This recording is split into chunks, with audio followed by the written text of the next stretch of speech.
Councilmember Remy, would you lead us in the pledge?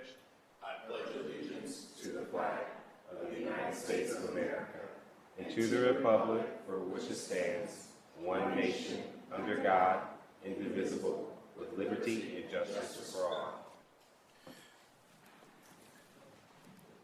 This evening, Council is grateful to have Pastor Quita Croma of River of Life Global Ministries here to pray with us. Pastor, welcome to Council.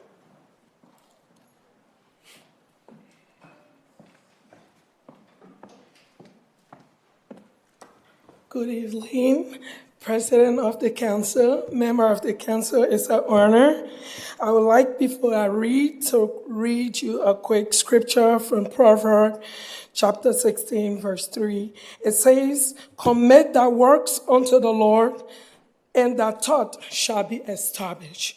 And I pray tonight that will be in this meeting this day. So let us pray. Spirit of the living God, we thank you. We give you the praise for your faithfulness. We honor your name because you are a good God. Lord, as we've gathered here tonight to discuss matter pertaining to our community, we pray, Lord, that you will establish our thoughts tonight. And Lord, your word declares that you will remove the heart of stone and replace it with the heart of flesh. And we pray, Lord, that we all will be here tonight with an open mind to discuss and to do what is right for our community. I commit everyone that is in here tonight, I commit it unto you, and I pray, Father, that you take charge. Let your name be exalted, and we commit this meeting unto you, and we pray, Lord, that you take charge. Take charge over it, that everything will bring glory and honor to your name. Thank you, Father, for who you are, and we give you all the glory. In Jesus' precious name we've prayed. Amen. Amen and amen. Thank you, Pastor. Clerk, please call the roll. Bangston, Barosa de Padilla, Brown, Dorrance, favor Remy, President Harden.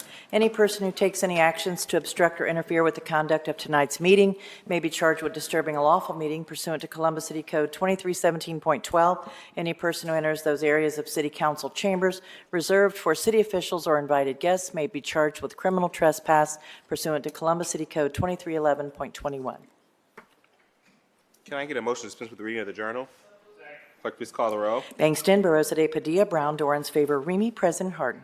This week's communications received by the city clerk's office are published in the city bulletin and will be in the agenda and will be published in the city bulletin. Are there any other communications read into the record? No, sir. Thank you, Madam Clerk. We'll go around the dais with announcements and resolutions by council members, starting with Councilmember Bangston. Thank you, Council President. Just one announcement this evening.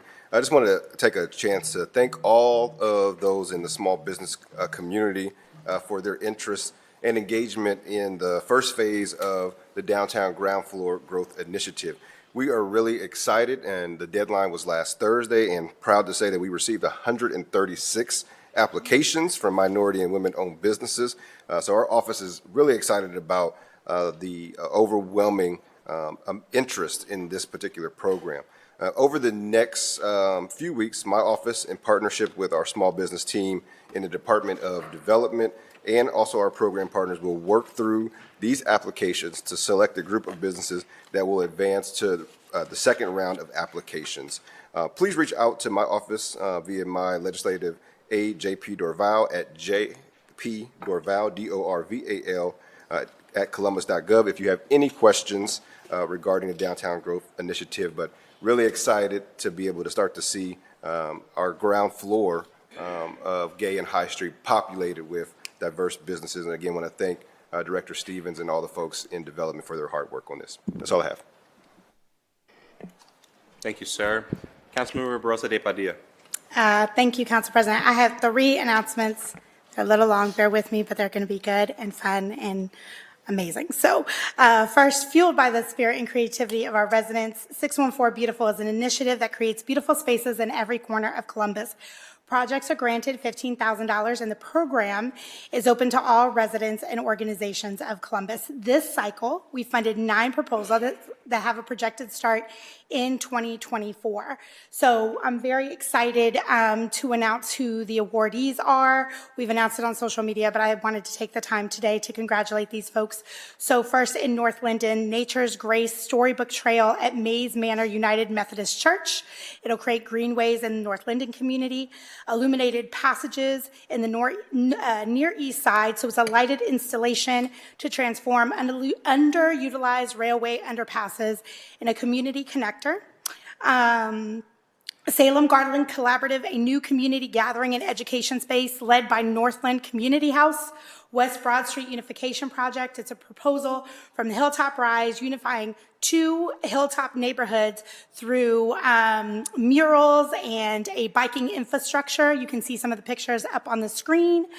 Downtown public restroom art. So the downtown CID installed newly built public restrooms in downtown Columbus. We're adding art along those inside and outside of the restrooms.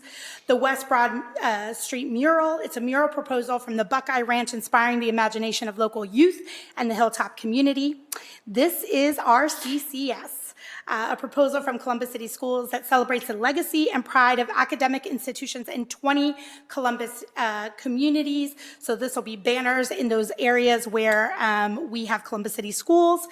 Creating safety through art history, a proposal for a new Amina Robinson character safety trail on the Near East Side, led by the Art Mobile. And last but certainly not least is Iuka and Waldeck Pocket Park. So it's a proposal from the University District to improve community connections through activated green space. So again, all of these projects have been, these come from our residents. These come from community organizations that apply for these grants, and they have technical support from the Neighborhood Design Center. So these projects will be coming your way in 2024.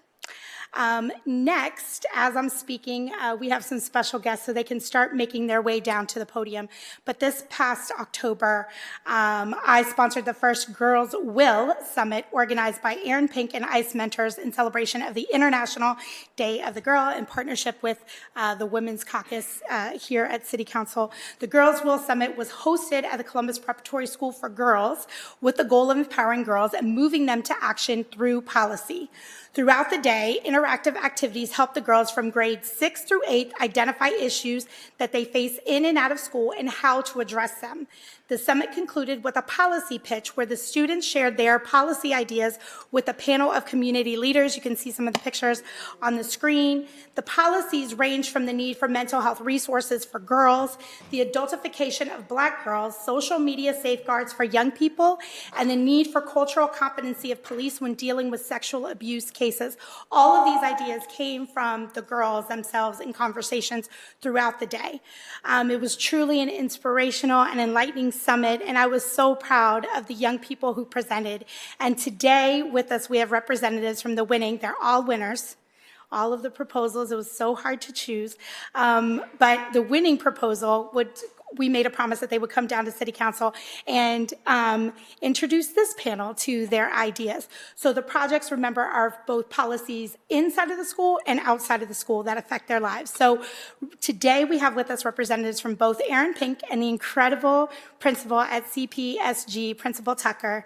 So I want to welcome, while we have all of the girls, I think we have 3 spokespeople, and that's Anise Turner, Catherine Remy, and Kari Yost to share their winning policy pitch with us. So the floor is yours. Thank you, Columbus City Council, for allowing this valuable experience for the young ladies of Columbus City Preparatory School for Girls, affectionately known as CCPSG. I want to thank ICE Mentors and Aaron Pink for bringing the International Day of the Girls Summit to our building. And it is my honor to introduce Catherine Remy, Kari Yost, and Anise Turner.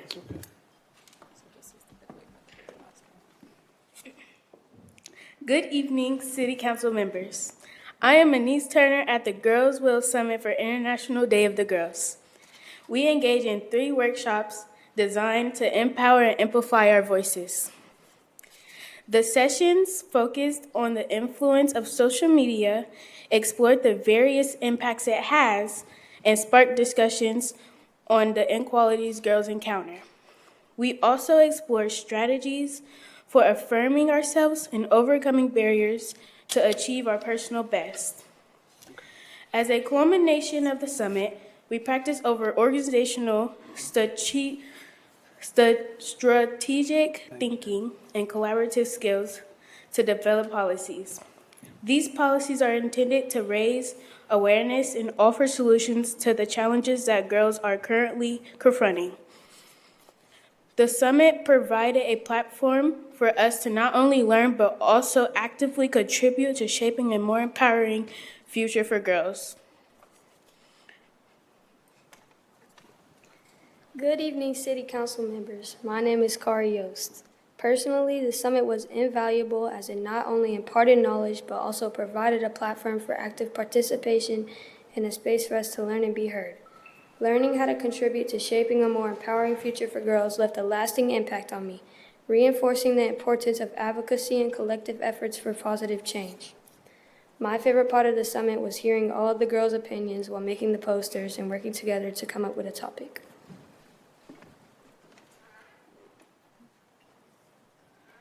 My favorite part of the summit was working together as a team to get what's right for girls around the world. Good evening, City Council members. My name is Catherine Remy. Our policy period pass is a way for us to communicate our inequalities girls face when they are on their monthly cycles.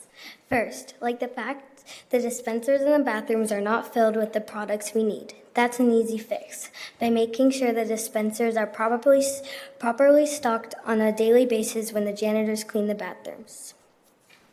Currently, during the 7 hours we are in school, we are given 2 passes for the entire day. We are being asked to be in our feminine hygiene products for over 4 hours. This is unacceptable and also unsanitary.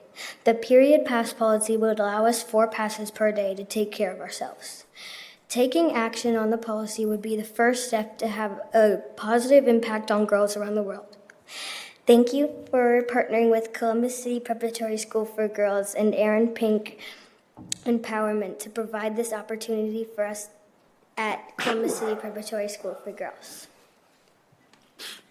Councilmember Rosa De Padilla, I just want to say thank you for the opportunity to sponsor International Day of the Girl and the Girls Will Summit. We hope that the policy that was shared not only impacts your school, but it brings awareness to all our community leaders that our girls have a voice and they have issues that they wanted to bring to the forefront, and that's the whole intention of International Day of the Girl. So City Council, thank you for the opportunity to host International Day of the Girl at Columbus City Prep School for Girls. So don't go anywhere. I just want to open it up if my colleagues have any. Yes, Councilmember Remy. So I have to take a proud dad moment to welcome my daughter and her school down. Of course, one of my favorite middle schools in the whole district.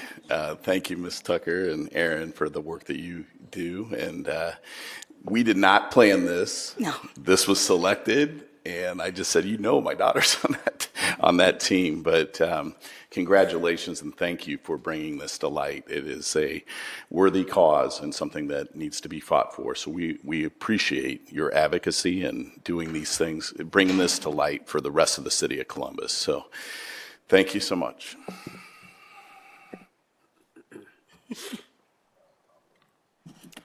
Well, ladies, you've done such an amazing job as right now only 2 of what will be 4 women caucus at City Council. It definitely has our approval. We're so proud of you all for standing in your truth, being confident in your statements today and your proposals, and we will do what we can to continue to advocate on your behalf for what you have proposed here today. So thank you. Round of applause. You guys did such a great job. And I just also wanted to join in the chorus. So I got to spend the day and hear the conversations, and it was incredibly enlightening. I think that many times when we talk about girls in any field, but elevating the girls, the voices of girls, especially in this place where girls are usually seen as activists, but how do we move that into action and think about policy? And I think it is telling that there's 2 women sitting up here when there could be many more women sitting here, and the fact that you are elevating the things that you care about most and also raising issues that there was no giggles when we talked about menstruation. There was nothing, there was real conversation about women's health and what this means for you, your mental, your physical health. All of the conversations were so mature. And again, I think even Principal Tucker, I remember at the end, came up and said, I heard you. I heard you, and this is going to change policy in the school, so you're already change makers. So this is hopefully not your last time down at City Hall. We often call this the people's living room, where we talk about things together, and especially when there are young people, and there's young people in the district. As a proud Columbus City Schools graduate, it's always something for us to celebrate, especially when we have Black and brown girls down here that can see themselves in these spaces and places. So congratulations. Your school is so very, very special. There's always amazing energy when there are young people here. Yes. My apologies for going back, but I'd be remiss if I didn't acknowledge the people that brought him down tonight, specifically my wife, Miss Brown Remy, and Naja Brown, and Maya Marlowe. Thank you for bringing them down, and the parents that are here as well. So appreciate you. Absolutely. And lastly, just big kudos to Erin Pink, that I am a huge proponent of the work that you do with girls and the methodology in which you work with them. They have an amazing mental health space in the school. That is, every school should have a space like that for their young people. So congratulations, and thank you for coming down. And interestingly enough, there's a connection between this and our next announcement that we'll talk about in just a second, but I'm glad y'all got to be here on such a special day. So congratulations. Let's give them all a round of applause again.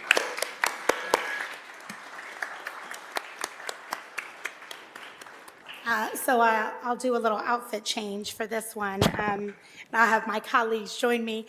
Whether you are a sports fan, a Crew fan or not, we would like to congratulate our very own Eastern Conference champions, the Columbus Crew, on their victory against our rivals, FC Cincinnati, this past weekend. Can I have our crew for real, come on down? So if you did not watch the game, this past weekend, the Crew headed on to the finals of the MLS, and they look forward to capture their 4th MLS Cup for the club. So joining us this evening, we have Josh Glessing, Chief of Strategy and Development, and Josh Williams, who is an Ohio native, the only player in the franchise history to wear all 3 club crests, and Josh has represented the Crew in more than 180 matches. And of course, everyone's favorite Crew cat. So with that, Josh, you have the floor. Yeah, thank you. Just before I start, I just had a little girl, so congratulations to Principal Tucker and the other girls. That's an amazing accomplishment. All right, good evening, everyone. First and foremost, thank you to Council Member Lourdes Barroso de Padilla, and all of City Council for the opportunity to speak today and for everything you do for the City of Columbus. We're proud to call Columbus home and represent our city, and we appreciate your shared commitment to it. This is an exciting and special time for our club and for the city. Winning a rivalry game on the road to become Eastern Conference champions was special, but we are excited to return home this weekend to host the first ever MLS Cup at Lower.com. We always strive to play our best and compete each and every day, and it's truly special when we have our incredible supporters and the Nordeca energizing us with their passion and enthusiasm. We can't wait to see our fans pack our fortress again on Saturday. Reaching the MLS Cup final is a great accomplishment on its own, but our work isn't done yet, and we are embracing the special opportunity to play such a key match at our home. We have the best and most loyal supporters in the league, and we will give them our all, as we always do throughout the year, this weekend. The Columbus Crew thank our fans and the entire city of Columbus for their massive support throughout the year and since our franchise launched in 1996 as an MLS charter club. I'm blessed to have worn all 3 of our club's crests during my time with the team, and I'm proud to call Columbus home. This city, our club, and our supporters have a truly special relationship. Reflecting on my experience in 2017 and the Save the Crew moment, which was ultimately successful thanks to our fans, our government, our corporate leaders, and the Haslam, Johnson, and Edwards families. It is that type of bond and passion for the club and Columbus that ultimately led our team to be in position to compete in Saturday's MLS Cup, as well as claim the trophy in 2020. That was the vision with the construction of Lower.com Field, to play an exciting, meaningful soccer matches in and for our community. We take honor in wearing Columbus on our jersey and represent the city every time we take the pitch. Our team is dedicated to winning championships for Columbus, creating memories for our fans, and being leaders in the community, including within education and youth soccer. That's among the many reasons I feel incredibly fortunate to be a member of this club and call this city home. With our fans and city consistently behind us, we've been writing a special story all season long, and we're preparing for the next chapter this week. We know we have the entire city behind us, and like we like to say, all together now, and are incredibly grateful. Thank you again, and glory to Columbus.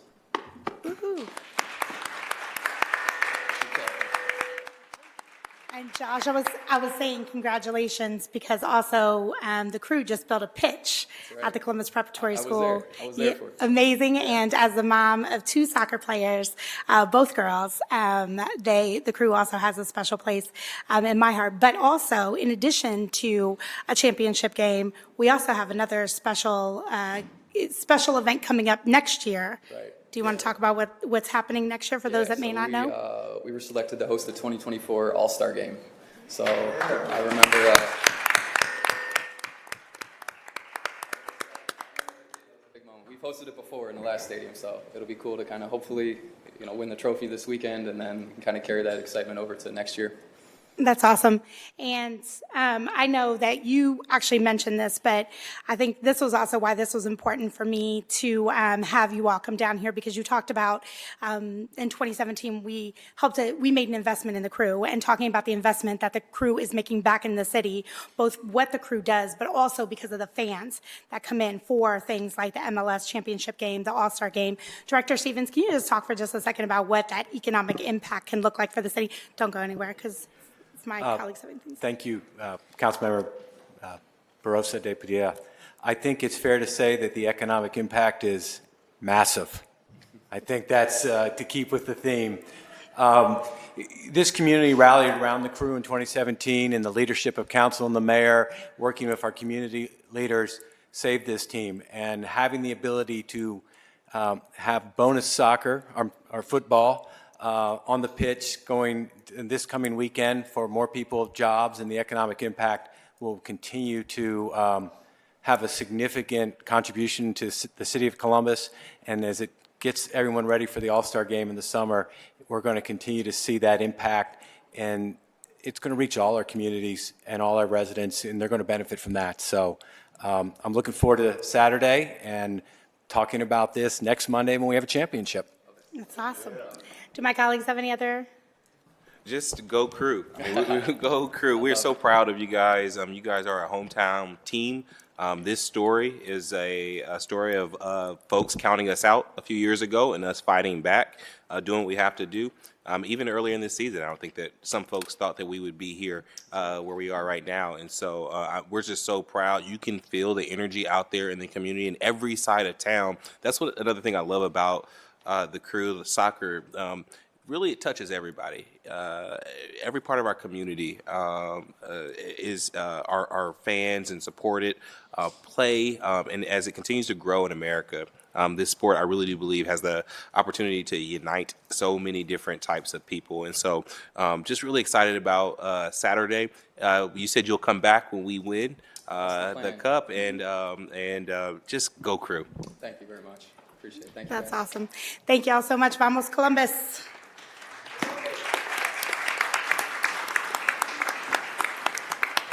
And that is all for me this evening, Council President. Thank you, Councilmember. Councilmember Brown.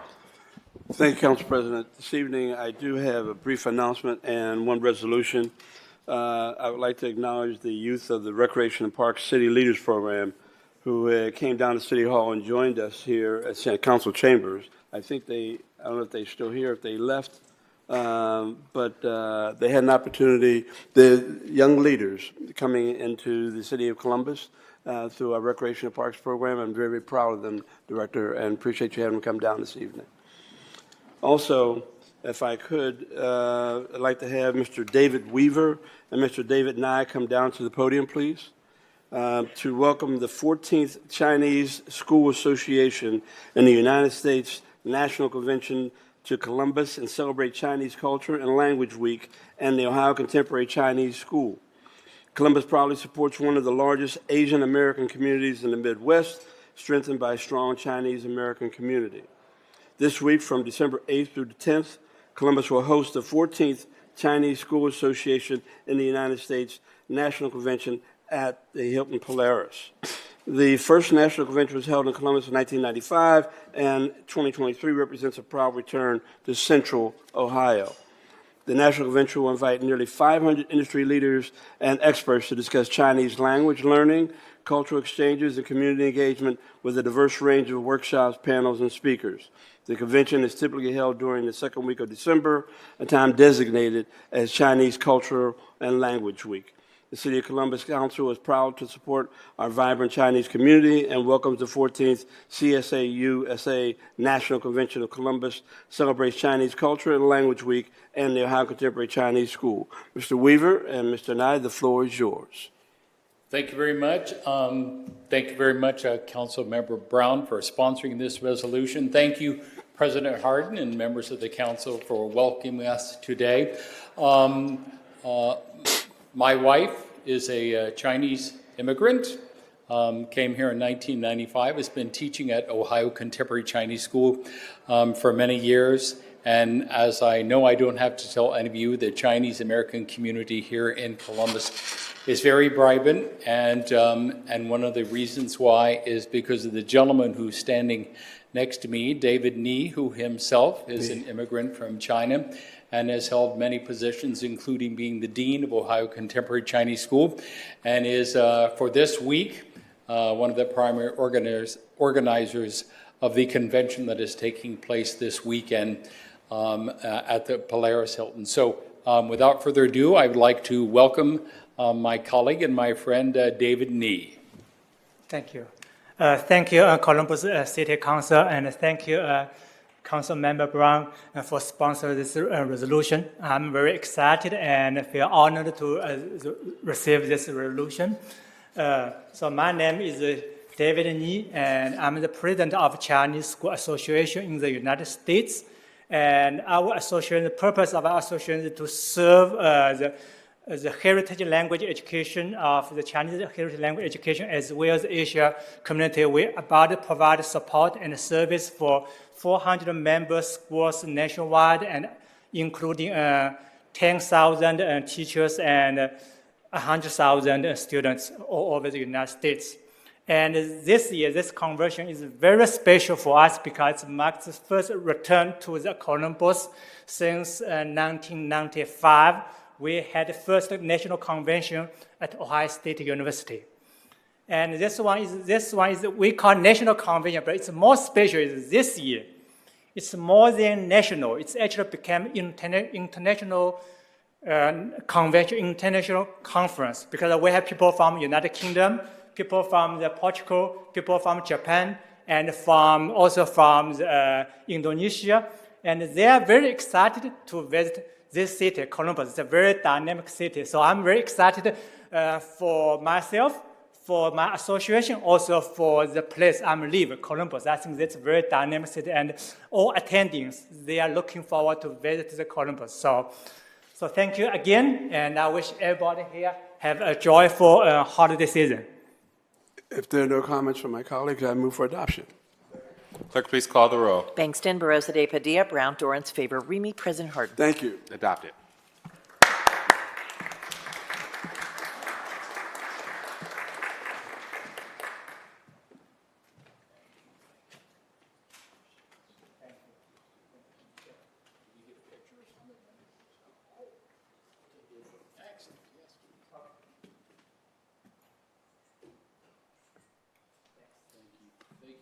Thank you again. Of course. Thank you. Merry Christmas, everyone. Yeah. That's all I have, sir. Councilmember Favor. Thank you, Council President Hardin. As Chair of Council's Housing Committee, I remain steadfast in my commitment to ensure that all people have equal access to safe and stable housing, especially for our most marginalized communities, including new Americans. With that being said, I would like to provide an update on the city's response to the living conditions uncovered at the Colonial Village housing development. This week, more than 840 residents at Colonial Village were told by property management that they will be required to vacate the premises by December 31st. To prevent these populations from becoming unhoused, the city has stepped up to ensure these families are quickly rehoused. In early November, the city attorney's office also filed legal action against Colonial Village's mortgage holder, EFM transfer agent, its receiver, Kenneth Latz, senior management director of Riveron ETS LLC, and its former property manager, Hayes Gibson, seeking to hold them in contempt of a previous court order mandating improvements in living conditions at the apartments. This situation is reprehensible and demonstrates the need for increased oversight over troubled housing complexes to prevent an instance like this from happening again. However, I want to extend my deepest gratitude to our community partners, including the Community Shelter Board, CHRIS, Legal Aid Society of Columbus, and Haitian Community Network, who have stepped up to help address this situation. I would also now like to take this opportunity to provide Director Stevens with an opportunity to provide a more detailed explanation of steps the city is taking toward addressing this unfolding situation, as well as Sarah Pomeroy from the City Attorney's Office. Director? Thank you, President Hardin, Chair Favor, members of council.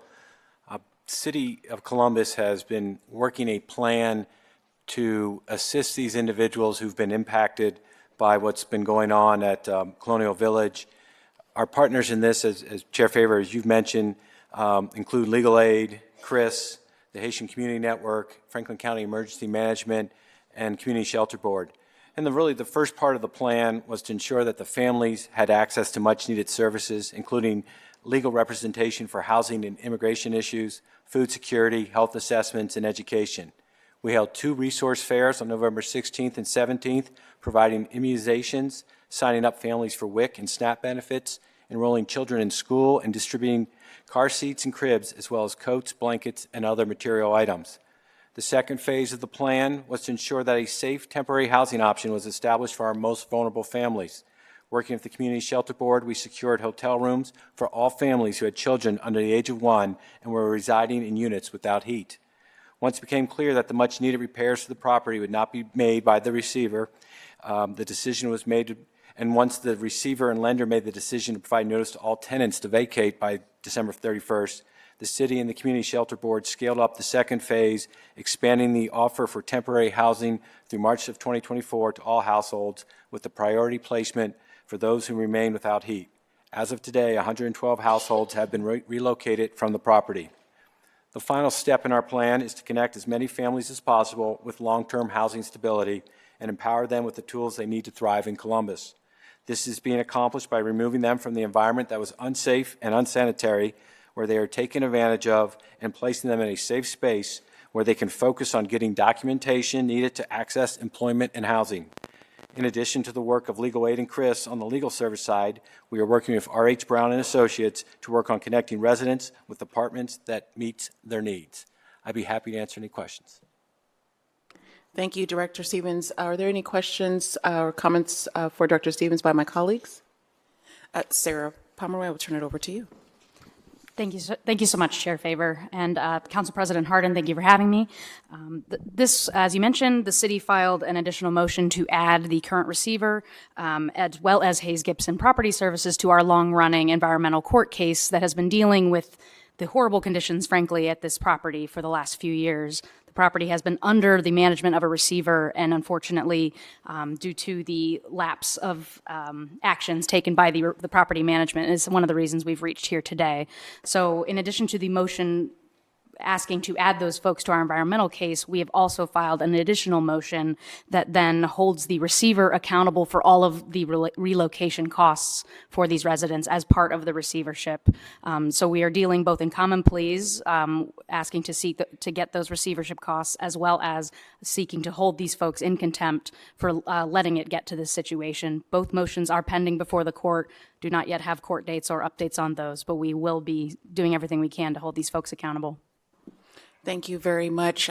We appreciate the work done by our Columbus City Attorney's Office, as well as the department, working collectively with partners across our county to make sure we're giving the best representation to these individuals in this community. We will now move on to two resolutions, Council President. The first one is 0225X-2023. At this time, I would like to invite Ty Smith up to the podium. Each November, we celebrate Native American Heritage Month. Native American Heritage Month is celebrated each November to honor the historical contributions of Native peoples to our communities and appreciate the diversity, culture, and traditions of respective Native tribes. As of October 2023, the United States is home to over 2.2 million Native Americans and Alaskan Natives, with Ohio being home to about 35,000 Native Americans and Alaskan Natives. The Native American Indian Center of Central Ohio was founded in 1975 with a mission to preserve and restore balance in the lives of Native Americans through traditional, cultural, educational, family, community, and wellness-driven values and initiatives. To expand more on Native American Heritage Month and the efforts of NACO, I would like to welcome Ty Smith to the podium for just a few brief remarks. Quilla, Chairwoman Favor, rest of the City Council. I want to thank you for allowing us to be here tonight, and I first want to say thank you for just the acknowledgement for bringing forward such a resolution. And, you know, when one, I guess, steps into the role working at, you know, an urban Indian center and a nonprofit like NACO, Native American Indian Center of Central Ohio, for those of you that don't know, but you don't know what the future has in store. And this was 12 years ago, back in 2011, both my wife and I, Masami Smith here, the executive director, but we were at a point where things were upside down, backwards, and it felt like we was in the dark, and it was tough. And, you know, with a population the size of 0.3 of the entire state, 0.3 percentage of the entire state, it's oftentimes a challenge even just to be recognized and even visible unto each other. And we learned over the years that the thing that was the most important, I guess, in our story going forward was to make sure that we acknowledge the voice of our people. And the fact that we're here today and a resolution like this by you, Councilwoman Favor, is being brought forward is testimony to the voice of our people, really giving us that guidance and that direction.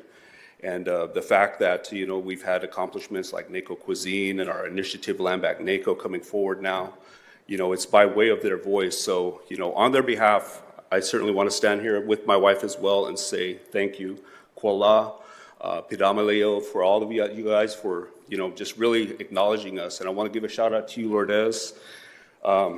You recognized us last year, and you know, you made an opportunity for us, and we're very thankful. And that opportunity has certainly gone a long ways. And we're certainly here to learn more about how we can build, you know, a relationship with the city. And we would like to, you know, explore that further. I know time is limited here, but on behalf of our people, I certainly would like to say thank you and wishing you all the best too in your endeavors going forward.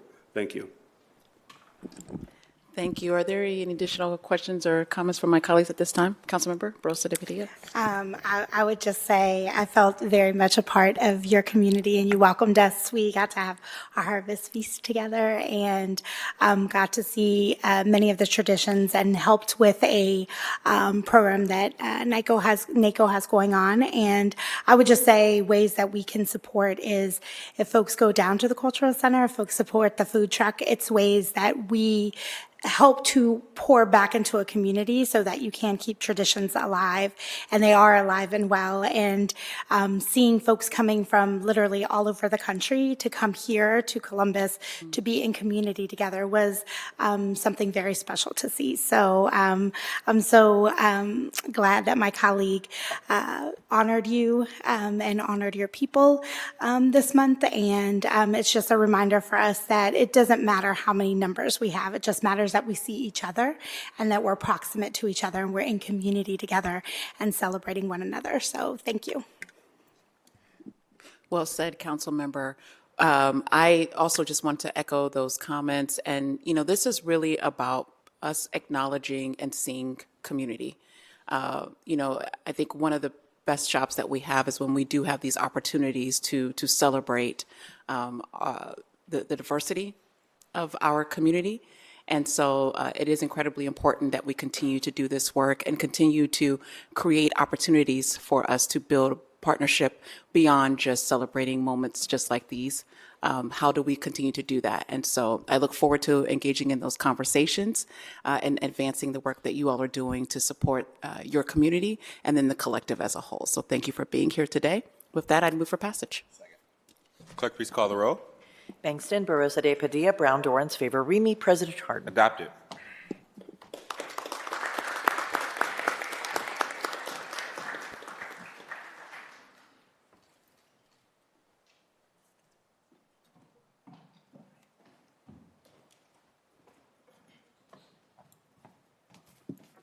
And then last but certainly not least, we have ordinance, 0227X-2023 to celebrate and honor the contributions of Kauthar Musa to her community and the city of Columbus. At this time, I would invite Ms. Musa up to the podium. Ms. Kauthar Musa is a pillar of her community, having used her education and professional life to uplift and empower it through increasing public health awareness. Ms. Musa has worked in a number of capacities, including as a Nissanjiner Center Diversity Fellow at The Ohio State University, as a research assistant with Ohio State's Somali Integration USA project, and as a community activist leading the organizing efforts for Somali National Day in 2018, and fundraising for those who lost loved ones due to the Sobe bombing in Somalia and for flood victims in Somalia. For her contributions to the community, Ms. Musa has been recognized by the Somali Americans officials receiving the Community Champion Award in 2022. Ms. Musa also serves as a commissioner for the City of Columbus's Northeast Area Commission, having used her role to advocate on behalf of residents, especially involving issues of tenant protections, including efforts to ensure that Section 8 vouchers would be accepted by landlords within the community. Ms. Musa has played a key role in understanding the linkages between COVID-19 and the Somali American community, publishing an article titled Local to Global, Somali's Perspective on Faith, Community, and Resilience and Response in COVID-19 in the American Psychological Association's Journal. With that, I'd like to invite Ms. Musa, to provide some brief remarks. Thank you. Good evening. Good evening, ladies and gentlemen. What a beautiful face tonight we have here. Good evening, Councilman Shannon Harden. Good evening, Shayla Favor, and thank you so much for sponsoring this resolution. And good evening, everybody who is here tonight, all the city officials. Just to introduce myself, some of you know me and some of you don't know me. I'm just a simple girl. My name is Kauthar Musa, and I work with Federal Qualified Health Center, and also I serve as a field leader and also a community organizer and also a community activist. Which one I like? I like to be a community activist all the time. I'm grateful to be here with you all this evening. I'm grateful. Also, I have my friends with me. I have Mahdi Jama, and also who is a Somali Link president, and also I have with me as a guestie my sister and Representative Munira Abdullahi, who is here with me to take this resolution with me home tonight. Just to share with you a story, on January 7, I have learned that nearly 60 people, mainly Somali community, low income, families were told that Section 8 will no longer be accepted as income. Many of them was stressed, depressed, many of them were hopeless, some of them were disabled individuals, some of them had no jobs. Once I received it and I learned that the issue was going on, I informed them that this information was incorrect, and I promised to find more information and details to help them. Luckily, my connection is with the city attorney and Columbus City Attorney, and also with the legal aid, I was able to contact them, and I was able to share with them the things that was going on by that time. The residents used to call me multiple times a day because of fear of eviction. if they don't fear of eviction, like by telling them they're gonna move out. They were giving them a notice stating that if you are not paying the money on time, you're gonna move out, and also we are not accepting the Section 8. I assured them to trust the system and wait the attorney office and the legal aid information. At some point I traveled, while the case was open, at some point I traveled back to Africa, and I was receiving phone calls every night, because in Africa, the daytime is, here in America, it's evening, so they used to call me multiple times by asking them, and they asking me like, how's the things are going on, and they were asking me like, okay, we are here, we're moving out, because, as you know, the immigrants are low-paying people, and if they get late 5 days, they are very scared that they get evicted. So they were always telling me, hey, we're moving out of this apartments because still we don't have any information from the city attorney, from the legal aid, because it takes a process. It's not like something that takes over a few days. So I was always assuring that they know, hey, trust the system and wait, somebody will call you. Even the dispatch calling me while I was back home in Africa 2 times, telling me the things so I can update back the residents. Do you know why they were calling me? They were calling me because of fear, because of losing hope. They were scared in eviction. Those communities, at some point, they were in refugee camps 10 years before they traveled to America, the greatest country in the world. And today they are scared, eviction, lack of housing, and ending up at the end of the day in the streets.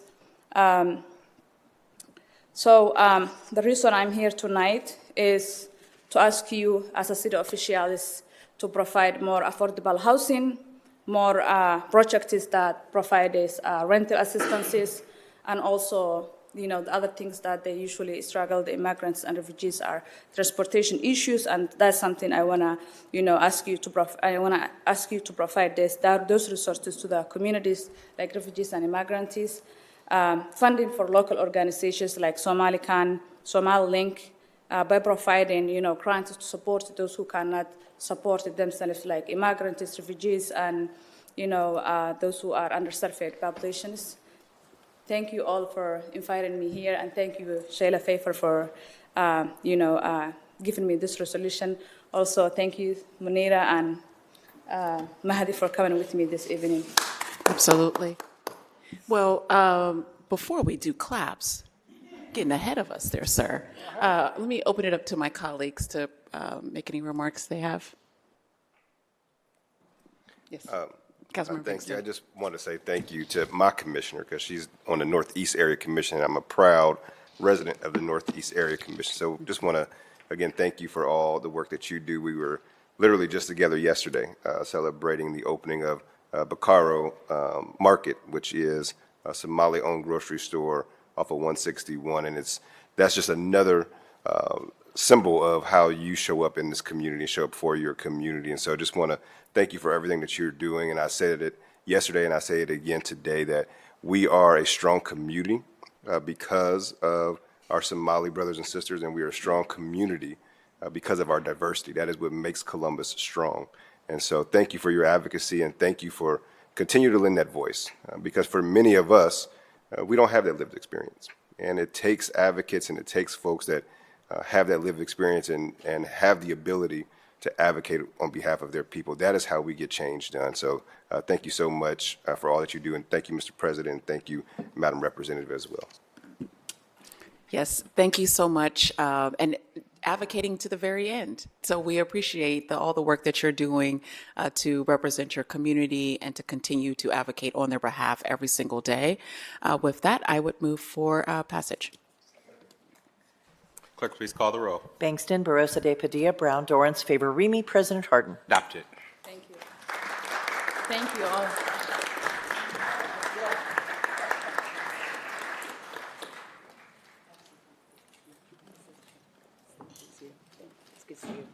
Congratulations, and I can't let Thank you. Representative Abdul Ali come to council chambers without thanking you and saying that representation matters. As part of what Hathor Musa does is represent, advocate on behalf of a community that has to see themselves in government, and you show us and lead us into our future here in Columbus. So thank you so much for your representation. Thank you.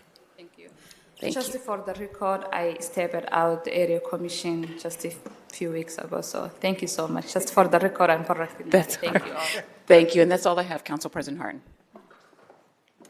Thank you. Councilman Remy. Nothing for me this evening. Really? All right. Well, I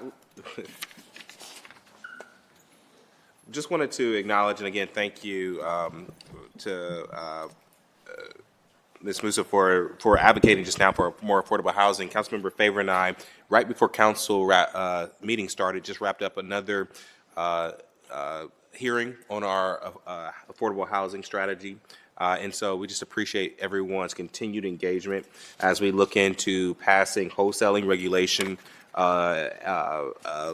legislation, as well as looking at ways to bring more affordable housing into the community.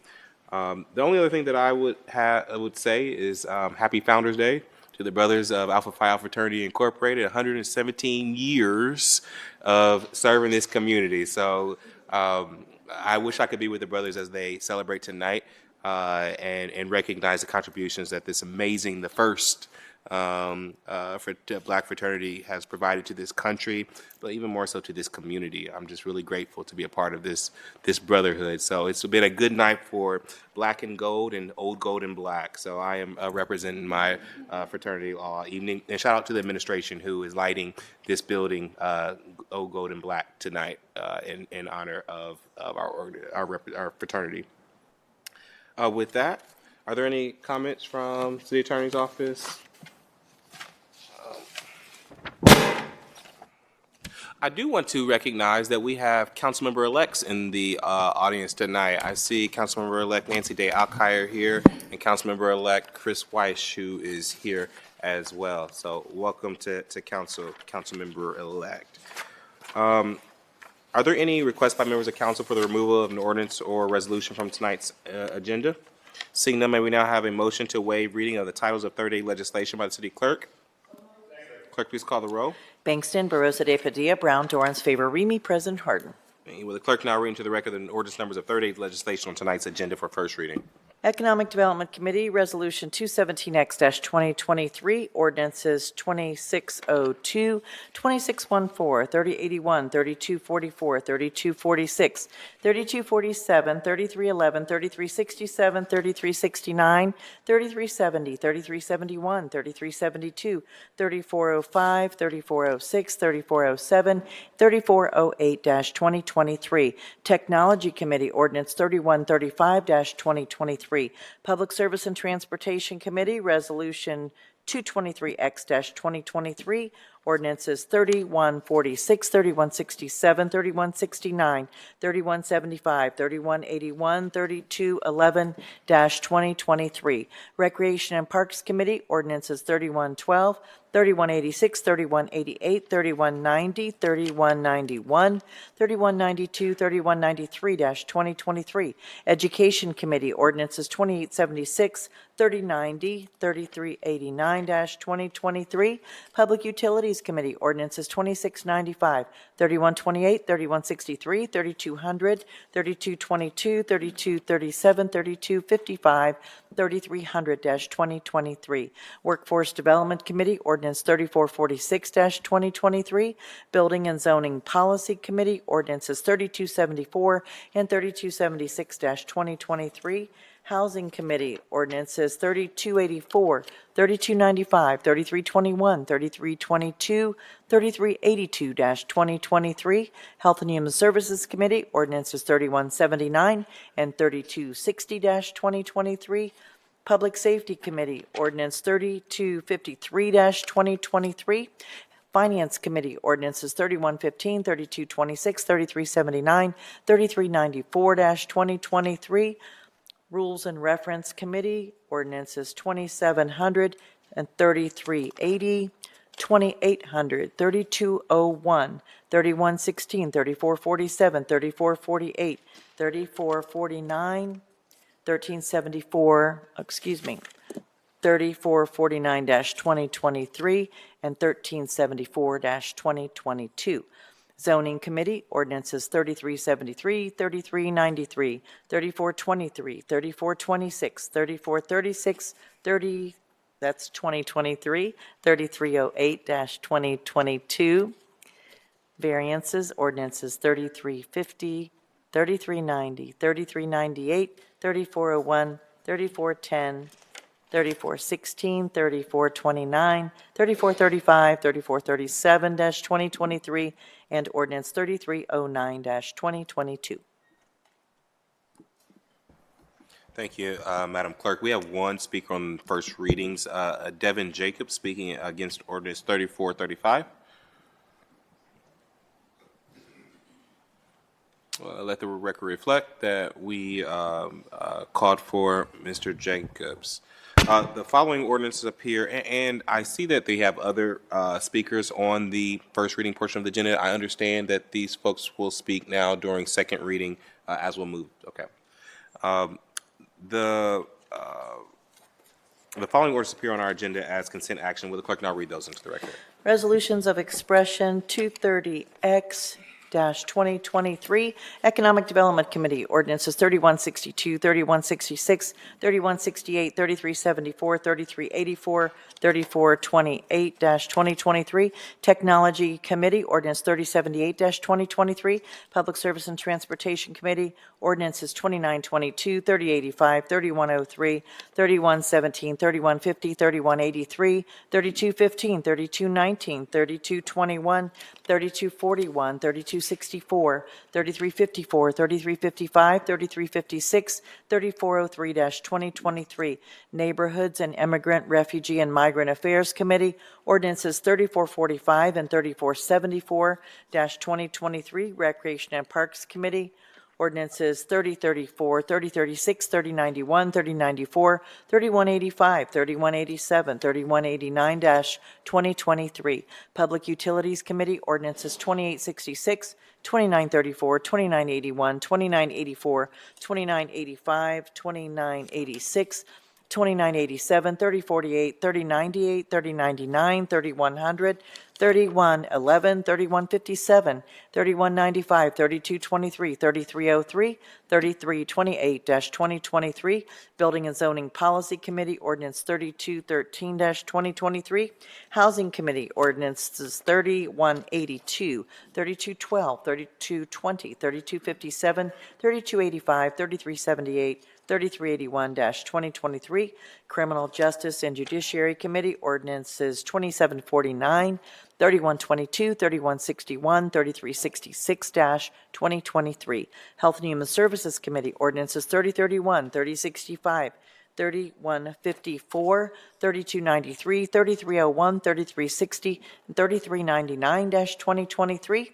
Public Safety Committee, ordinances 3063, 3104, 3153, 3225, 3271, 3290-2023, Environment Committee, ordinances 3101, 3206-2023, Administration Committee, ordinances 2060, 2640, 2880, 3079, 3086, 3113, and 3318-2023, Finance Committee, ordinances 2854, 3060, 3121, 3134, 3137, 3155, 3233, 3236, 3238, 3240, 3277, 3278, and 3287-2023.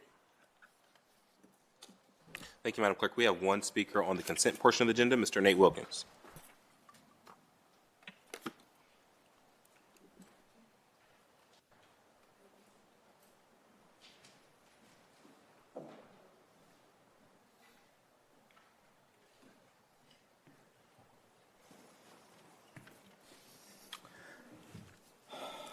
(1612) Arlington Avenue, Mr. Alexander George Wilkins. I'm going to be speaking for this. I would just like to know how long this been in place, and I will be speaking in for this, CA 52-32-12-2023. I would like to see more money to be given to this.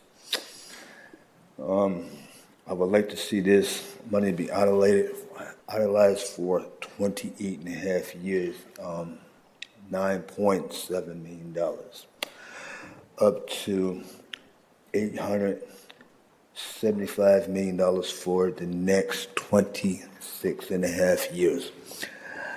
I believe this is for a grant, home, whatever this can be for. The reason why I question for more money, I think this more money can be idolized for home or Greater Columbus or for other things in the city that we need. I do believe this can be more money up to the next 75 years to 85 years to be put in place. Thank you for your time. Thank you, Mr. Wilkins, for your advocacy. Director, is there any response to Mr. Wilkins?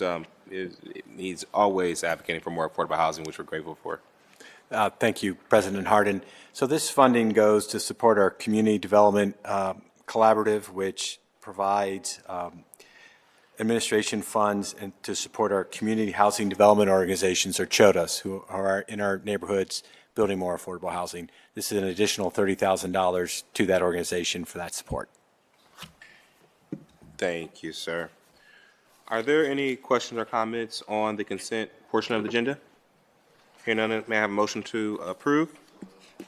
Clerk, please call the roll. Bangston, Barosa de Padilla, Brown, Dorans, favor, Remy, President Harden. Consent agenda is approved.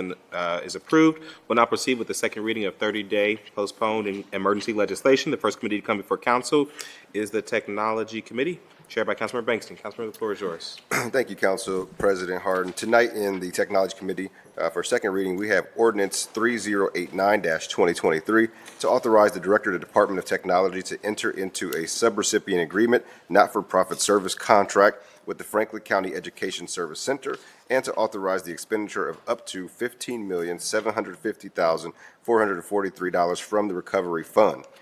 On November 2nd, Mayor Ginther and Director Sam Orth with the city's Department of Technology announced a historic investment for council that is proposed for council's passage this evening, aimed at closing our community's digital divide. During the COVID-19 pandemic, the City of Columbus worked with the Columbus Metropolitan Library, the Columbus Foundation, Jewish Family Services, the YWCA, as well as Smart Columbus and other nonprofit organizations to make broadband accessible and affordable. An AECOM study done in 2020 provided that over 77,000 residents of Franklin County do not have access to affordable, high-speed internet. The ordinance before us legislates $15 million from the city's American Rescue Plan Act funding in concert with $5.2 million from our partners at the county to implement solutions in the County Digital Action Agenda. 1/3 of working-age Americans possess limited, if any, digital skills, and 1 in 6 are unable to use email, web search, or other basic online tools, according to the Organization for Economic Operations and Development. As I mentioned at that press conference on November 2nd, this investment is about righting a wrong. It is also about equity and communicating to our Black and brown communities that we see them in the economic future of the city and that they are a part of the recipe for our city's growth. Be very clear that the pandemic and access to the internet and digital literacy had a disproportionate impact on our Black and brown communities.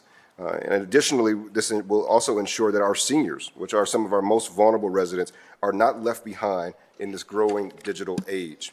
This initiative will open doors to educational opportunities, job prospects, and economic mobility for those who have been digitally excluded. A digitally inclusive community is better equipped to face the challenges and the opportunities that are before us. As we have seen in the economic development space, Columbus has emerged as a leader in the digital and tech spaces. I would now like to pause and provide an opportunity for Director Orth just to tell us a little bit more about this investment and what it entails, but more importantly about the work that we've been doing to close the digital divide here in Columbus and Franklin County. Director Orth. Thank you, President Hart, President Pro Tem Dorrance, Chair Bankston, members of council. We're excited to bring forward this historic legislation whose goal is to close the digital divide here in Columbus. Having worked my entire 26 years in government to close the digital divide, I can tell you that investing directly in helping our residents use digital technologies is an economic game changer. We know many of our residents have cell phones, but they don't have residential connectivities or computers or tablets with large screens. Currently, there are over 77,000 residents without access to high-speed affordable internet, and another 66,000 don't have computers.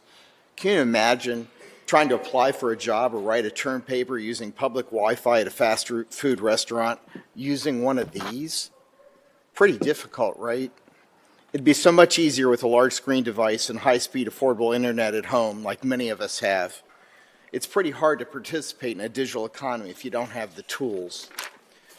This investment is not just funding, but building a sustainable coalition of people to address the challenge of closing the digital divide. It's a huge step forward for our community. And that's what we're investing in, the tools. We're investing in 4 priorities that all work together to close the digital divide. The first is connectivity. We must expand reliable, high-speed residential internet in low-income neighborhoods at an affordable cost. We're focused on our opportunity neighborhoods and Franklin County poverty blueprint areas. We're working to ensure that eligible households are participating in the Affordable Connectivity Program, and we're pleased to report that countywide participation is now at 55%. The second is access to devices. We're providing 10,000 large screen devices to participants in our digital life skills training programs, and we're working with public and private partners to create a sustainable stream of high-quality devices available at low or no cost to qualified residents who need them. We're also investing in digital life skills. By increasing access to digital skills training among community organizations, we will reach residents where they are and provide support that prioritizes residents' individualized needs. We will kick off our Tech Goes Home program in 2024 with 3 to 5 day digital life skills camps, and we will expand our summer tech program to provide science, technology, engineering, art, and math programming for elementary, middle, and high school students. Lastly, we're building a movement. We're investing in 100 community partners and 1,500 digital advocates to raise awareness, develop, support, and deploy this work. And together, that will connect us. I'd like to end by saying we're grateful to our coalition partners who have worked hard to get to this point. We look forward to working with you in the future. And I want to thank Council for your opportunity to speak on this evening on this very important topic and this legislation. I'm happy to answer any questions that you may have. Thank you again, Director Orth, for all the work that you all have put into that digital equity action plan that is countywide. And it's really hard to believe that the 14th largest city in America still has parts of our community that are not connected to high-speed internet and have not only access to the internet, but the proper device. It is critical, and I truly believe that the internet is our fourth utility. It is something that everyone needs access to be able to succeed and to thrive in this new economy. So thank you again for all that you're doing. I'll pause. Are there any questions or comments from my colleagues at this point? All righty. I do see that we have one speaker who has signed up to speak on this, Ms. Jordan Davis, who is the Executive Director of Smart Columbus. Welcome back to Council. Great to be here, Council President Hardin, President Pro Tem Dorrance, Chair Bankston. Thank you for having me. It is great to be with you all today to talk about the important digital inclusion work that needs to get done to meaningfully close the digital divide that silently plagues too many of our neighbors on a daily basis. As was shared by Director Orth, the community has been working in coordination via the Franklin County Digital Equity Coalition to understand the digital divide and respond to the urgent access issues of our community since the onset of the pandemic. Alongside partner organizations like Goodwill, Columbus Jewish Family Services, Columbus Metropolitan Club, or sorry, Columbus Metropolitan Library, Reeve Avenue Center, Columbus Metropolitan Housing Authority, the Columbus Foundation, and so many others, the partners of the Franklin County Digital Equity Coalition have begun piloting innovative ways to meet the long term. We have spoken directly with residents across our community who have firsthand experiences being digitally excluded. Access and use of the internet was expressed as a basic need as important as rent and transportation. It was essential in so many stories of residents' employment, learning, health, and well-being. Community partners have stepped up by introducing new programming by staffing digital navigators at social service agencies, thanks to investments from the Columbus Foundation. They've begun piloting basic skills training programs at Goodwill, Columbus Metropolitan Libraries, Jewish Family Services, ESC, and area schools. There's been testing of emerging low-cost residential internet and assistance with residents in enrolling in the Affordable Connectivity Program. The Franklin County Digital Equity Action Plan is responsive to resident voices and the lessons learned from these initiatives across our community organizations. Our learnings about the Digital Navigator programs, device needs, and affordability have advanced conversations at the national and state level about digital equity. This funding that is proposed today from the City of Columbus will accelerate efforts to meet the affordability, device, and skills needs of residents and ensure coordination and implementation. Smart Columbus is ready to humbly serve as the central coordination vehicle to empower many more organizations to join in the movement to achieve digital equity in our community. As Director Orr said, we aspire to have 100 organizations meaningfully acting in this space to close the divides. We anticipate these dollars from the city are a seed to additional public and private investment, as was shared, the county investment to follow, but also federal funding to follow as well towards this work from the state and from the NTIA. We commit to sharing the learnings from Columbus with the nation as part of the National Digital Inclusion Alliance and collaborating closely with our neighboring counties through the Office of Broadband Ohio. As was shared, we would not be here today without the Columbus Metropolitan Library, the Columbus Foundation, and MORPC, who began the Franklin County Digital Equity Coalition, and then today your leadership will be a significant step in transcending the work into implementation. Thank you. Thank you, Executive Director Davis, for your testimony and for all the work that you're doing. Any questions or comments from my colleagues? Seeing none, I again just want to underscore too that is not mentioned here that this is also a 3-year commitment from the city. So this is not a one-time infusion, but understanding that this is ongoing work that we have to do to make sure that our residents do not miss out on this new economy that is before us, that is already here. So to ensure that young folks that are graduating from Columbus City Schools, our senior residents, those that are re-entering the workforce, have the skills that are necessary, but more importantly, have the tools that are necessary for them to meet this next generation is so critically important. And it is a part of our economic success as well as our equity agenda as a community. So with that, I move for passage. Second. Clerk, please call the row. Bangston, Barosa de Padilla, Brown, Dorrance, favor Remy, President Harden. Pass. Thank you. One last ordinance in the Technology Committee for second reading. We have ordinance 3106-2023 to authorize the Director of Finance and Management on behalf of the Department of Technology to associate all general budget reservations resulting from this ordinance with the appropriate purchase agreement with Brown Enterprise Solutions, LLC, an approved reseller of Microsoft products for Microsoft Enterprise Software licensing to authorize the expenditure of $2,127,210.19 from the Information Services Operating Fund and $119,784.32 from the Municipal Court Judge General Fund budget and to declare an emergency. Microsoft Office is the city's technology standard for desktop computing software currently used by approximately 7,800 city employees in their daily businesses. The city also utilizes Microsoft software to support various enterprise applications. This ordinance will enable the city to obtain the latest versions of Microsoft software utilizing a single agreement for the entire city. On September 21st, 2023, the Department of Finance's Purchasing Office published a RFQ to solicit quotes for a new 3-year Microsoft Enterprise Purchase Agreement.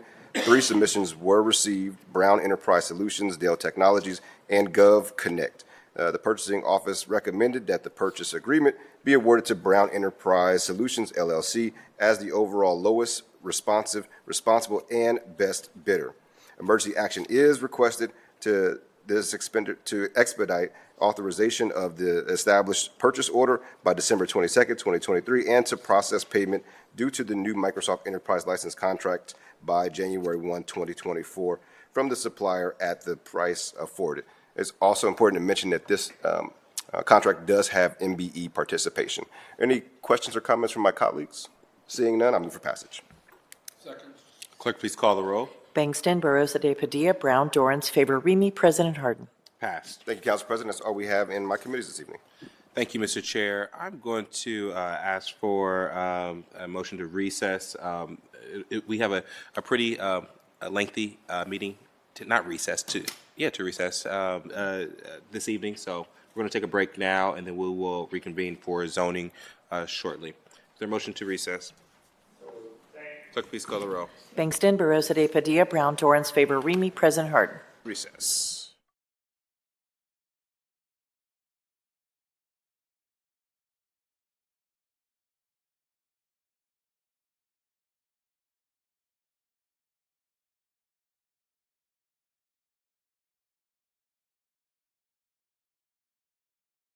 One will now come to order. Clerk, please call the roll. Bangston, Barosa de Padilla, Brown, Dorans, favor Remy, President Harden. Can I get a motion to dispense with the reading of the journal? Clerk, please call the roll. Bangston, Barosa de Padilla, Brown, Dorans, favor Remy, President Harden. Are there any additions or corrections to the journal?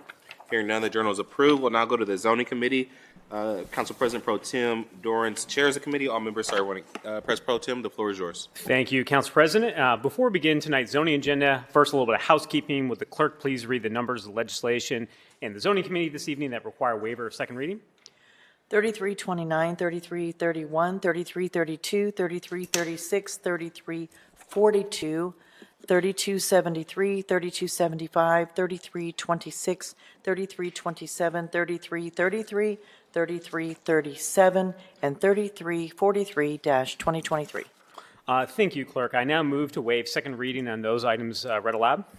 Clerk, please call the roll. Bangston, Barosa de Padilla, Brown, Dorans, favor Remy, President Harden. Waive. Thank you. Now, allow me to briefly explain our current rules pertaining to speaking before council on rezonings and variances. We will only hear a staff presentation for ordinances that have a disapproval from a recommending body, or if we have a public speaker signed up to speak against an ordinance. We allow 3 speakers in favor and 3 speakers against any ordinance.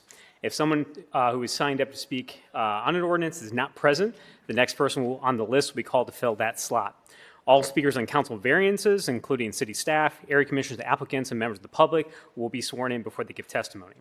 Representatives of an area commission and applicants are always able to speak on an ordinance and do not need to fill out a speaker slip. This evening, we have 4 public speaker slips for our agenda here this evening.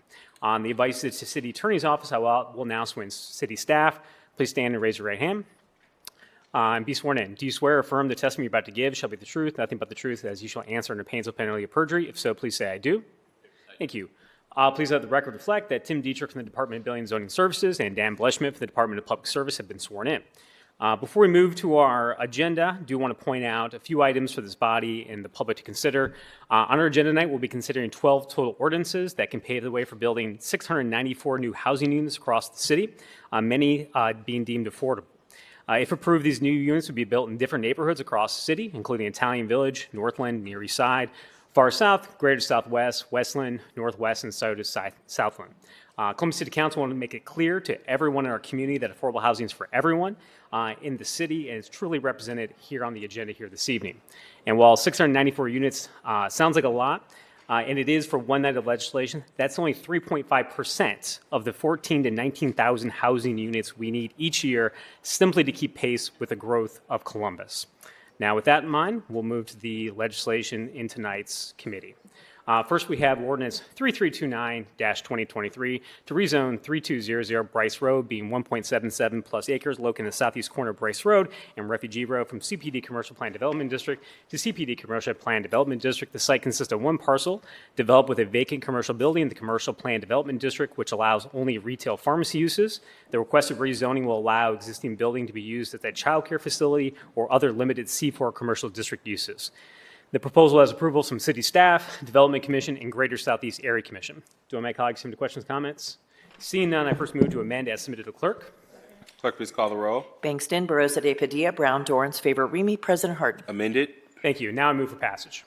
Clerk, please call the roll. Bangston, Barosa de Padilla, Brown, Dorans, favor Remy, President Harden. Passed. Thank you. Next, we have ordinance 3331-2023 to rezone 5757 West Broad Street, being 4.1 acres located in the southeast corner of West Broad Street and Galloway Road, from R Rural District to CPD Commercial Plan Development District. The site consists of one parcel and one portion of another parcel zoned in the R Rural District that are developed with a trailer sales and service facility. The requested rezoning will allow for redevelopment of the site with a convenience store and retail fuel sales and limited outdoor display at this location. The proposal has approvals from City Staff, Development Commission, and the Westland Area Commission. Do my colleagues have any questions or comments? Seeing none, I move for passage. Clerk, please call the roll. Bangston, Barosa de Padilla, Brown, Dorans, favor Remy, President Harden. Passed. Thank you. Next, we have ordinance 3332-2023 to rezone 6425 Pfeiffer Ash Drive, being 7.91 plus acres located in the southeast corner of Agenda Road and Pfeiffer Ash Drive, from PUD 8 Planned Unit Development District to LAR1 Limited Apartment Residential District. The site consists of one undeveloped parcel, and the requested rezoning will allow a multi-unit residential development with a maximum of 180 units developed in accordance with submitted site plan. The proposal has approval from City Staff, Development Commission, and Greater Southeast Area Commission. Do my colleagues have any questions or comments? Seeing none, I move for passage. Clerk, please call the roll. Bangston, Barosa de Padilla, Brown, Dorans, favor Remy, President Harden. Passed. Thanks. Next, we have ordinance 3336-2023 to rezone 3680 Westerville Road, being 12.17 plus acres located on the east side of Westerville Road, 700 plus feet north of Woodsage Road, from LC2 Limited Commercial District and R1 Residential District to AR1 Apartment Residential District. The requested rezoning will allow a multi-unit residential development with concurrent council variance, demonstrating a 264-unit apartment complex that is fully affordable housing at 60% AMI level. The city staff notes the proposal is compatible with existing adjacent multi-unit residential development and the site's location on a primary corridor. The proposal has approvals from City Staff, Development Commission, Northeast Area Commission. Tonight, we have 4 public speakers signed to speak on the ordinance, 3 against and 1 for the rezoning request. So we allow for a staff presentation. Mr. Dietrich from the Department of Building and Zoning Services, the floor is yours.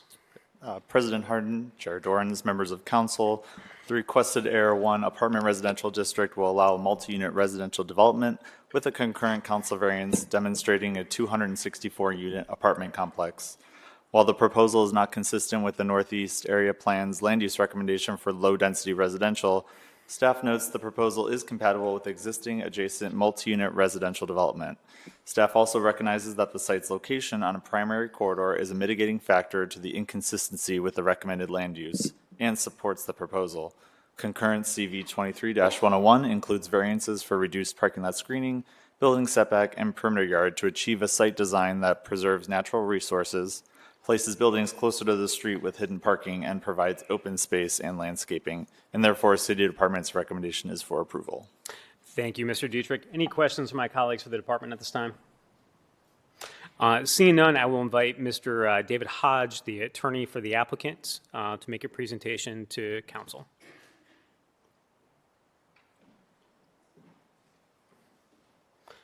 Mr. Hodge, welcome back to council. Floor is yours, sir. Thank you. President Harden, Chair Dorans, members of council, David Hodge, attorney for the applicant on this rezoning proposal at 3680 Westerville Road. Chair Dorans, you said as you got started that there were 694 residential units on tonight's agenda. This application represents 264 of that 694 total. You said something else that I want to reiterate to the council, and that is that 100% of these units are all being offered at 60% of AMI, all of them. This is at 3680 Westerville Road on the east side of Westerville Road between Ennis on the south and Morsup to the north. This is a neighborhood, if you've driven over there lately, that really could use this type of investment being proposed here with this. It's been quite an intense process underlying this request with the neighborhood. We met twice with the zoning committee, once with the Walnut Creek Civic Association, and then ultimately with the Northeast Area Commission. When we started in the library where we first met, there were a room full of people. As we continued to actually listen to the concerns that folks in the neighborhood had, that area commission members had, and make modifications to this proposal to address those conditions, as we worked through the rest of the process, there were very few people in the room at the end. This is here, as Chair Doran said, with a city staff recommendation of approval.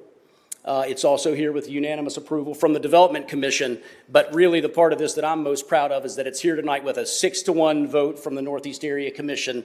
That's because we took them seriously. We listened. We made pretty radical revisions to this site plan to make it better, to protect the perimeters. I can sit here and go through, spend an hour going through all of the things we did to make this a better development here, but I won't bore you with all that. If anybody has a specific question, we'll get into that. The one thing I do want to say, and the screen's not showing this part of that, but Westerville Road is over here on the left side. The residential perimeters are down in here. You can see our original proposal had some buildings here. We moved this building way up. We are committing to this site plan, preserving those woods. We committed to do an 8-foot perimeter fence along that residential perimeter. So that's just really one of the many things we did. The other thing is we originally had 6 buildings. We've reduced this down to 3. So I know we have some people here to talk about this. We'll certainly listen to what they have to say, and hopefully I'll have the opportunity to come up and provide some additional information.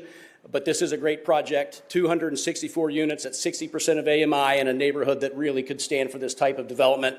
This is one that has been this intense process leading up to tonight, but one that I'm particularly proud to have been a part of throughout this, and also particularly proud to have the 6-1 support out of the Northeast Area Commission. I'll stop there. Thank you, Mr. Hodge. Any questions from council colleagues for the applicant's attorney at this time? Seeing none, we'll invite you up after the public speakers. Thank you, Mr. Hodge. The first public speaker we have to come before council on this piece of legislation is Ms. Jamie Robinson. Ms. Robbins, welcome to council. Come up to the podium. Please let us know if you have any relationship to the property, and you have 3 minutes. Yes, hello, my name is Jamie Robinson. I live at 2626 Stacy Lane. The project will be built basically behind my house. I'm here to read the letter for Commissioner Chanel McDougall-Yakubo, who unfortunately could not be here tonight. She's the Northeast Area Commission Secretary, as well as the Walnut Creek Civic Association Secretary.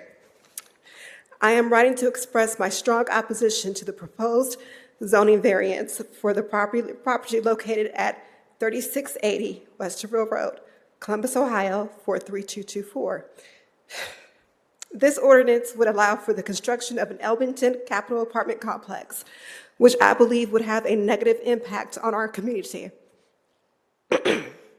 I would like to take a moment to point out that Elbington Capital and their attorney have made changes to better suit the needs of the community, but have failed to address major concerns, with the most important being the number of units that are proposed for this 12-acre parcel. Another concern is the impact of this development on our already overcrowded community. We are currently experiencing a strain on our existing infrastructure. The addition of this proposal would only exacerbate these problems. The proposal would mean that we would have upwards of 1,500 additional bodies in this area, going to our already failing and overcrowded schools, adding to the copious amounts of traffic, and would increase pedestrian traffic. And this area already has no sidewalks, and there has been no plan from the city proposing sidewalks being added. In addition, I am concerned about the noise pollution that this development would generate. The proposed units would be located in a quiet residential neighborhood, and I am worried about the impacts of increased noise levels on the quality of life for residents, some of which have lived in this area for over 40 years. I am also concerned about the crime that would come to our already established community. This development is proposing low-income housing, and history has proven that these kinds of properties have a history of being a crime magnet due to slumlords, gang activity, and pests. Furthermore, I am concerned about the strain that this development would place on our existing utilities. Our water and sewer systems are already at capacity, with many homeowners facing flooding, in part due to the City of Columbus failing homeowners and allowing additional structures to be built in recent years. We are also facing electricity issues, and our grid has been identified as being overloaded and needing an upgrade. Our electricity is already being supplied from Dublin. This is going to further create a problem for homeowners. I am worried that the addition of this proposal would overload these systems. Finally, I am concerned about the increased traffic that this development would generate. This will be located in a busy area, and I am worried that the addition of more traffic would make it even more difficult to get around. It is a nightmare to turn left out of Woods Edge Drive onto Westerville Road. Ma'am, you can finish. Okay. Taking upwards of 15 minutes for one car to turn during rush hours. I invite everyone voting on this zoning variance to come to our neighborhood and attempt to make this turn themselves between 4 p.m. and 5:30 p.m. on a weekday. For all these reasons, I urge you to deny the proposed zoning variance. This development would not be in the best interest of our community, and I believe that it would have a negative impact on our quality of life. We are homeowners that have vested interest in our community. We cannot just get up and leave when this proposed property will be sold off after the developer's tax incentives have run out. Thank you. Thank you, Ms. Robinson. Any of my colleagues have any questions or comments for the speaker? Councilmember Favor. I just want to make sure we're all operating on the same information. 60% of the area median income for an individual is $39,375 in our community. That's a customer service representative. 60% of the area median income for a family of four is $56,213.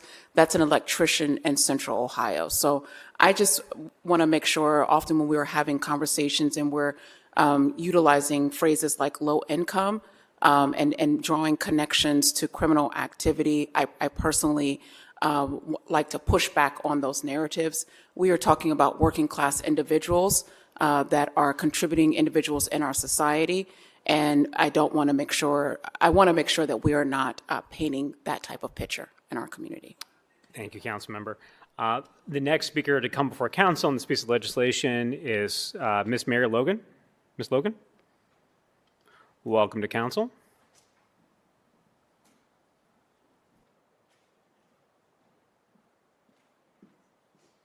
Thank you. If you wouldn't mind stating your name for the record and any connection you have to the property, and you have 3 minutes. Good evening. My name is Mary Logan. I live on Red Clover Place.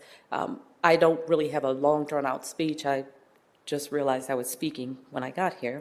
I'm a longtime resident of the neighborhood. I've lived in Walnut Creek for 37 years.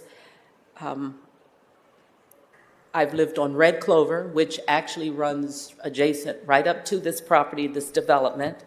I'm on the west side of the street, so literally my backyard are the woods that are being removed from by this project.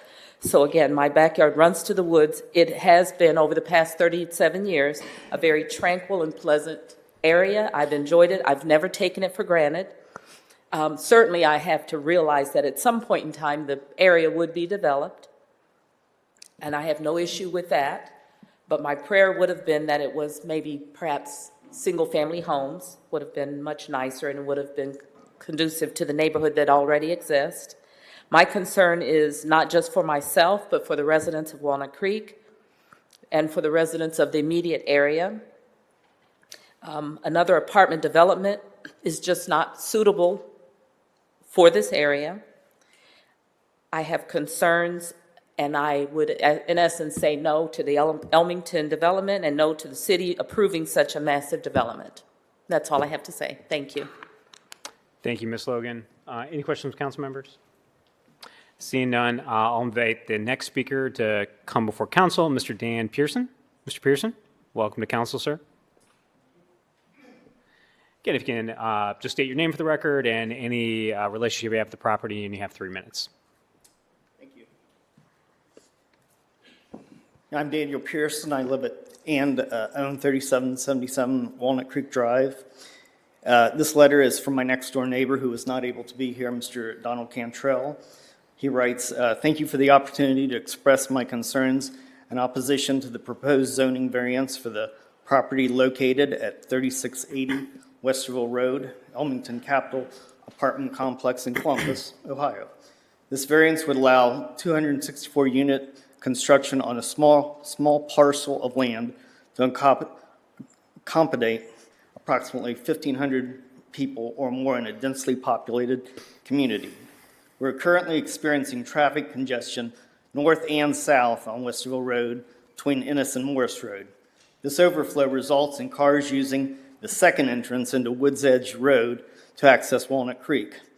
Constant traffic has produced cars being hit even though speed bumps were installed. We have had several fatalities at the intersection of Walnut Creek and Westerville Road, one of which ended with the driver's car overturned and was burned alive. Several of the officers from the Columbus Police Department have indicated that this is the most dangerous intersection in the city of Columbus. The noise level has continued to create a challenge with emergency vehicles traveling down Westerville Road into Walnut Creek subdivision morning and late evening. If this project is approved, there will be an influx of school-aged students who will be dropped off and picked up at the site by Columbus City Schools, where no sidewalks and flashing lights will be installed. There have been no substantial commitment from the city or the developer to ensure this will be provided for the safety of our kids. Mr. Cantrell has personally taken videos and pictures of the traffic congestion on Westerville Road and forwarded those to the North Area Commission.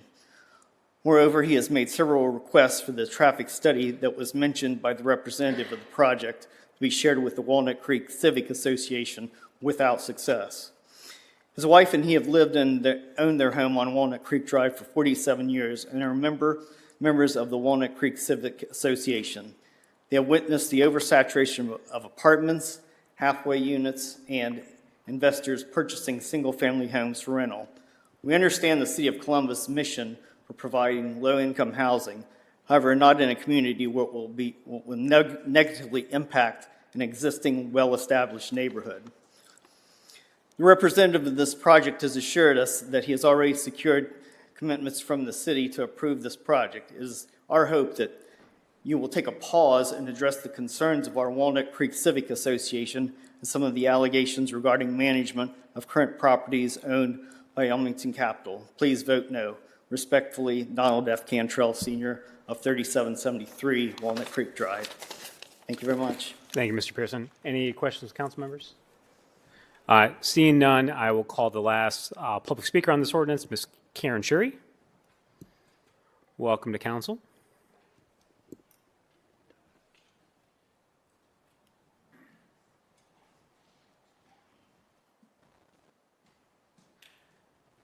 Good to see you again.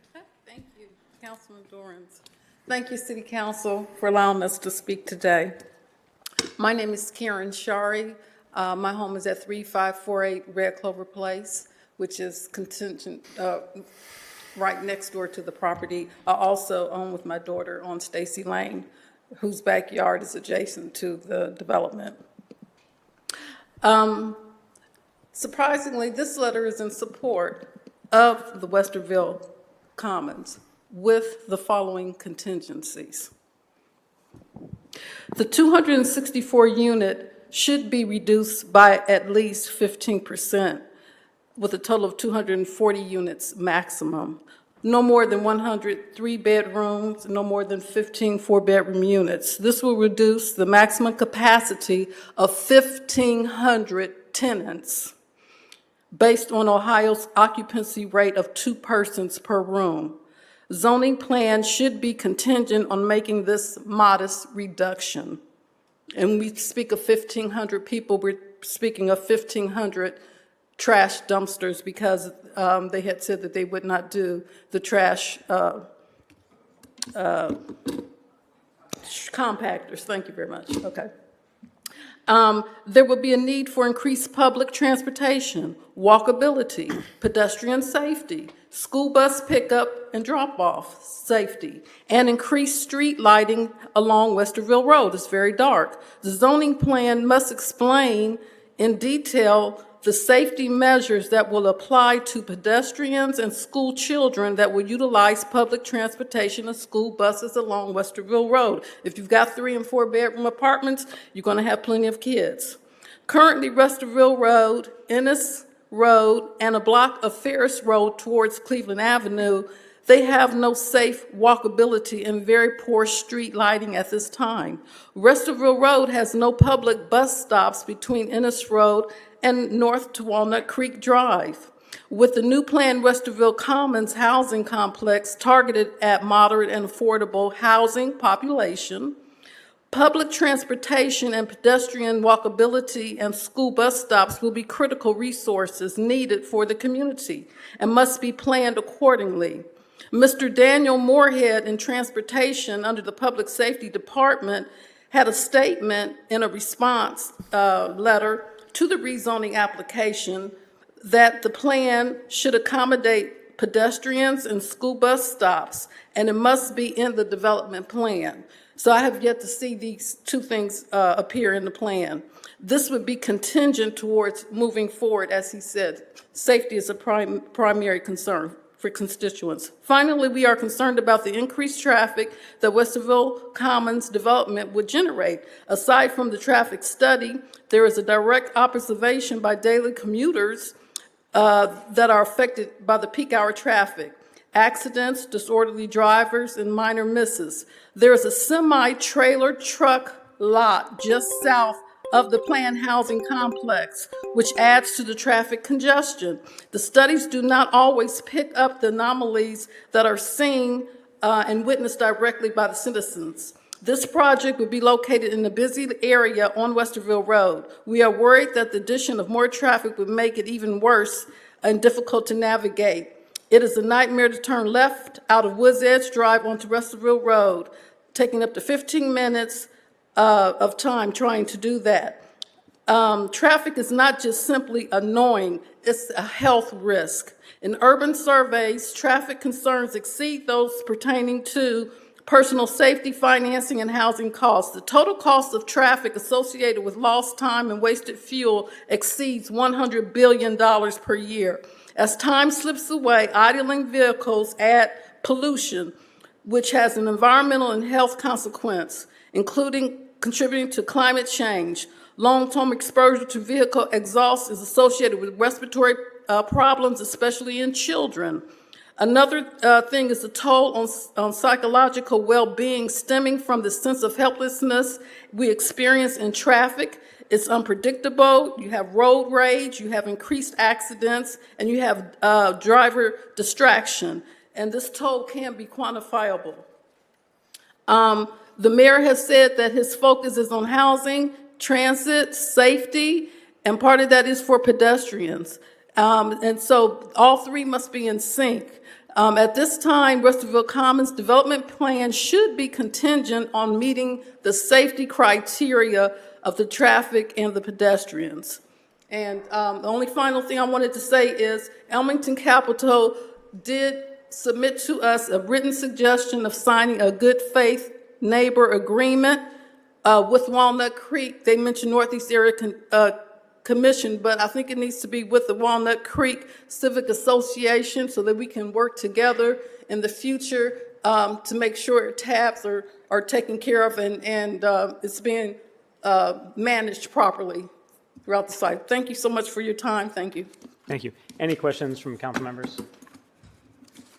Thank you. And I do also want to thank the Walnut Creek Civic Association for having me out last week to talk through some of these issues at the meeting, because there's a number of outstanding issues and there's still more things to work through. But thank you again for that invitation. Appreciate everyone being here tonight. I appreciate you coming. Thank you so much. Thanks. Yep. This time I want to invite Mr. Hodge, the representative for the applicant, to come back and address anything that he'd like to.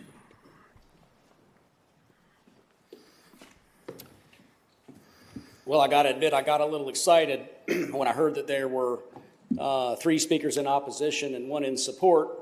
And then Ms. Shari marked support and then spoke in opposition. But I love Ms. Shari. We've developed a relationship over time and have one that kind of predates the meeting tonight. The density being proposed here is 21.8 dwelling units an acre, not that dense of a site. The impetus for this, and you can see it's a little bit of an unusual shape. Ebenezer Methodist Church owns the entirety of this property. Ebenezer Methodist is selling off this portion so that they can do their church facility on this southern portion of the property. You can see here that there's residential along the south of that, which will all be protected by that church and recreational facility there. Along this portion of the southern perimeter and this eastern perimeter, we are preserving these woods because this is a site plan commitment, and we are also building that 8-foot fence. That's a setback of 130 feet to the south and 150 feet to the east. In terms of schools, we actually reached out to Columbus Public. We have a commitment for my client Elmington Capital's 501c3 affiliate called Elmington Elevates to reach out to Columbus Public and participate with them in whatever charitable endeavor is appropriate here. This did undergo a traffic access study. There will be road improvements made to Westerville Road to mitigate the increase in traffic occurring as a result of this development. Sidewalks. We worked early and often with the city's planning department on this, and you can see here somewhat this white line around the perimeter of the parking field starts from the eastern portion of the property, extends all the way out to Westerville Road. Out along Westerville Road, we're building a shared use path. So not just a sidewalk, but a shared use path. I readily admit the pedestrian situation out on Westerville Road is not great, but you got to start someplace, and we're starting here. The reason we're doing the shared use path and not a sidewalk is because we worked with traffic management initially. Actually, one of Ms. Shari's suggestions to incorporate a flashing pedestrian beacon so that pedestrians could cross Westerville Road. A lot going on there, so in lieu of that, we committed to do the shared use path out along the frontage. That's on the site plan. It's a commitment in this zoning. I talked about the setbacks. I know that some of the opposition talked about noise. We have significant setbacks here and a wall, so there's going to be a woods and an 8-foot fence between us and the residential perimeters and a church. So I don't think we're going to have any increase in noise here to these neighbors. The crime issue. I'll rest on what Councilmember Favor had to say in response to that. Actually, I won't. I'm going to say a little bit more. We committed to lighting. We committed to cameras. We committed that if crime would ever be an issue, we will hire off-duty moonlighting police officers or security. We also committed to a good neighbor agreement with the Northeast Area Commission, and in that good neighbor agreement, Elmington Capital agreed to come back to the Northeast Area Commission upon request as a check-in. If something's amiss, if something's afoul, Elmington will come in and check in. That's because they're not going to build this and lease this up and flip this. They are a long-term hold. They will hold this a minimum of 15 years. Likely longer, but a minimum of 15 years. With reference to electricity, we actually had our civil engineer reach out to the electric provider, Ample Electricity. With reference to city utilities, ample sanitary sewer, ample water, so no issues there. This last part is that folks have said that I've said that this is absolutely going to get approved. Never said that. Never have said anything like that in my life. I work hard to listen to people, to come to an accord, to incorporate suggestions to make a project better. I've often said that the Area Commission project does work because the development that is ultimately presented before City Council is a much better development as a result of neighbor input and as a result of a willing developer to listen and to incorporate those revisions and modifications to a plan, and that is exactly what has happened here. I will stop there and do my best to answer any questions anyone on council has. Sure. Councilmember Barosa de Padilla.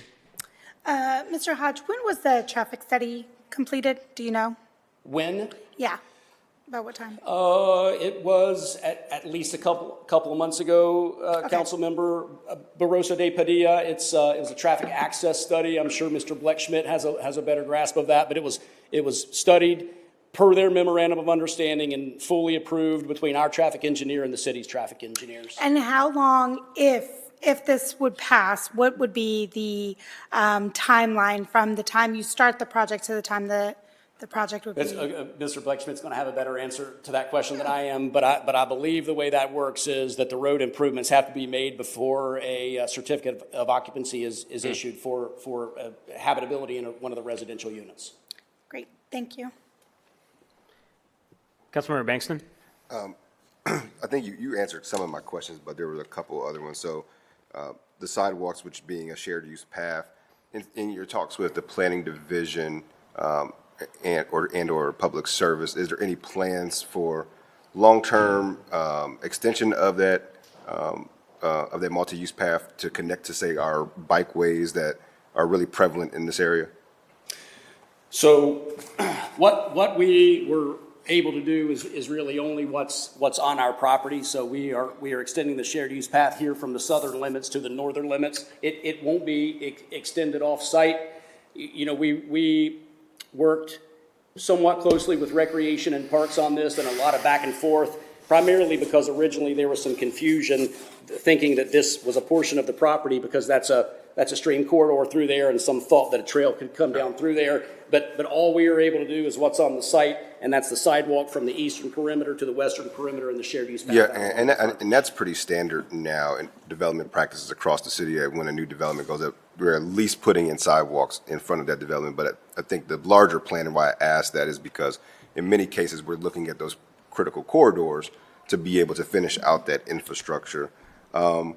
One thing that was also mentioned that I always want to get to the heart of, can you go over what the unit mix is? How many of 1 bedrooms, 2 bedrooms? I've got to bring up my colleague to answer that question. Yep, it is 1s, 2s, 3s, and 4s in this. So we have a mixture. I don't know exactly what the breakdown is, Councilmember Bankston. I'm not sure Joe will either, but come up, Joe.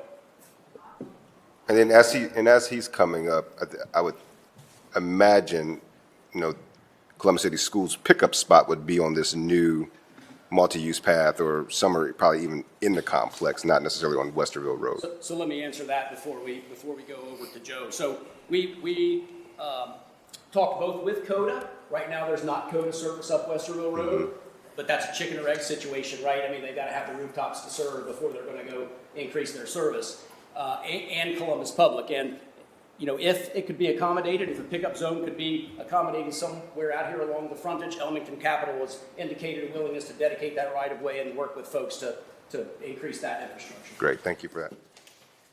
Bedroom mix. Tell them who you are. Joe Horowitz, Elmington Capital Group, the applicant for this rezoning. To answer your question directly, it's I think it's 28 one-bedroom units, 93 two-bedroom units, 117 three-bedroom units, and 26 four-bedroom units. Got it. So it's about 10% one-bedrooms, 10% four-bedrooms, and then it's around, I think it's about 35% twos and 40% threes, somewhere in that range. Got it. No, Don't check my math on that. I might have had a percent too off. Yeah, no, I just was interested in what that mix is. I mean, I know for us, there is a drastic need for 3-bedroom and particularly 4 bedrooms to accommodate families. So I just wanted to understand what that mix was. Thank you. Chair, I'm sorry, I just wanted to add one, Councilmember Bankston. So as we're rolling out the Bike Plus plan, yes, that is a possibility that they could be connected. I also want to commend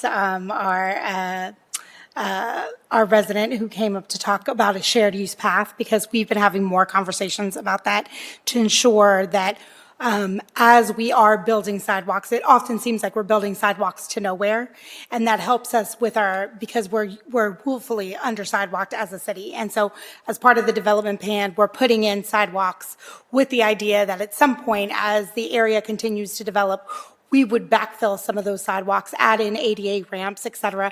So you see that often around the city. And so shared use paths are key for us, because as we think about mobility and ensuring that people can get around safely, whether they're pedestrian or cyclists. That's big. So I just want to commend you on making that a suggestion as part of the plan. And the reason I asked about the traffic study is because, as we know, especially when we have that sort of impact in a specific area where we have had historically, I'm not sure. I'd be speaking out of turn if I told you where the Westerville Road is on the high injury network, but we know that infrastructure follows once we start to develop those things. So some of the concerns that we have today are things that will begin to be addressed and will be addressed, as Mr. Hodge stated, in preparation for the development that comes into that area. Chair. Thank you, Councilmember. Councilmember Remy. Thank you, Chair. Thank you to the residents that came down and spoke to this evening. I mean, they're absolutely right. There's no pedestrian. I travel these roads every single day, and certainly all the roads they mentioned, there needs to be a lot of help. So I applaud you for at least putting in the shared use path, and hopefully the church will do the same, and so on and so forth as we see that get more developed. I was just curious what the amenities are at this complex. Sure. So the amenities at this project are much like the amenities at all of Elmington's projects, which are targeted towards this resident unit mix. It will include an exercise facility. It will include a community room. It'll include a business facility as well, with computers and office equipment, so that individuals can go and conduct their own business, apply for jobs, do internet research, things of that nature. We have outdoor playgrounds and tot lot, outdoor sitting areas, and then green open space. Yeah, I noticed some of the green there in the northeast corner. So, okay. Thank you very much. Appreciate it. Any other questions? Councilmember Mitch Brown.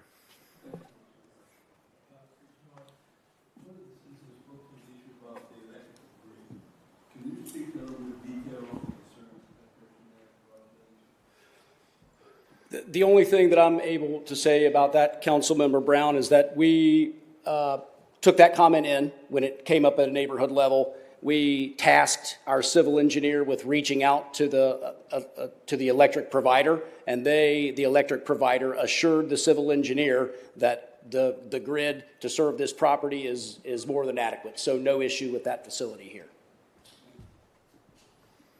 Thank you, Councilmember. Any other members? Mr. Hodge, so again, I think you referenced earlier, and I've had some conversation with the Civic Association, the Air Commission as well, that the amount of changes that sort of went through the process. I was wondering if you could highlight some of those higher level changes that were made to the proposal as this worked through the community process. Sure. So as you can see from this site plan, this is now 3 buildings. When we originally filed this application, it was a total of 6 buildings, with this building, a building generally here, a building generally here, and then 3 buildings down here in this southeast corner. So a pretty radical revision to get rid of those 3 buildings, consolidating into 6. When we did that and addressed this portion of the site plan, consolidating everything into this building and the others, we were able to create this open space area down here, preserve those woods, which is a commitment on the site plan, and also commit to the 8-foot fence. We also originally, over on this east side, you see this sort of hammerhead configuration here. We originally had an emergency access going over to the east through the apartment complex, which gave folks some heartburn. Those were legitimate questions. So we were able to remove that emergency access, with the emergency access now being over here on the west side. There's an architectural character exhibit in your package. We were criticized at our initial meeting about the architecture feeling very institutional, so we pretty radically revised the architectural character of the buildings. Oh gosh, I don't know, Mr. Dorans, if that's enough. We could certainly talk about many, many more. Sure, thank you. Any other questions or comments for the applicant at this time? Thank you. This is not so much a question for the applicant, but just sort of a statement. And I know this was one thing that I spoke with the Civic Association. I met with them. They will need to demonstrate to the Department of Public Utilities that they can keep this development at pre-development levels from stormwater runoff. Anytime we're talking about development of green space, obviously there is natural questions around flooding, and considering that there's been a number of issues there locally that my office is working through right now to identify some issues from some smaller scale development. They cannot get a permit to build this unless they can demonstrate to the city that they can achieve not increasing any additional flooding within the areas. So I think that's something that, again, has come up in additional conversations, and I don't know if the applicant has any additional comments on that, but that is a pretty stringent barrier towards this project coming out of the ground. If they can't demonstrate that they can do that, they're not going to get the permits to build the project. And again, I don't know. That's absolutely right. The city of Columbus, as you all well know, is under pretty strict guidance in terms of how stormwater is treated. We cannot, and nobody can increase the flow of stormwater off-site one drop. We have to accommodate all of the water that's coming on. We have to treat it on site for quantity, for quality, before it gets released back into the storm sewers or into the creeks. That will absolutely happen here with Elmington Capital civil engineers under the strictures of the stormwater manual and reviewed and approved by the city's engineers as well. Thank you. Any other questions from council members for the applicant at this time? Seeing none, thank you. Again, I want to say thank you to the residents that have engaged in this process. I think when we talk about, affordable housing at council, this is something that comes up with every single member, every single time we're out in the community. We're talking about 264 units of desperately needed housing in our community. Talking about people that are making between $40,000 and $60,000 on an annual basis. Those are folks like teachers and legal assistants and customer service reps, all kinds of folks that need to have a house over their head. When I took over the zoning committee, we articulated 9 different priorities that this council would review projects on. This project meets every single one of those priorities that was articulated by this body. Finally, I want to read comments from the Northeast Area Commission from their vote on November 2nd. Quote, the Northeast Area Commission approves the council variance of rezonings with a majority yes vote. The commission felt the difficulty and complexity of this application was a challenge for both the developers and the neighborhood constituents. The demands from the Walnut Creek Civic Association, occupants, neighbors, etc., were many, but were received respectfully by the developer and the representing attorney. After much discussion, the majority of the commissioners felt that a sincere effort was made to meet the housing demands of the community and produce a viable and appealing product for the area, end quote. There is no perfect housing project in Columbus. There's no perfect site. To Councilmember Rosa de Padilla's point earlier, investment in infrastructure in neighborhoods follows increased development within the areas. And without that increased development, you're not going to see the infrastructure upgrades to make sure that these are good housing options for folks in our community. But at this time, I believe that this project is ready to move forward to make sure that we're bringing valuable housing online for members of our community. With that, I'll pause to see if there's any questions or comments from council members at this time. Seeing none, I move for passage. Clerk, please call the roll. Bangston, Barosa de Padilla, Brown, Dorans, favor Remy, President Harden. Passed. Thank you. Next, we have ordinance 3342-2023, rezone 4025 South High Street, being 7.6 plus acres located in the west side of South High Street, 880 plus feet south of Obetz Road from LC4 Limited Commercial District to AR2 Apartment Residential District. The site consists of one undeveloped parcel. Ordinance number 1970-2022 was approved on the site for a multi-unit residential development with up to 300 dwelling units and was supported to assist in the state funding application process, subject to completion of a rezoning application to an appropriate zoning district. The requested rezoning in this ordinance fulfills that condition. The proposal has full approvals from City Staff, Development Commission, and FAR South Area Commission. Do I make colleagues any questions or comments? Seeing none, I move for passage. Clerk, please call the roll. Bangston, Barosa de Padilla, Brown, Dorans, favor Remy, President Harden. Pass. Thank you. Next, moving into the council variances portion of our agenda. First, we have ordinance 3273-2023 to grant a variance provisions of section 3332.039 R4 residential district, 3333.025 AR2 apartment residential district uses, 3312.13B driveway, 3312.21 D1 landscaping and screening, 3312.25 maneuvering, 3312.29 parking space, 3321 01, dumpster area 3322105, vision clearance 3332.21D, building lines 3332.26F, minimum side yard permitted 3333.18, building lines 3333.22, maximum side yard permitted 3333.23, minimum side yard permitted, and 3333.24 rear the Columbus City Codes for the property located at 1068 North 6th Street to allow mixed residential development with reduced development standards in the R4 residential district with AR2 apartment residential district, and repeal ordinance number 1863-2015 passed July 27, 2015. The site consists of 7 undeveloped parcels and includes an 8th parcel consisting a 7-unit apartment building with a carriage house, as permitted by ordinance number 1863-2015. The requested council variance will allow new multi-unit residential development in Area A totaling 50 units and maintains the existing apartment building and carriage houses in Area B with a dumpster in Area B to serve both areas. The council variance is requested because R4 district does not allow a 40-unit apartment building and the R2 district does not allow a 7-unit apartment building and carriage house in the same lot. The proposal has approvals from city staff and the Italian Village Commission. Do my colleagues have any questions or comments? Seeing none, I first move to accept the entire staff report and new evidence as an exhibit. Clerk, please call the roll. Bangston, Barosa de Padilla, Brown, Dorans, favor, Remy, President Harden. Accept it. Thank you. Next, I move to adopt the findings of staff, the findings of council. Clerk, please call the roll. Bangston, Barosa de Padilla, Brown, Dorans, favor, Remy, President Harden. Adopt it. Thank you. And finally, move for passage. Clerk, please call the roll. Bangston, Barosa de Padilla, Brown, Dorans, favor, Remy, President Harden. Passed. Thank you. Next, we have ordinance 3275-2023 to grant advance provisions of section 3365.01 M1 Manufacturing District, 3345.13 Height District, the Columbus City Codes, so property located at 4625 Westerville Road to allow public park uses in the M1 Manufacturing District with an increased building height in the PUD Planned Unit Development District. The site consists of 5 parcels. 1 parcel developed with a private sports park. 1 parcel is a former rail right-of-way. 2 parcels are undeveloped, and 1 parcel is developed with a manufacturing building. The applicant requests a council variance to allow redevelopment of the site with a public park. A council variance is required because a public park is not a permitted use in the M1 district. Including this request is a variance to increase the allowable building height for field lighting and installation of a temporary sports dome. A proposal has approval from city staff and the Northland Community Council. Do my colleagues have any questions or comments? Seeing none, I move to accept the entire staff report into evidence as an exhibit. Clerk, please call the roll. Bangston, Barosa de Padilla, Brown, Dorans, favor, Remy, President Harden. Accept it. Thank you. Next, move to adopt the findings of staff as the findings of council. Clerk, please call the roll. Bangston, Barosa de Padilla, Brown, Dorans, favor, Remy, President Harden. Adopt it. And finally, move for passage.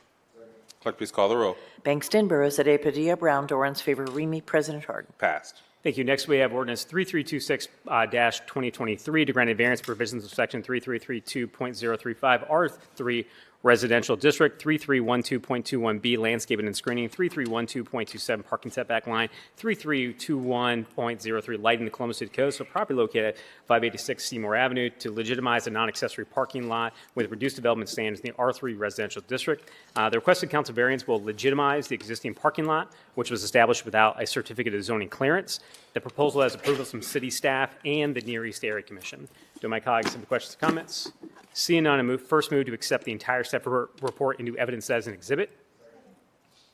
Clerk, please call the roll. Bangston, Barosa de Padilla, Brown, Dorans, favor, Remy, President Harden. Clerk, accept it. Next, I move to adopt the findings of staff as the findings of council. Clerk, please call the roll. Bangston, Barosa de Padilla, Brown, Dorans, favor, Remy, President Harden. Adopt it. Thank you. And finally, move for passage. Clerk, please call the roll. Bangston, Barosa de Padilla, Brown, Dorans, favor, Remy, President Harden. Passed. Thank you. Next, we have ordinance 3327-2023 to grant a variance provisions of section 3332.033 R2 Residential District and 3312.49C minimum number of parking spaces required of the Columbus City Codes with property located at 383 Heartland Drive to allow a shared living facility for 10 occupants with reduced parking in the R2 Residential District. The requested council variance will allow a dwelling to be used as a shared living facility with a maximum occupancy of 10 people. The proposed housing is intended to keep young mothers and their children out of homeless shelters and includes a 24-hour on-site supervision. A council variance is required because of the shared living facilities prohibited in the R2 district. The proposal has approvals from city staff and the Far South Area Commission. Do any colleagues have any questions or comments? Seeing none, I first move to accept the entire staff report into evidence as an exhibit. Clerk, please call the roll. Bangston, Barosa de Padilla, Brown, Dorans, favor, Remy, President Harden. Accept it. Next, I move to adopt the findings of staff as the findings of council. Clerk, please call the roll. Bangston, Barosa de Padilla, Brown, Dorans, favor, Remy, President Harden. Adopt it. And finally, I move for passage. Clerk, please call the roll. Bangston, Barosa de Padilla, Brown, Dorans, favor, Remy, President Harden. Passed. Thanks. Thank you. Next, we have ordinance 3333-2023 to grant a variance provisions of section 3309.14 Height District, 3321.05A2 Vision Clearance, 3333.18C Building Lines, and 333.25 Perimeter Yards of the Columbus City Codes for the property located at 6425 Fiver Ash Drive to allow reduced development standards for an apartment complex in the LAR1 Limited Apartment Residential District. This is a companion variance to the rezoning we heard earlier, ordinance 3332-2023. For a multi-unit residential development containing up to 180 units. Proposal has approvals from city staff and the Greater Southeast Area Commission. Do any of my colleagues have any questions or comments? Seeing none, I first move to accept the entire staff report into evidence as an exhibit. Clerk, please call the roll. Bangston, Barosa de Padilla, Brown, Dorans, favor, Remy, President Harden. Accept it. Thank you. Next, I move to adopt the findings of staff as the findings of council. Clerk, please call the roll. Bangston, Barosa de Padilla, Brown, Dorans, favor, Remy, President Harden. Adopt it. Thank you. And finally, move for passage. Clerk, please call the roll. Bangston, Barosa de Padilla, Brown, Dorans, favor, Remy, President Harden. Passed. Thank you. Next, we have ordinance 3337-2023 to grant a variance provisions of section 3312.21D1 parking lot screening 3333.18 building lines and 3333.255 perimeter yards of Columbus City Codes of property located at 3680 Westerville Road to allow reduced development standards for the apartment complex in the AR1 apartment residential district.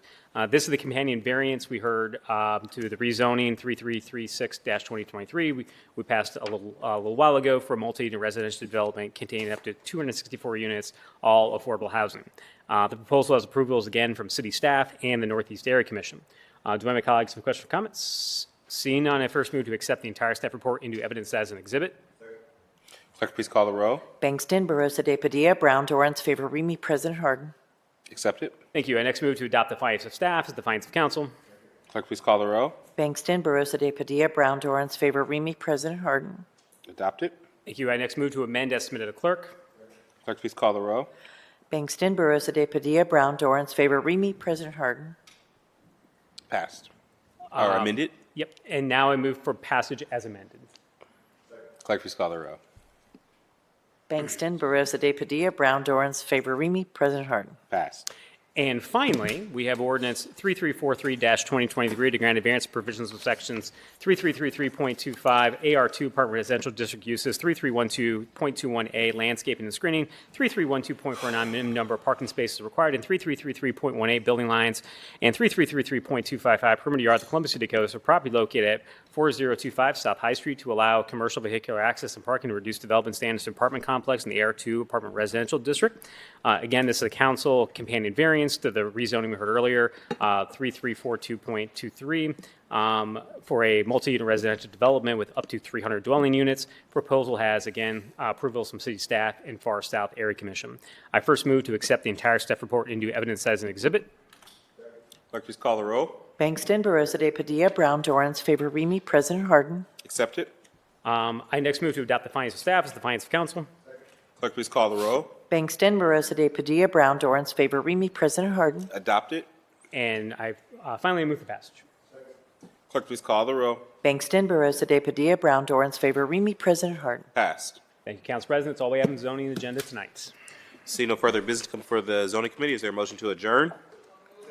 Clerk, please call the roll. Bangston, Barosa de Padilla, Brown, Dorans, favor, Remy, President Harden. The meeting is adjourned. We'll reconvene meeting number 60 in 5 minutes when the directors reconvene.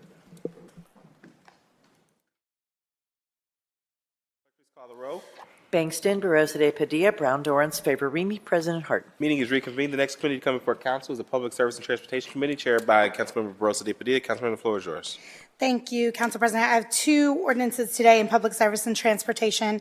The first is Ordinance 3143-2023 to amend the 2023 capital improvement budget to authorize the Director of Public Service to enter into contract with Complete General Construction Company for the bridge Rehabilitation Annual Citywide Contract Project to authorize the expenditure of up to $1,415,674.47 from the Streets and Highways Bond Fund for the project and to declare an emergency.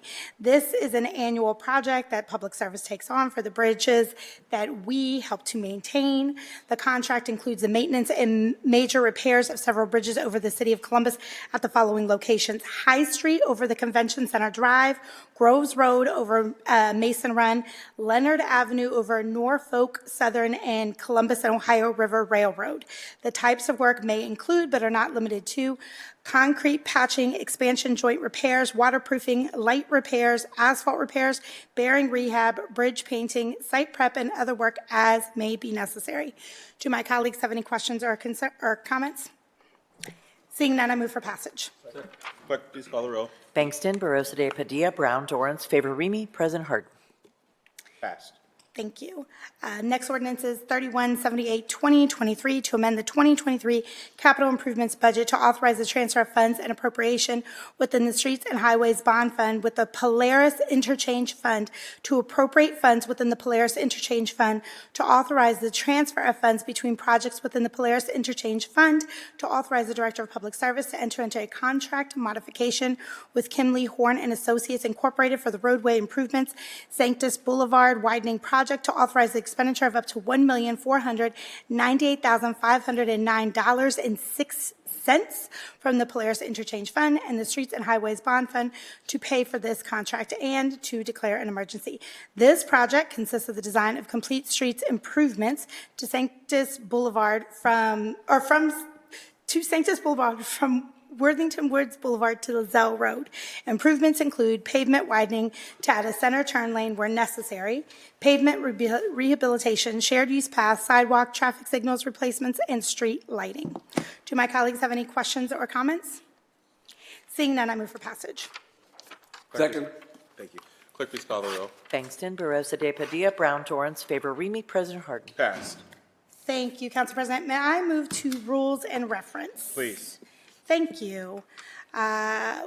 So if we could go back to page 13 in Rules and Reference under first reading, it is ordinance 2700-2023 to amend Title 39 and Chapter 329 of the Columbus City Codes and to repeal certain existing sections of Title 39 and Chapter 329 in order to update, clarify, and strengthen code regarding the operations of the Office of Diversity and Inclusion and its programs. So I know we have several speakers on the topic, so I'm going to give a little bit of context. I'm also going to have our Director of Diversity and Inclusion share some context. We will go to speakers. I've partnered with Councilmember Bangston on this piece of legislation. Councilmember Bangston will speak. We'll open it up for questions. Here we go. In September, Council held 2 opportunities for public input, and staff have made themselves available for inquiry regarding the changes to Title 39, which governs the Office of Diversity and Inclusion. These changes ensure that all minority business owners operating legally in the United States of America and the state of Ohio have equal access to certification programs within the Office of Diversity and Inclusion. In 2017, Mayor Ginther issued an executive order which City Council codified in Section 16110 that prohibits denying city services based on citizenship status.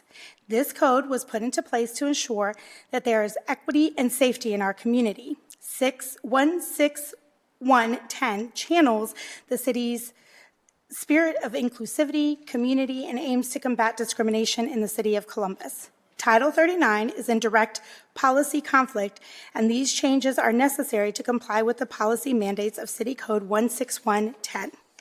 The City of Columbus has set minority goals monitored by the Office of Diversity and Inclusion, which includes equity, supplier, and workforce diversity. These goals were created to allow for equity and access for women, veteran, and minority-owned businesses to be awarded city contracts. The first 2 changes of the 6 that are being proposed this evening strive to expand and promote opportunity. These changes include the removal of citizenship inquiry and expands the geographical definition of a small business that reflects Central Ohio's collective economy. The 4 other changes are adding clarity of process and eligibility, such as clarifying qualifications for certification to verify the status and legitimacy of a minority-owned, women-owned, or veteran-owned small business, as well as adding 1-year establishment requirement of a business and a 1-year moratorium for reapplying after denial. Lastly, it's important to note that these changes will allow a reevaluation and reauthorization of the Title 39 programs on a 5-year basis. These changes are a best practice seen in large cities that have incorporated the elimination of citizenship status in their practices, including cities like Cincinnati that are experiencing growth in emerging communities. It also helps to broaden the pool of qualified business to promote partnership and access for small businesses that might not otherwise have the capacity to meet large contracts. The intention of this legislation is not to dilute opportunities for Black, African American, or other minority businesses, but ensures that all residents have access to city resources that they are entitled to and strengthens ODI's ability to serve our residents. We remain committed to removing all barriers that systemic racism has put in the way of our residents. I'd like to stop there and hand it over to Director Jenkins if there's anything you'd like to add that I might have missed in the overview of the changes, or if there is anything that you would like to share regarding business certification and access to city contracts. Director Jenkins. Councilmember Barosa de Padilla, council members, President Harden. Thank you very much. We will continue to certify minority-owned business, women-owned businesses. In that certification process, we do go through a rigorous focus on the business ownership as well as the operation of the business and who is operating that business. That will not change through this process. Codes 1, 2, 4, and 5 that you mentioned are looking at how we're growing as a city and how expansive we are, and we need to be nimble and move with that city, with the city's growth. Codes 3 and 6 will be looking at how we are staying in compliance with our previous codes, as well as making sure that we are looking for the future and staying connected with federal and state codes. The other question I wanted to just ensure that there's clarity on is, aside from the 2 biggest changes, aside from some timeline changes in terms of clarity of process with the 1 year being in business, with the 1 year waiting for if you were denied, and then there's one other classification in terms of like an employee-owned, I think, process. Can you talk for just a second about the differentiation of small local businesses versus small regional businesses, because that's also an expansion of who would then also be able to get certified that would not have been able to get certified before? So for some clarity around that, we were originally looking at small local businesses, and there was no definition to small local businesses, so we defined that as our regional program. We are looking at businesses that are at a revenue of $1 million and less than 25 employees. Those businesses in that region, because we are expanding in the way that we're growing, we want to make sure that we're inclusive of those businesses. It will not have a designation by identity, but only revenue and employee size. And we'll be working with those businesses to expand those businesses, grow them, and develop them like we do all the businesses that come through the city of And they would include Columbus. folks outside of Franklin County, correct? Correct. That's the biggest. Yep. Okay. Do my colleagues have questions for Director Jenkins? Councilmember Bankston? Just one question, Director. I know this came up in our public hearing, but could you also clarify there's a piece of this that I think is really the strongest change, which is codifying and giving us the ability to update the disparity study, which gives us the ability to have these requirements and set these goals. Could you talk a little bit about that piece of these changes? Yes. So with our disparity study, we know that the data needs to be refreshed, And so with this particular piece of legislation, what we will do is we'll refresh the data and bring that data to City Council to make sure that it is reauthorized every 5 years by City Council. Got it. And then again, just to clarify on the, I think, question around citizenship, this change in no way changes who is legally able to do business in the United States and the state of Ohio. Is that correct? That is correct. We will only certify businesses that are eligible to do business and perform work in the state of Ohio, and we will be requiring all business owners, they must have citizenship or lawfully permanent residence of the United States. Got it. Thank you. Yes, sir. Any other questions before I move to public commentary? Okay, thank you.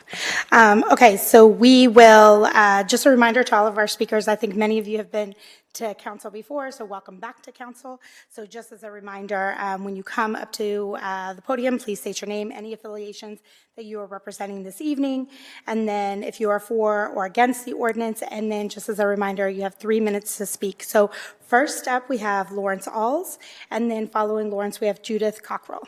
And I apologize if I mispronounce anyone's names. Please be sure to correct me.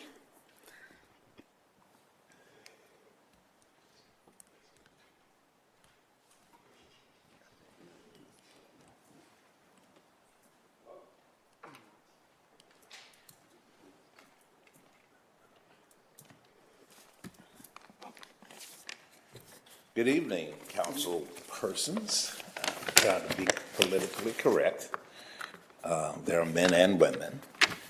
My name is Lawrence Alls, and I chair the Economic Development Committee for the Columbus Branch 3177. I was listening to the remarks, then I'm going to read what I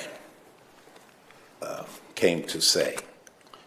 But there's a central question that deals with the role of what I call the indigenous black person in this country. And it seems as though the effects of slavery are missing in policy and procedures.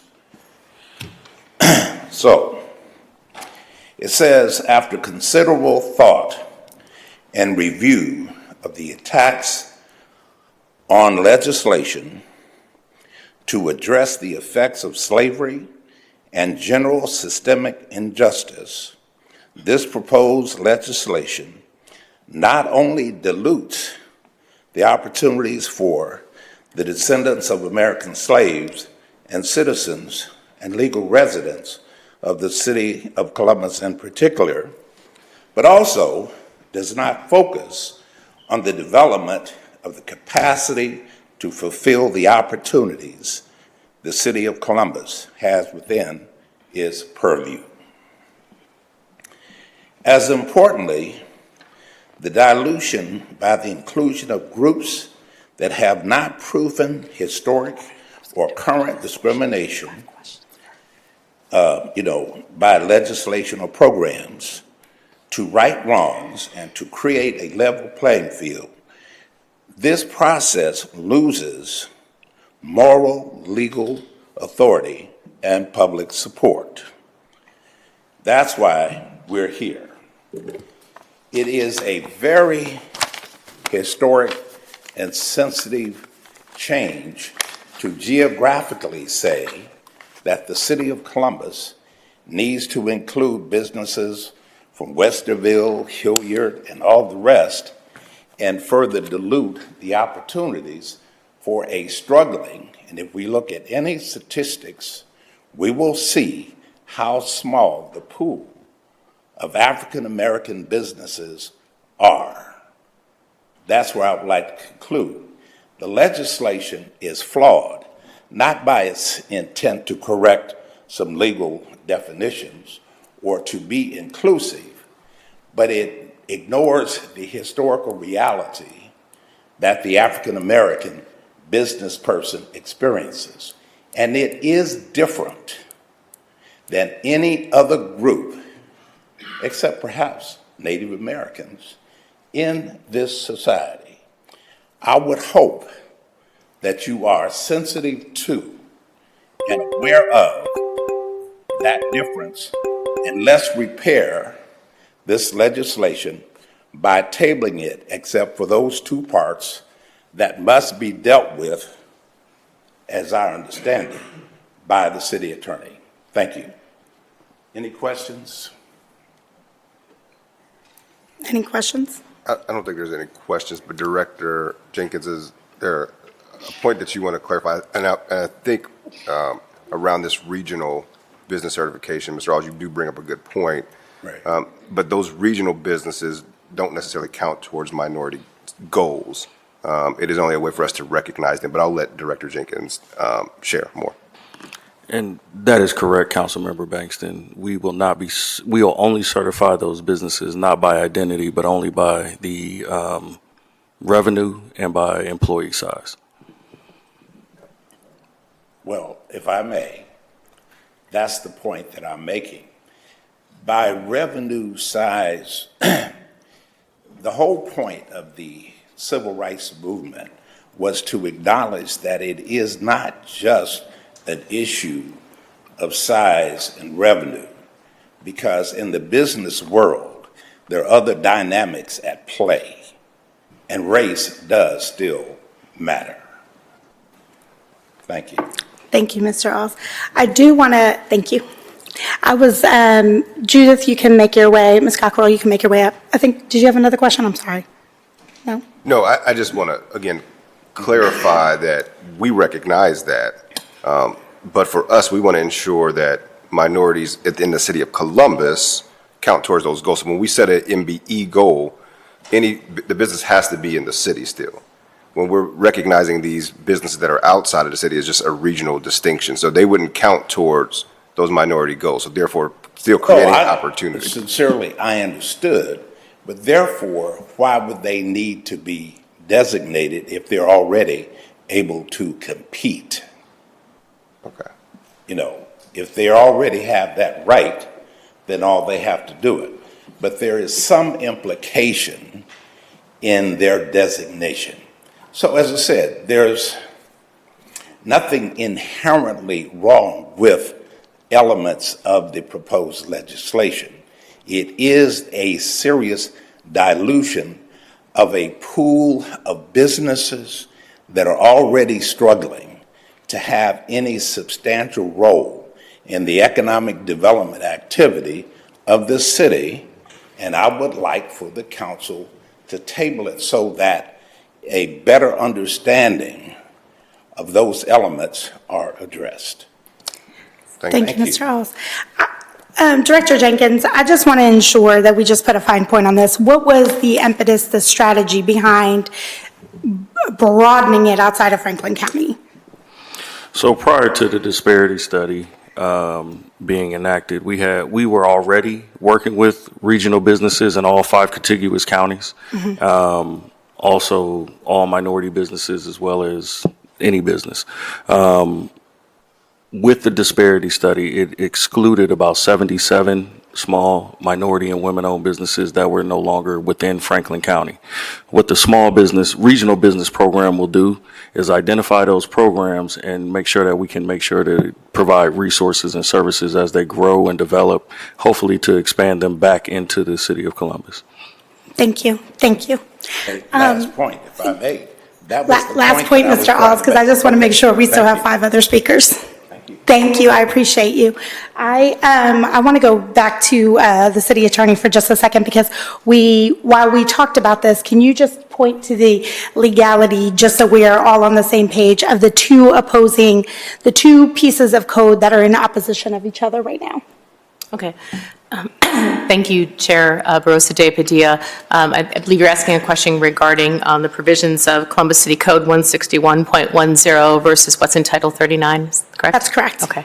So what is in Columbus City Code 161.10 came out of an initiative that was originally an executive order that was then codified by this council, and it required city employees to not take into consideration, to not ask individuals who are seeking benefits or services from the city about their immigration status.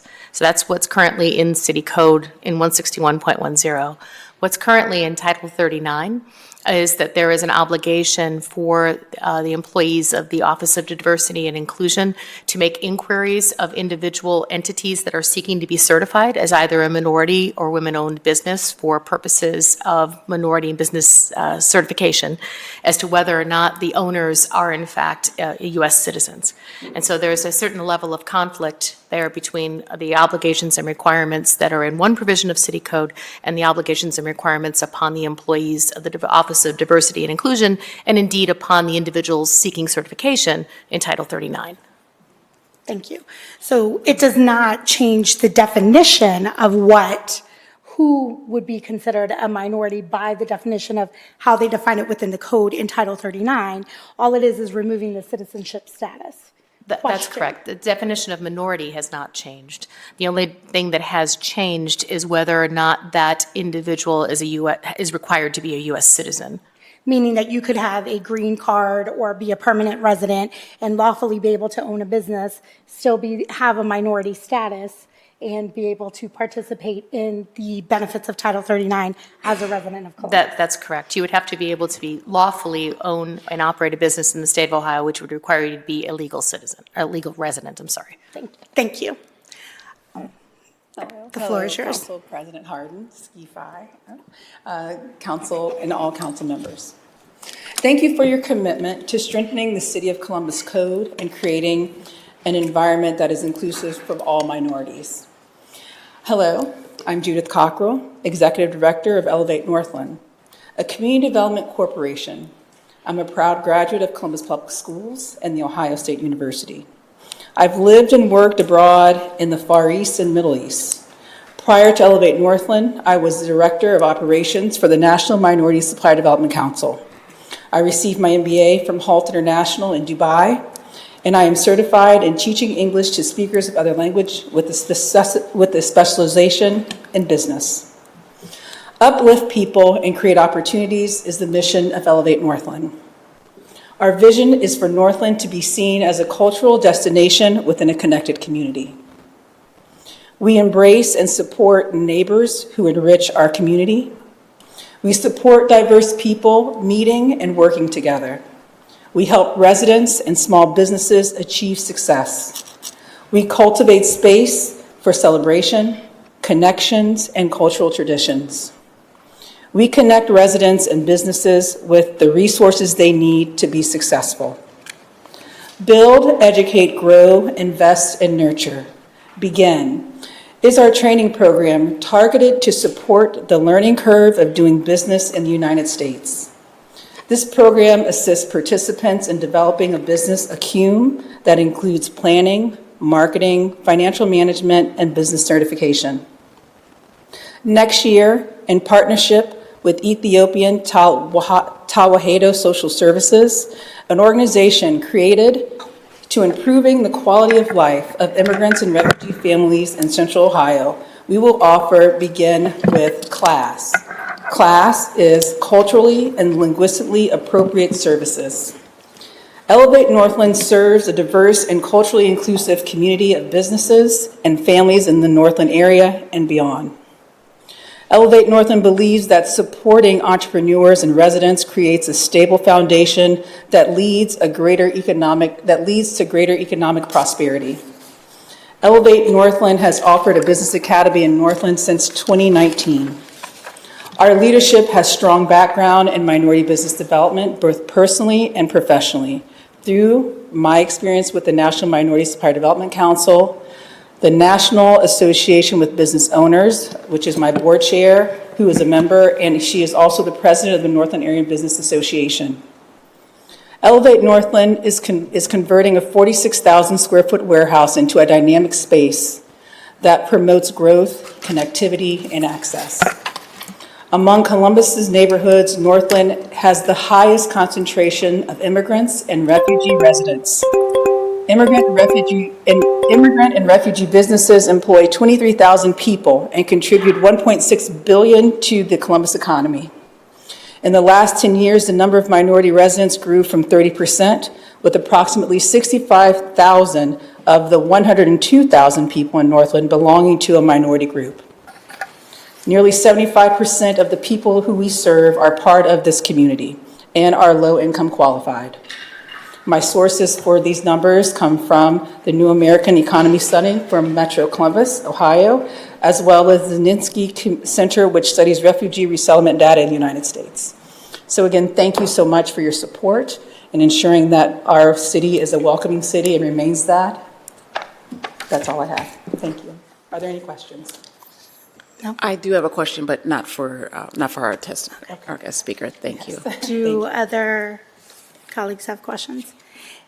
Ms. Cockrell, of the folks who go to Elevate Northland, can you tell us just for, what is the makeup of the folks who you're working Certainly, with? yes. It's a mix of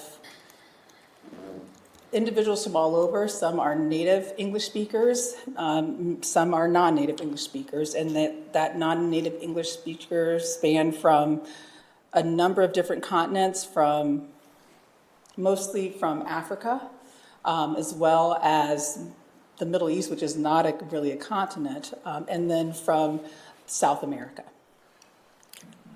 Additional questions? Thank you. Thank you for being here. Yes, thank this you so evening. much for having me. Thank you for testifying. Thank you for the work that you do with Elevate Northland. Next up, we have Vangela Barnes, and then after Vangela, we have Edwin Quinones. Councilmember, Yes. do you mind if I ask Please, a question of please our do. city Yes, attorney? please do. Attorney Baker Morrish. So just to make sure we're all on the same page here, essentially what is happening this evening is we're clearing up language to ensure that the code is consistent. Is that correct? That is correct. Okay. So not doing anything new except for clearing up the language that is already exists in the code. Well, there are other amendments to Title 39, but in terms of the question that we're discussing right now regarding citizenship, there are two different provisions of the code that are not consistent with one another, and the proposal that's before council tonight is a way of resolving the inconsistency and to clarify. And so if we fail to clarify that inconsistency, then what happens? The inconsistency will remain. Thank you. And so we're clear, that inconsistency, does that put us at legal risk? There is some legal risk.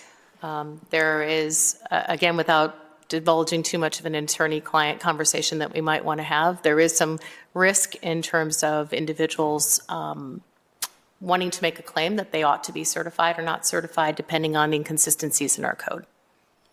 Thank you. Ms. Barnes.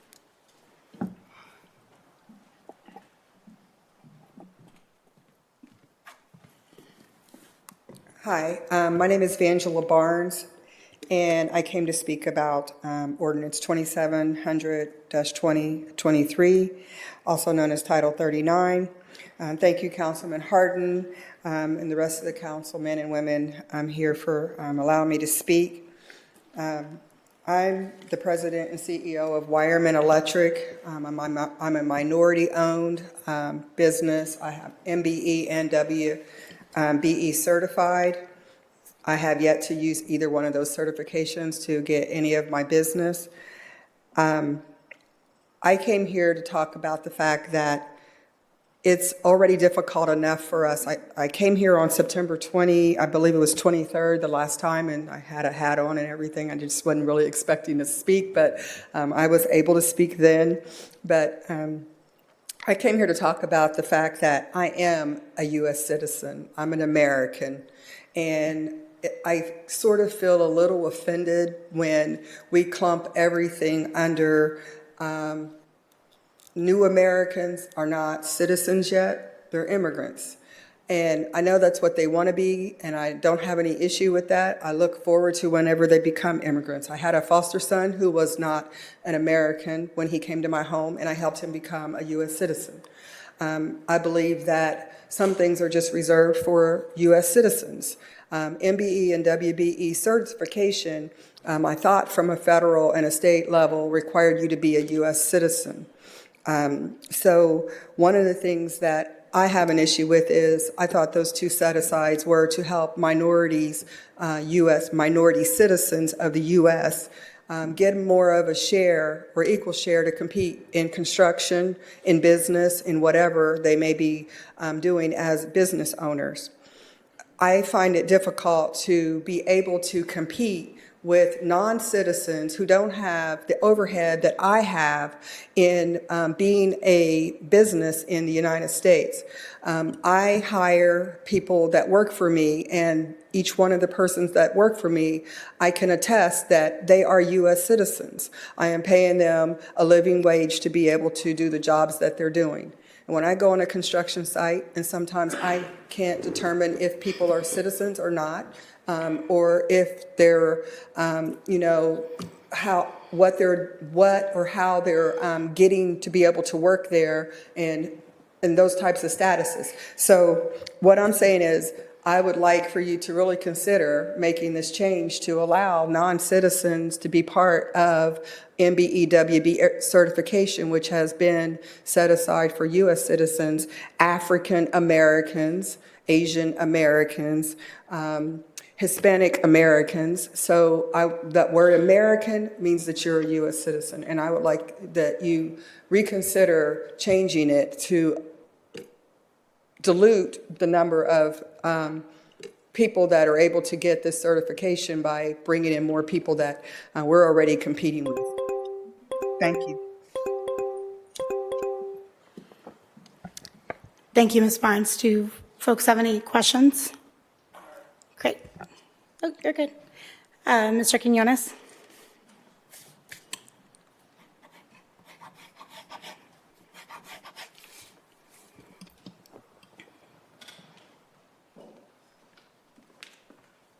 Good evening, City Council members. Nice to see you. Well, my name is Edwin Quinones. I'm with the Women's Business Center, ECDI. And one thing is the impact of land in immigrant communities will be tremendous if they can get those type of certifications. The ability to receive the NBEWE certifications, regardless of immigration status, opens doors for entrepreneurs in the category to bid on government contracts. This initiative could not have come at a better opportune time. Intel's plants being built in Ohio, and the vast opportunities are available for those who have those type of contracts. So my thing is, regardless of, and I do understand, being a citizen and being an immigrant, but everybody should have that opportunity. Just because you have the certification doesn't guarantee you those bids or those contracts. Everybody has his fair share of trying to go for it, with that opportunity. So I think, if they have that opportunity to get those MBE, WBE certifications, it doesn't give them an upper hand, but it gives them an opportunity. And I think that would be a great thing. Mr. Quinones, so you're at ECDI, the Economic Community Development Institute.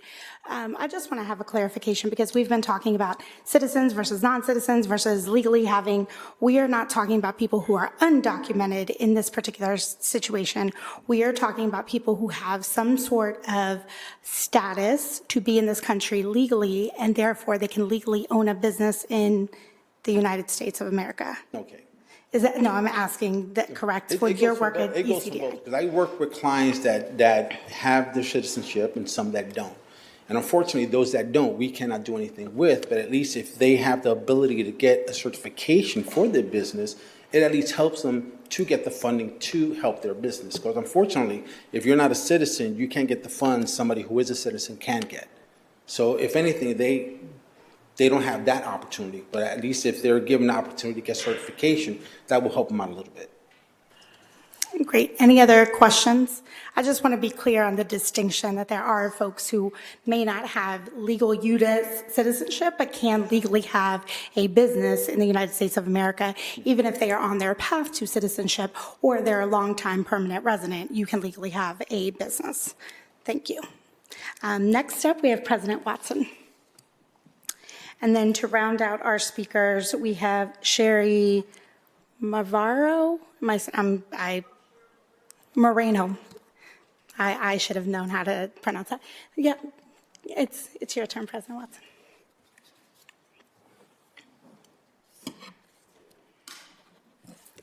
Good evening, Council President Harden and members of council. My name is Nana Watson. I serve as the president of the Columbus unit of the NAACP. I am here to request one more time that citizenship criteria as outlined in Title 39 be tabled until there is a community conversation, especially with Black people and Black businesses. There is no need for me to elaborate on our concerns because you all have read the newspaper article where we strongly oppose this. In a meeting with the Executive Committee of the NAACP, National Association Minority Council on last Thursday, and members of council office, we asked if this portion about citizenship could be removed. Response was it needed to pass on Monday. I learned today that the citizenship criteria are not an emergency as shared by the city attorney's office. Lastly, on September 25th, 2023, at 10:34 a.m., the NAACP received notice of a public hearing that was being held the same day. Please share how many individuals attended and what their comments were. The NAACP is extremely concerned in the manner that this legislation was brought forward. We have yet to hear from the co-sponsor of this legislation. We are disappointed the legislation will be voted on after you all won your council seat. Again, we are requesting the tabling of Ordinance 2700. Do you have any questions for me? Any questions? Thank you so much for your time. Thank you. And President Watson, we are sure to get you the information that you requested about both the public hearing and then the date that we had public commentary as well that we accepted. I think it was the day after the public hearing.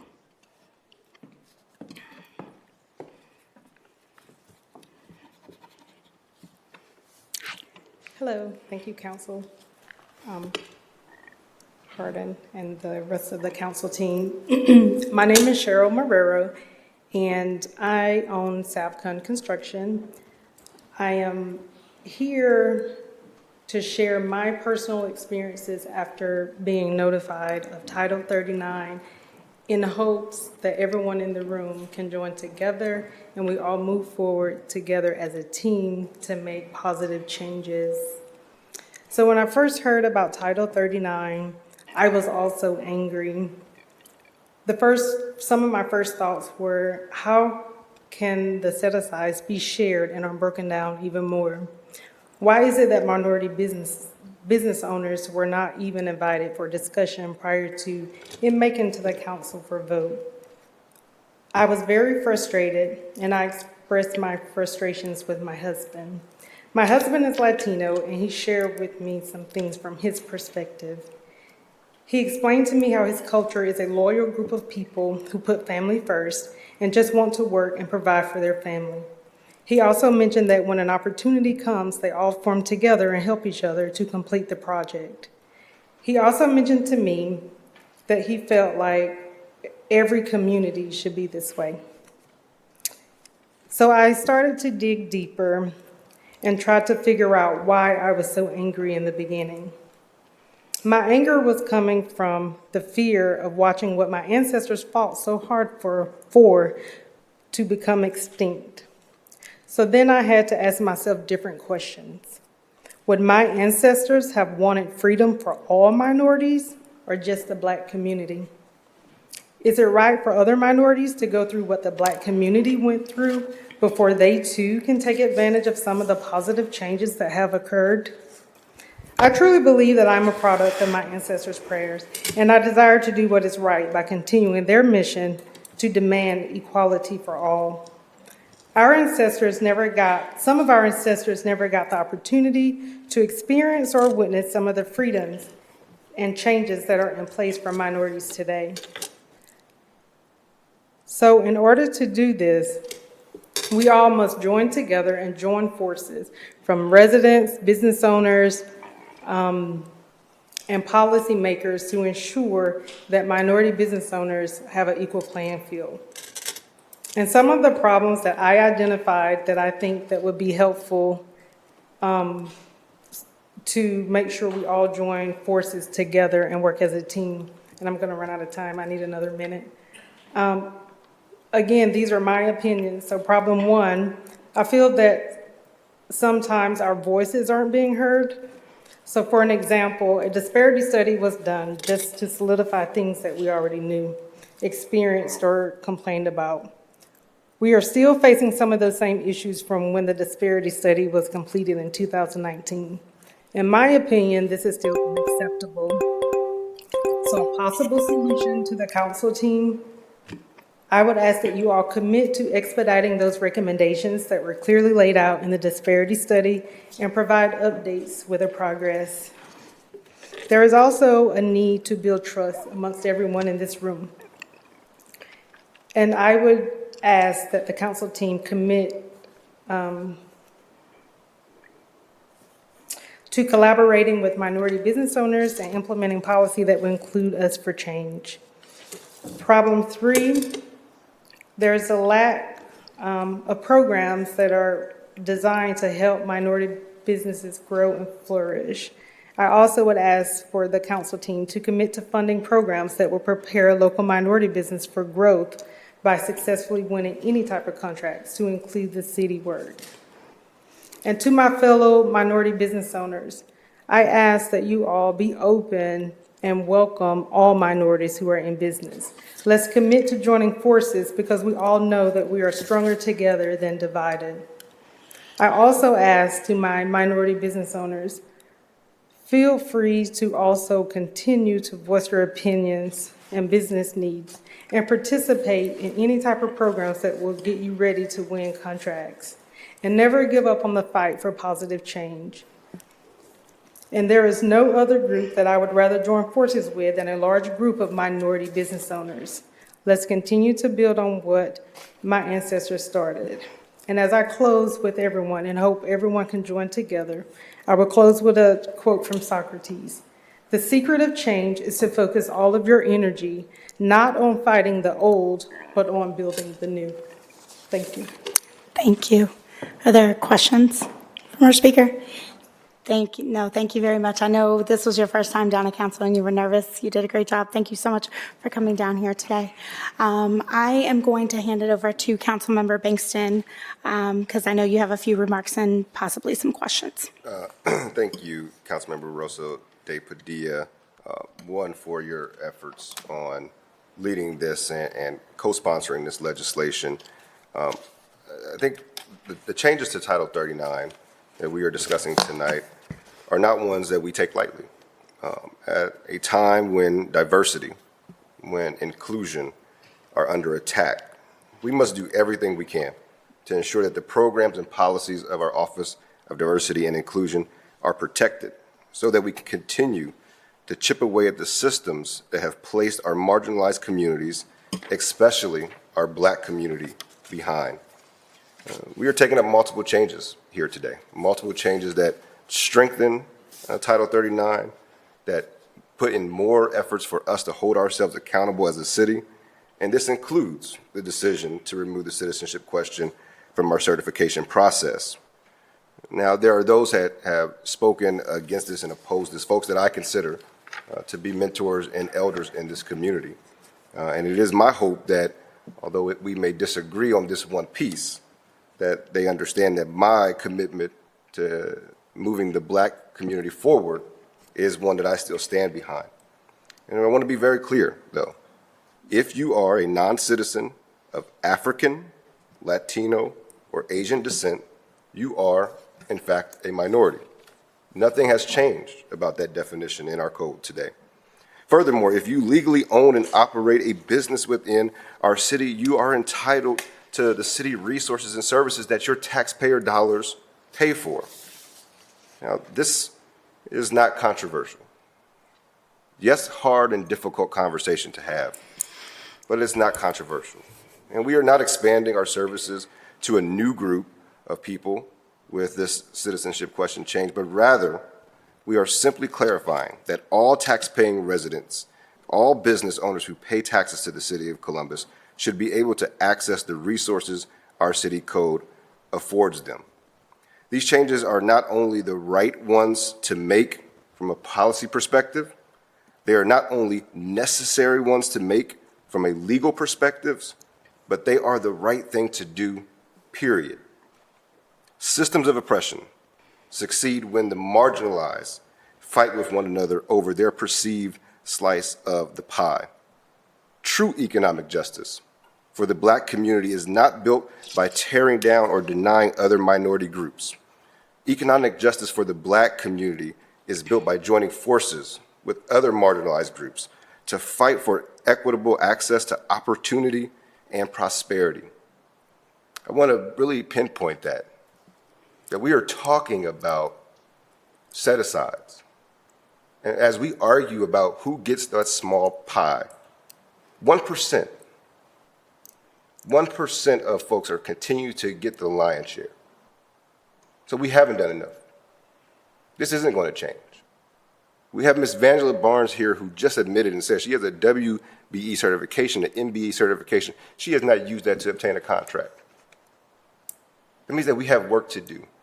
That means fundamentally how we are operating our system, fundamentally how we are operating our city is still embedded in systemic racism.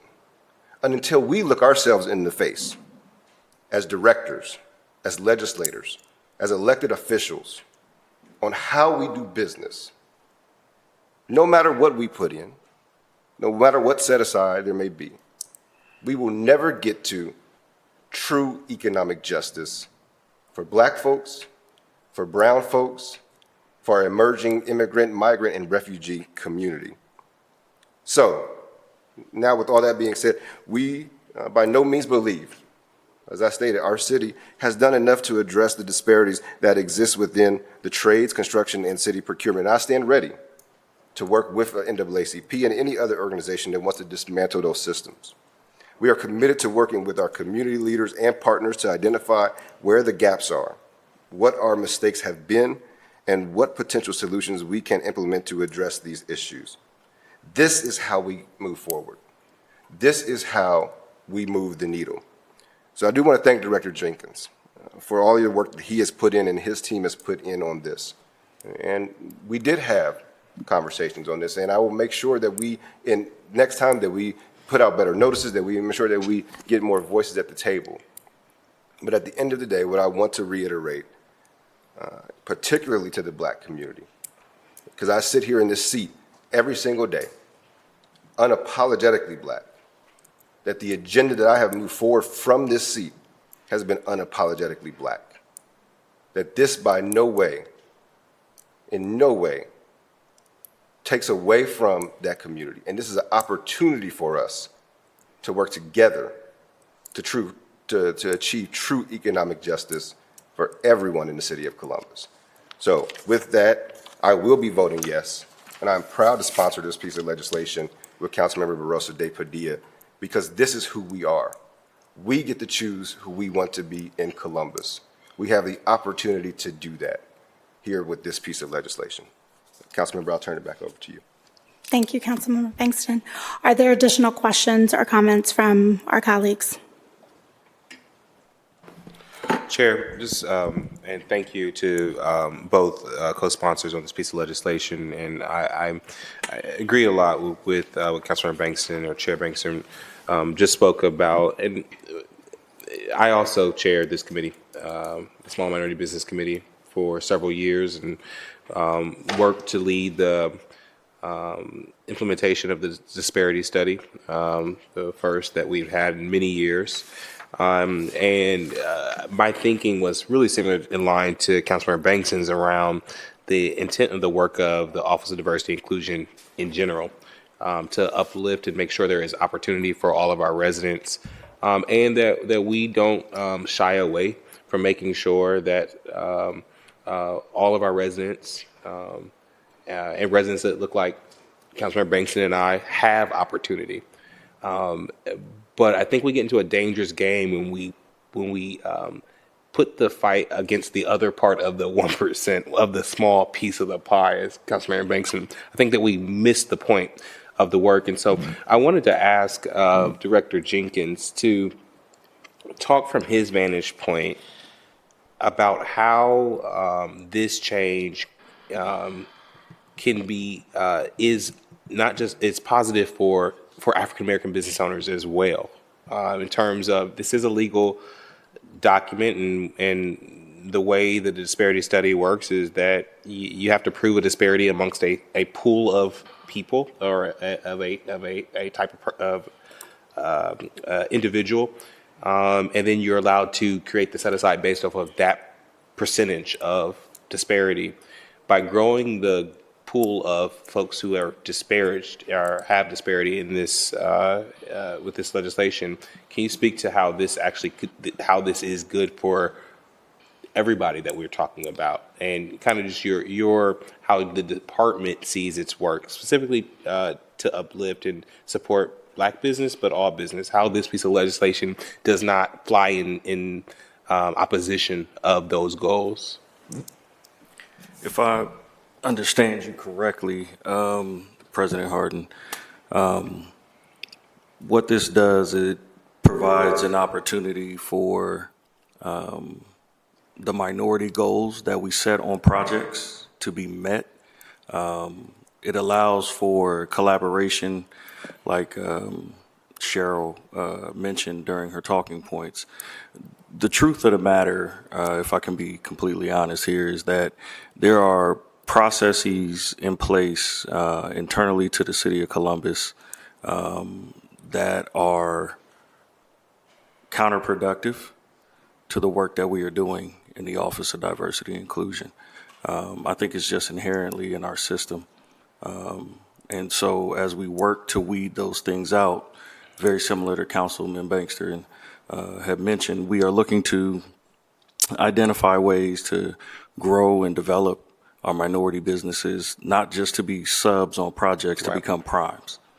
And the only way that we can do that is that we have to challenge the status quo. We have to challenge the process. And we also have to challenge this mindset of scarcity. And so as we move forward, we will grow, we will develop these small businesses to become primes. And that is my goal in the Office of Diversity and Inclusion. Thank you. Any other questions or comments? So before I move for passage, I just want to second Councilmember Bankston and I think several of our speakers. The speakers who are here tonight, you push us to be better, and you push our systems to be better. And as we look broadly, and I feel like this year has been the year of code changes. We have another code change after this. That is our attempt to look at how do we get better.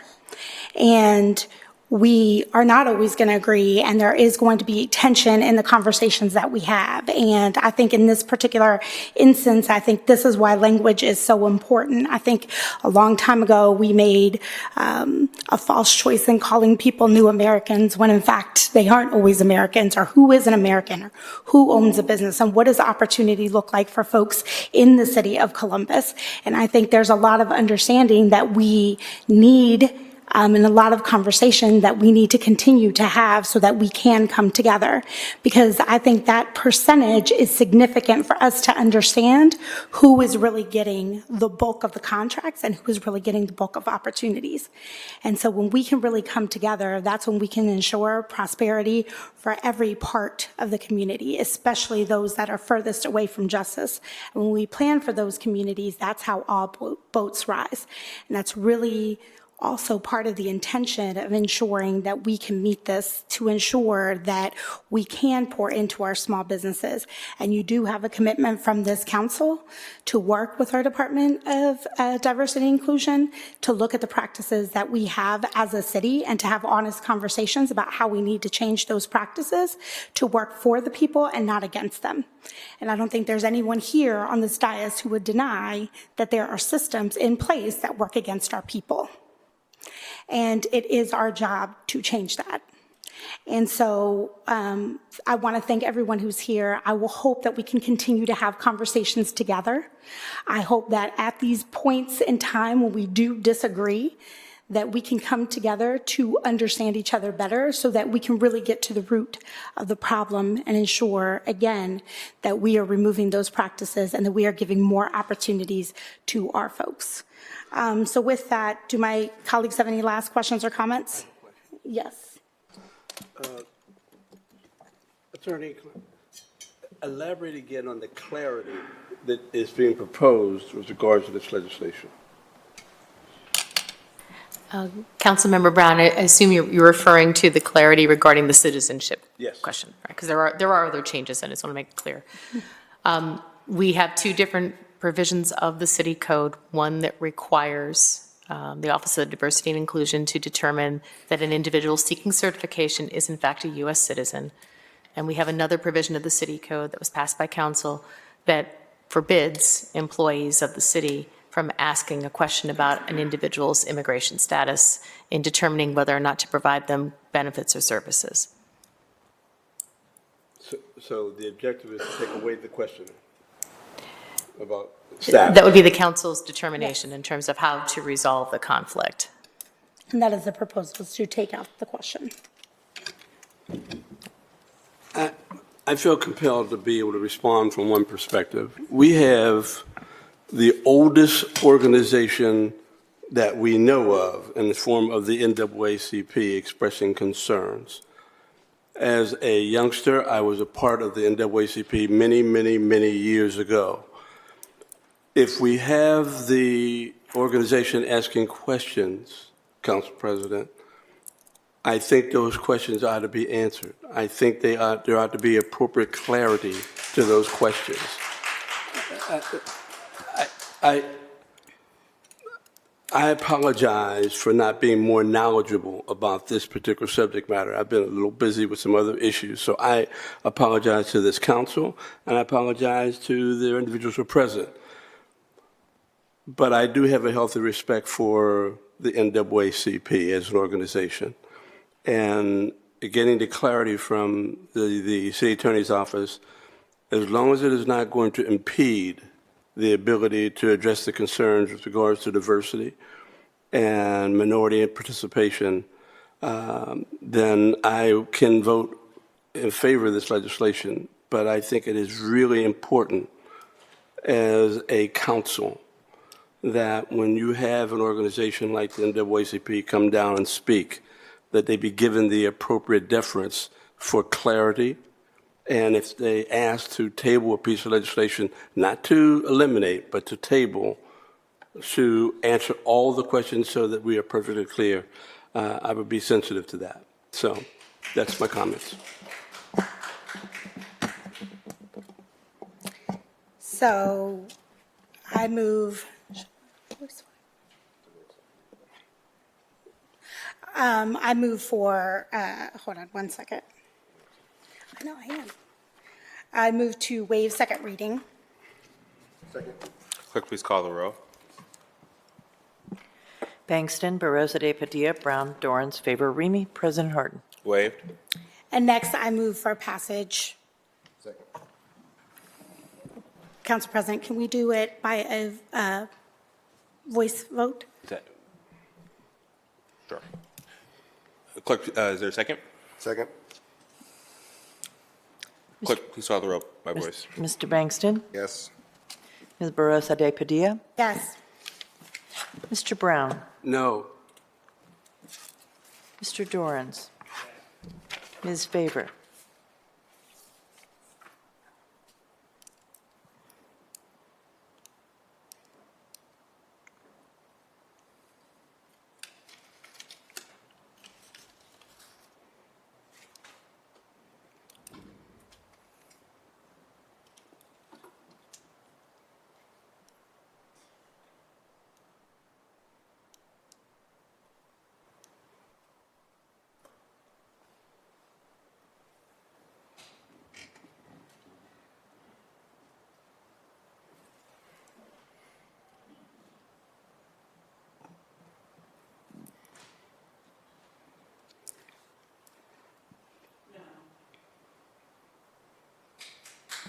Councilmember Remy. Yes. President Harden. Yes, ordinance is passed. Thank you, Council President. May I move to the next piece in rules and reference? Please. Thank you. Next ordinance that we have in rules and reference is ordinance 2802-2023 to enact, amend, and repeal various sections of Chapter 4309 of the Columbus City Code to update requirements for when a traffic study is required, what level of study is required, and how to address pedestrian safety improvements within the right-of-way, and to authorize the Director of the Department of Public Service to promulgate rules and regulations thereunder. The purpose of this legislation is to modernize the traffic standards code to reflect current traffic study practices that promote roadway safety for all road users. The proposed code updates will help to enhance safety, traffic flow, and support the principles of Vision Zero. This includes updating requirements for when a traffic study is required, what level of study is required, and how to address pedestrian safety improvements within the right-of-way. Last week, we held a public hearing where we heard from various residents in favor of the proposed changes. So, Assistant Director Borntrager, is there anything that you would like to add about this particular code change, and just give just a tiny bit of context? Thank you. Thank you, President Harden, Council Pro Tem Dorrance, and Chair Barosa de Padilla. This is that came out of a Kaizen process where we could find ways to give clear guidance when folks are developing properties that uses Vision Zero principles to require developers to give access to sidewalks, to CODA stops, those type of things. It also lays out clear guidance on when they need to do a traffic impact study or traffic access study, and really gives clarity to the process as more development is happening in our communities to make sure that we're seeing an equitable transportation system that reflects the will of council and the administration when it comes to having access to, like I said, sidewalks and those type of things. So this will give clear guidance to developers and help us create an equitable transportation system. And we thank you for hosting the hearing on it, and we look forward to implementing this in January if possible.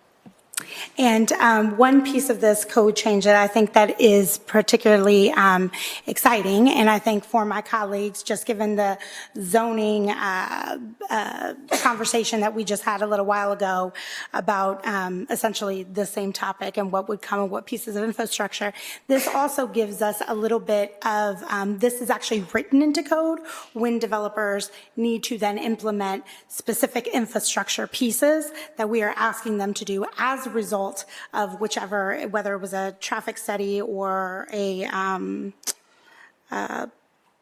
Impact study. An impact study, thank you. Yes. So whether either one of those, it would then say if we needed to put in a light or if we needed to put in a stop sign or something else, and that then the developer, the onus would be on them to help to include that as part of their plan, as part of their infrastructure around the development that they are then putting in. And so this just helps us in terms of some of the things that we talked about before around sidewalks and roadway improvements, especially in areas where there's concern and there's development going in where the infrastructure just wasn't there before. So do my colleagues have any? Yes. Yes, thank you, Chair. I just wanted to mention, building on those comments, this is one of the most often questions that we get asked from area commissions, civic associations, folks in neighborhoods. Where's the dividing line between an access study and an impact study? And oftentimes the answer has been more in the gray than what we'd like. And I think actually establishing in code very clear parameters about what which study is going to be triggered based upon size and the sort of type of development that is happening there. I think this provides an additional amount of transparency for us when we say, hey, X, Y, and Z is going to happen because of the traffic study, the type of traffic study calls for it. I think having this type of guideline in place in code can only serve to be more transparent as, again, we're seeing the city grow like it is right now. We are going to see more rezonings and variances that are requested across the city, even with moving towards a reform in our zoning code. So I think this is a great example of making things more transparent for our residents as we see, again, growth continuing to happen across Columbus. I just want to thank the chair and certainly thank the department for working towards this kind of goal to make sure, again, we're being more transparent with folks as Columbus continues to grow. Thank you, President Pro Tem. Any other questions or comments from my colleagues? Great. And with that, seeing none, I move for passage. Second. Clerk, please call the row. Bangston, Barosa de Padilla, Brown, Dorans, favor Remy, President Harden. Passed. And that is for real all for me tonight, Council President. Thank you. Thank you, Madam Chair. The next committee to come before council is the Recreation and Parks Committee, chaired by Councilman Brown. Councilman, the floor is yours. Thank you, Council President. This evening we have three ordinances in the Rec and Parks. Ordinance 3035-2023 to authorize the Director of the Department of Recreation and Parks Department to enter into a contract with Builderscape, Inc. for the West Franklinton Parks project, to authorize the appropriation of $400,000 within the CDBG CV fund in accordance with the city's U.S. Department of Housing and Urban Development for 2020 annual action plan as approved by council, to authorize the expenditure of $1,438,000 from the CDBG CV fund and Recreation and Parks voted bond fund, and to declare an emergency. The Columbus Recreation and Parks Department land plan shows that West Franklinton is the most underserved community in Columbus for parks and recreational facilities per capita. 10.8 acres of parkland exists in an inner city community of over 9,000 residents. To address some of this need, this project will install selected recreation improvements for the medians. These areas comprise approximately 6.5 acres of public green space. Over 6,000 residents live in adjacent to or within a short walk from the designated medians. Bids were advertised through vendor services on September 7, 2023, and 2 bids were received by the Recreation and Parks Department on October 12, 2023. Builderscape, Inc. was the lowest and most responsive bidder.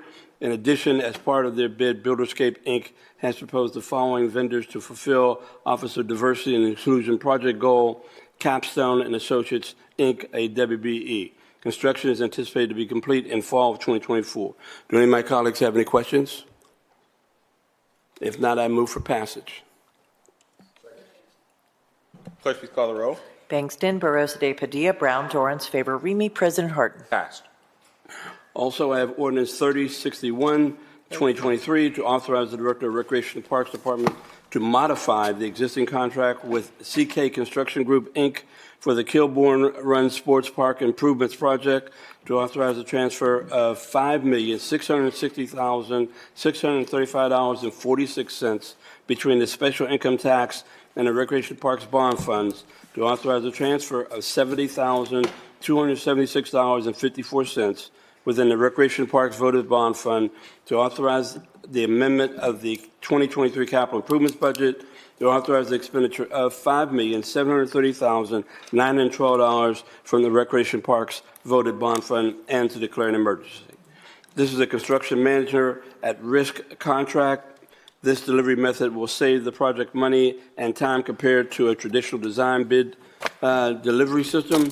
This is one of 3 planned modifications for the project's guaranteed maximum price. This modification will cover costs for site clearing and demolition.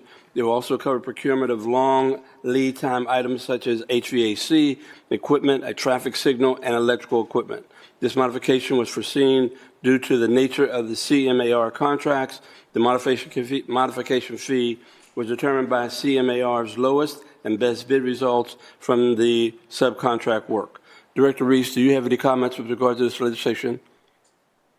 Hearing none from the Director, I move for passage. Clerk, please call the row.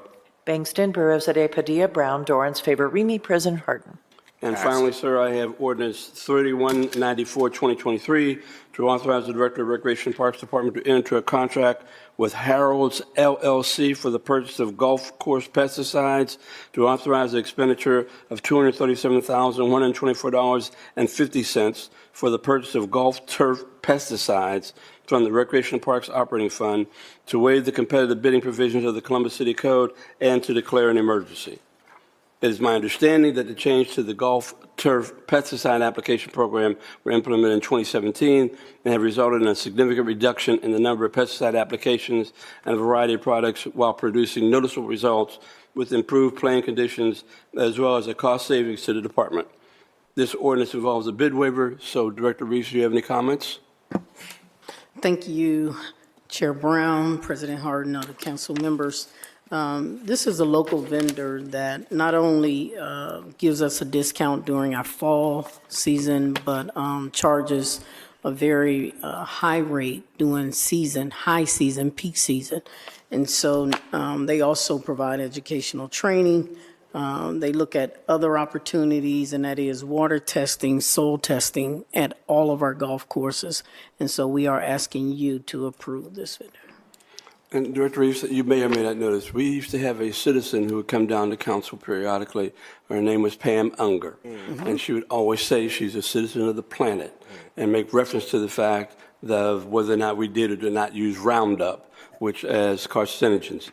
Would you comment on whether or not we are still using Roundup? No, sir, not at our golf courses. We're not using Roundup. It is a difficult challenge not to use Roundup in some areas.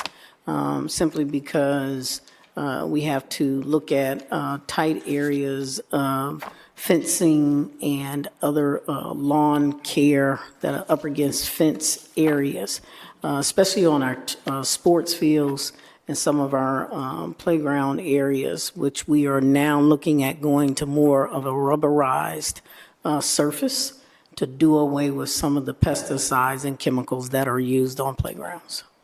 Thank you. Is there any comments from my colleagues? Hearing none, I move for passage. Clerk, please call the roll.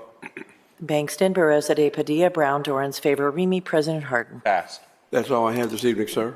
Thank you, Mr. Chair. Next committee coming for council is the Public Utilities Committee chaired by President Pro Tem.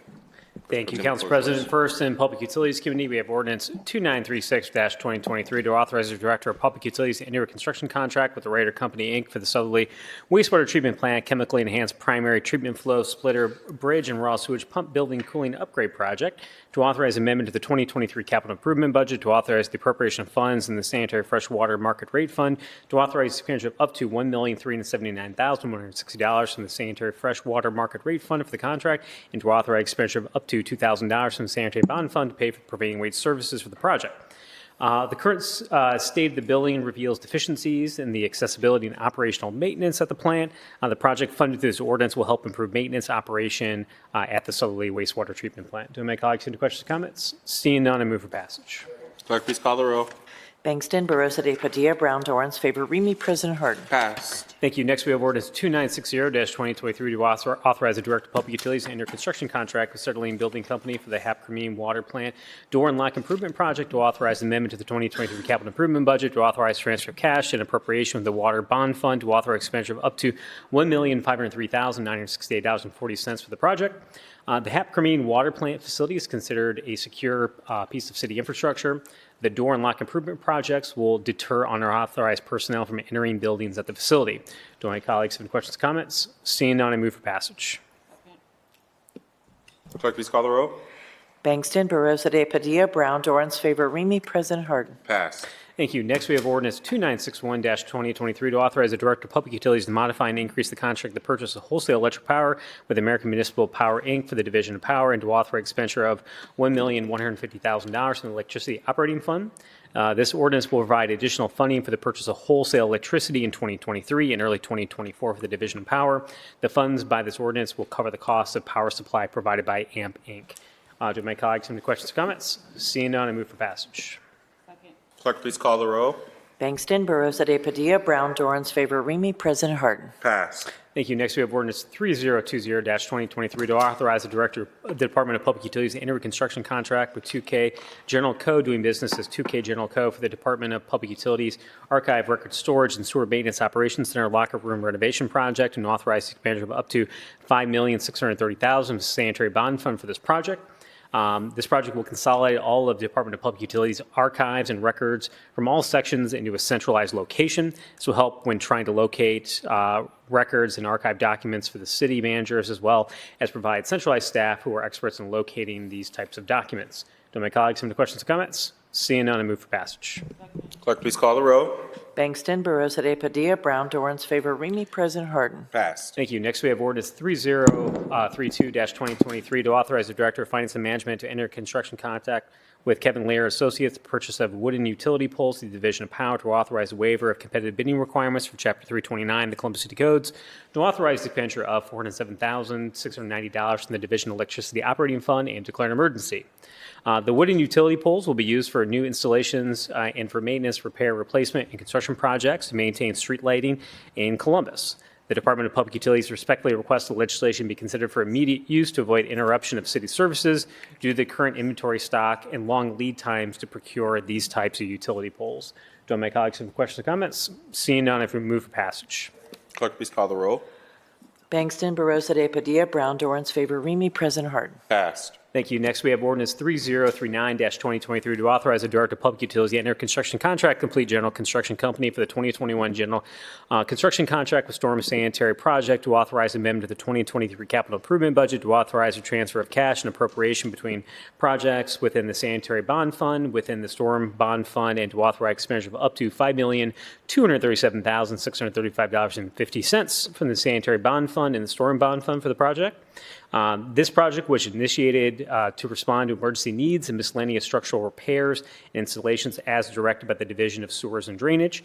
The project consists of multiple points of repair for various storm and sanitary sewers citywide, to be performed under a general construction contract as may be necessary on an emergency basis. Do my colleagues have any questions or comments? Seeing none, I move for passage.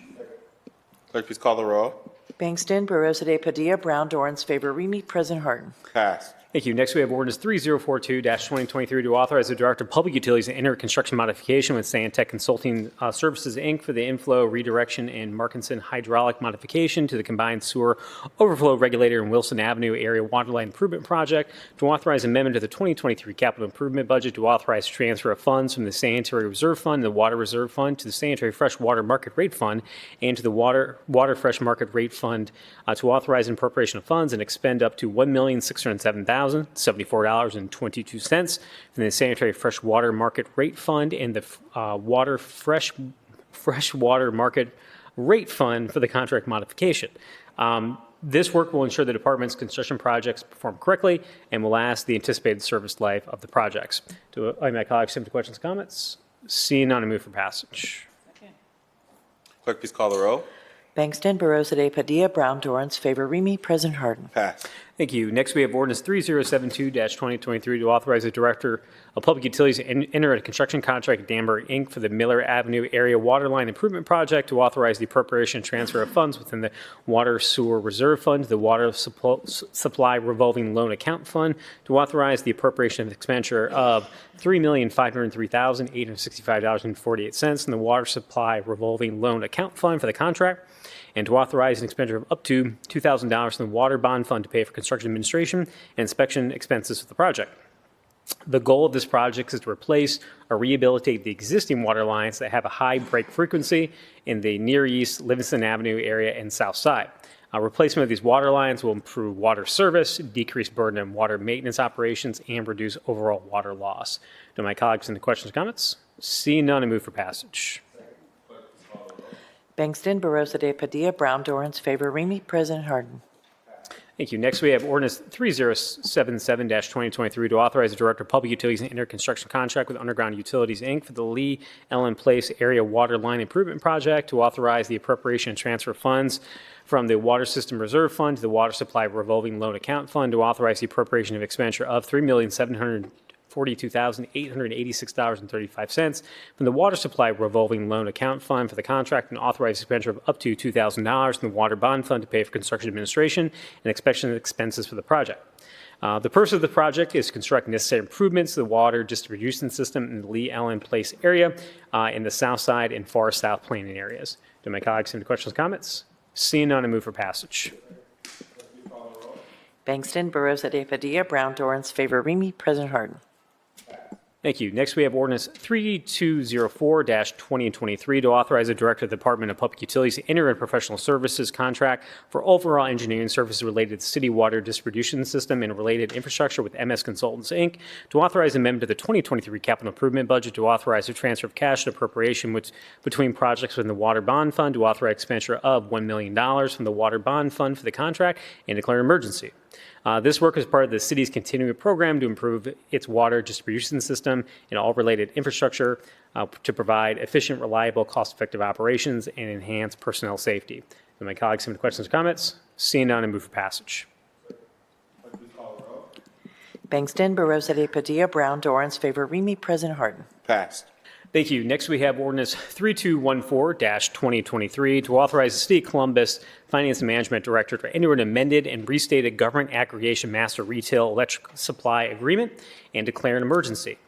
At the 2020 State of the City, Mayor Andrew Ginther announced the city's intention to pursue community choice aggregation and commit the City of Columbus to an aggregation program with a 100% renewable energy supply by 2022. The primary goals of the city's aggregation program are to, 1, provide competitive retail energy supply costs for Columbus citizens, 2, support renewable energy development, especially local renewable energy generation, to advance Columbus's sustainable economy, and 3, to ensure that Columbus suppliers provide quality, reliable, first-rate customer service to our residents. The city is also committed to an aggregation program that supports sustainability efforts, energy efficiency, and other policy priorities of the city that benefit our community.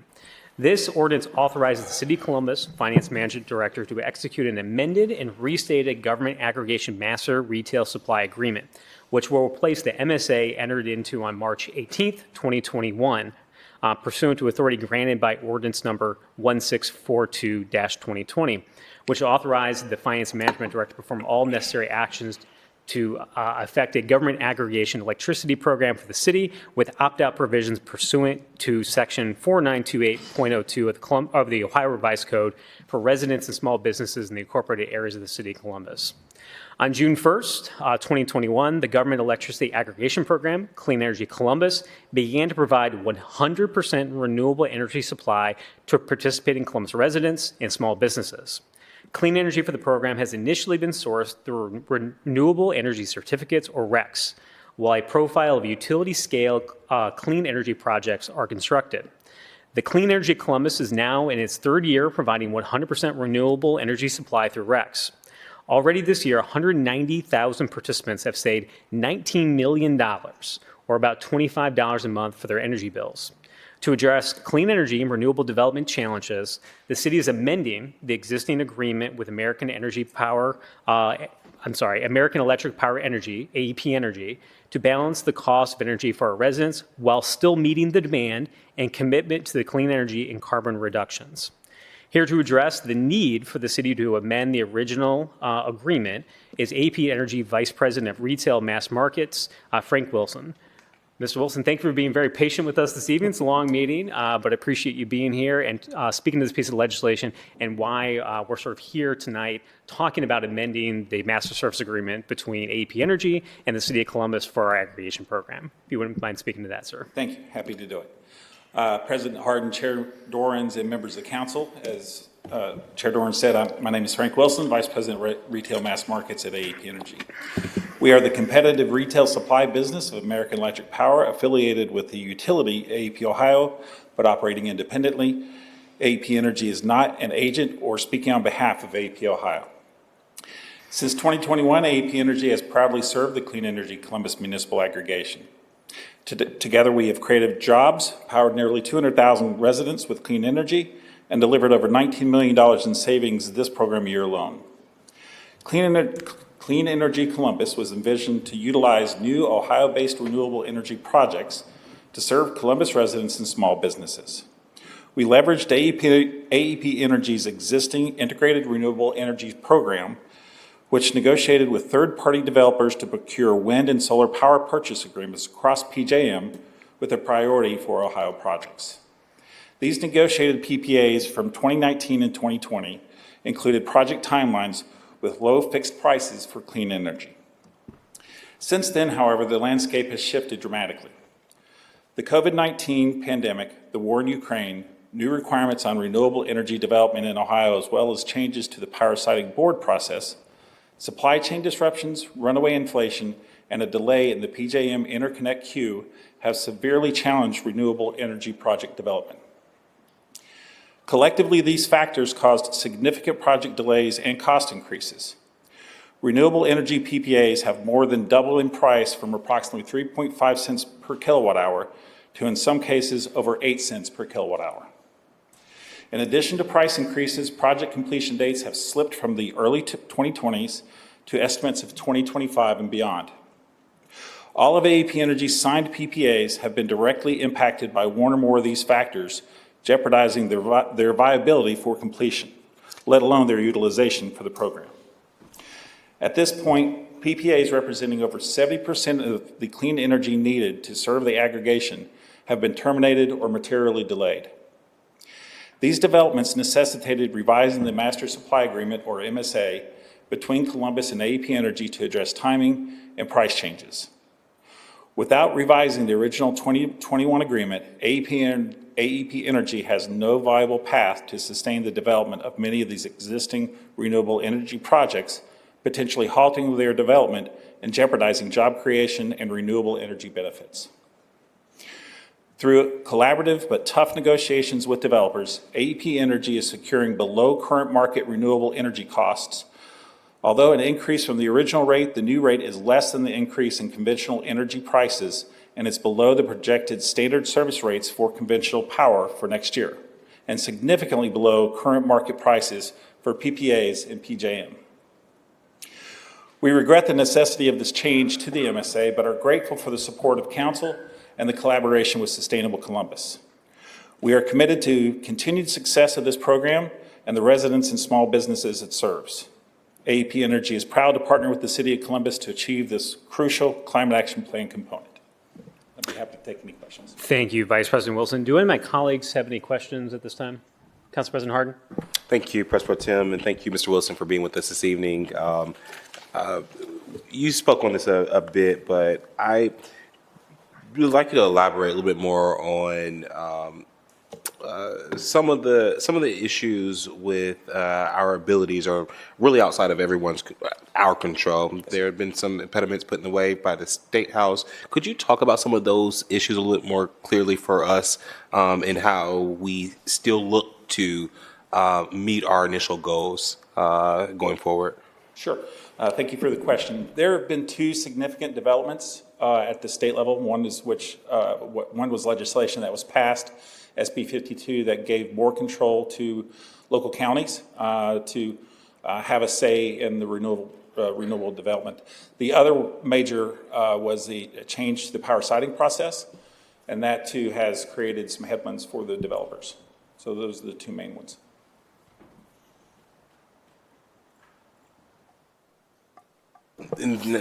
Now that we hear those are the specific, do we have steps to make sure that what are the ways that we look to still get to more of the work being done in Ohio in the future? Are there things that we think that we can do together, AEP, Energy Partners, the city, to get more of those energy made right here in Ohio in the future? We're working very closely with Deputy Director Shaki. She and I work with one of the developers specifically, and then the team at AEP Energy that negotiates these power purchase agreements is on the calls with them on a daily basis, getting status updates, holding them accountable whenever we can, and trying to get these moving forward so we can supply the Ohio generation. Thank you. Thank you, Council President. Any other questions from council members for Vice President Wilson? Seeing none. Thank you for being here tonight, sir. Appreciate it. Appreciate it.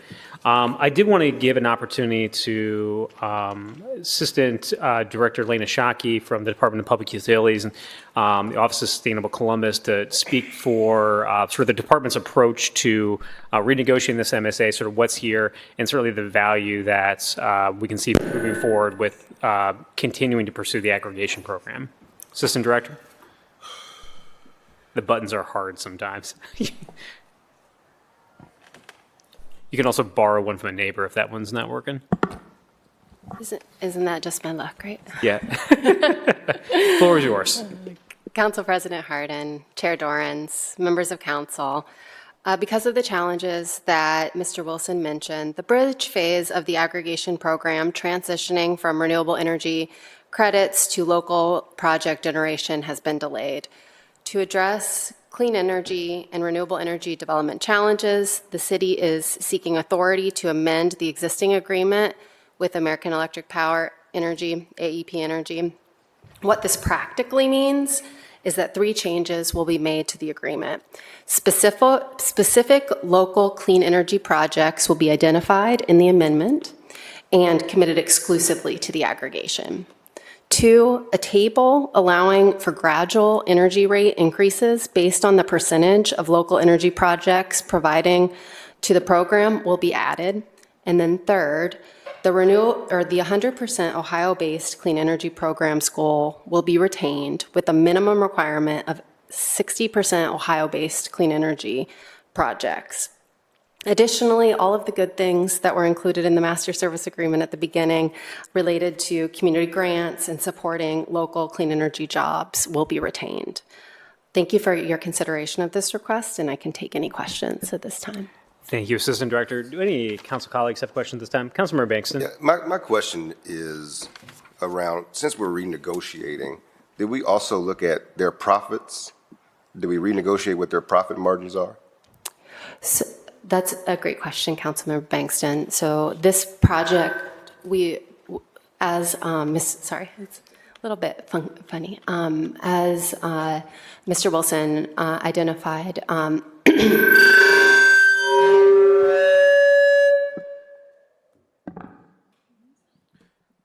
It doesn't like my question. I'm going to have it repeated. Yeah.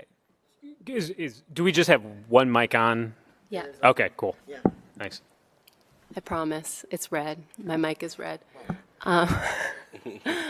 So we worked closely to get verification from AEP Energy that these projects, they're not taking a profit on this contract, and these projects are basically at value to them. So there's not a profit that they're receiving. Okay, that's just, I just wanted to make clarification because I think all of us have dealt with overruns and cost projections because of the pandemic and, yes, a radical state legislator. But if profit margins are going to stay the same, it's the cost of doing business of the agreement that you sign. And so we're putting this increase on the back of our residents. Now, I'm voting yes because I'm committed to our commitment to green energy, but I just also want to make sure that we have a good partner that understands it is in this with us for the long haul because we have significant amount of our residents that are their customers now because we voted this in. So I just want to make sure that's clear, one to the department, but also to the gentleman in the back who is representing AEP. Thank you. Any other questions for council members? So Assistant Director, just a couple of questions from me, sort of generally. The original MSA was negotiated with AP Energy after a competitive sort of application process to have different providers come present proposals to the city. Obviously, we're sort of here tonight to amend that MSA that was entered into after that competitive process. You know, one question I think, if I'm a resident, would say, why wouldn't we go through that process again and see if there's any other provider that could provide the same type of deal we had in the original MSA compared to the amendments that we have before council today?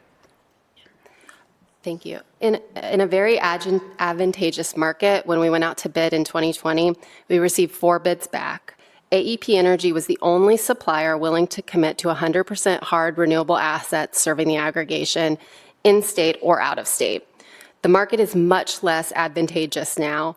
Amending the contract with AEP retains an 100% Ohio-based clean energy project goal with a minimum requirement of 60% Ohio-based clean energy projects.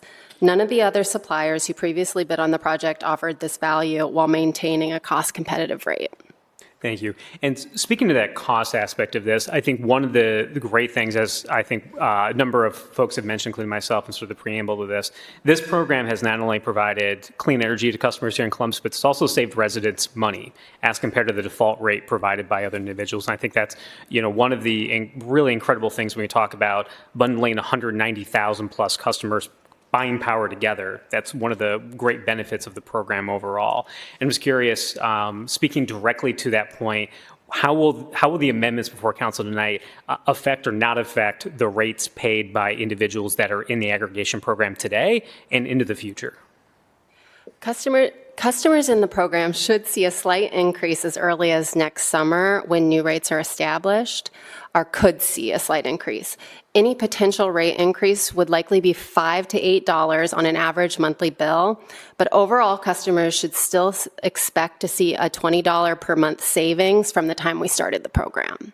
And again, still seem likely as, and again, we can't speculate exactly what, say, the other rates available by other providers were, but to date, the aggregation program has been extremely competitive or cheaper compared to either the default rate offered by folks who would be outside the program or offered by many direct energy suppliers. Is that an accurate statement?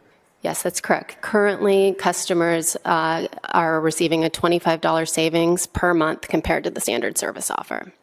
A couple other questions. So we've also talked about the Columbus Solar Park was something that was announced recently. That was, I think, certainly something when we talk about these clean energy projects happening and being developed in Ohio, oftentimes they're not inside of 270 just simply because of the land acquisition costs that it takes to bring these projects out of the ground. Will that project be affected at all by this change of the MSA? That project and others will be able to move forward, and this amendment solidifies our position to have the exclusive right to receive that energy. Okay. And finally, how long are we locked into this contract? Does this change anything from the ability for the city as this MSA moves into future years? How will that, any change to the length of the agreement and when the city would have the opportunity to renegotiate if market conditions change? And potentially go out to bid in the future as we move through the MSA time period. This agreement goes until 2034. We do not expect additional amendments to the contract. The agreement reflects the reality of the market today and the conditions and costs that accompany bringing renewable energy assets online today. Thank you. Any other questions from council members? Assistant Director, I don't know if you have any other comments before we move on this legislation? No, thank you. Thank you. Well, with that, if there's any other question or comments from my colleagues, I will move for passage on this legislation. Bangston, Barosa de Padilla, Brown, Dorans, favor, Remy, President Harden. Thank you, Council President. With your permission, I'd like to move to Rules and Reference Committee on page 40 of our agenda tonight. Thank you. In Rules and Reference, I have Ordinance 2989-2023 to amend various sections of Title 11, Chapter 1163, Municipal Electrical Rates of the Columbus City Codes to establishing billing rates for light-emitting dioxide luminaries for overhead and underground private area lighting. The proposed amendments establish billing rates for LED luminaries for overhead and underground private lighting areas. Non-LED luminaries are being eliminated and not available for new installations. As such, the proposed amendments align city code with current technology in the Division of Power Operations. The proposed amendments to also permit the establishment of separate monthly charges for when additional installation costs are required. Do all my colleagues have any questions or comments? Seeing none, I move for passage. Bangston, Barosa de Padilla, Brown, Dorans, favor, Remy, President Harden. Thank you. And with that, that is all I have in my committees tonight.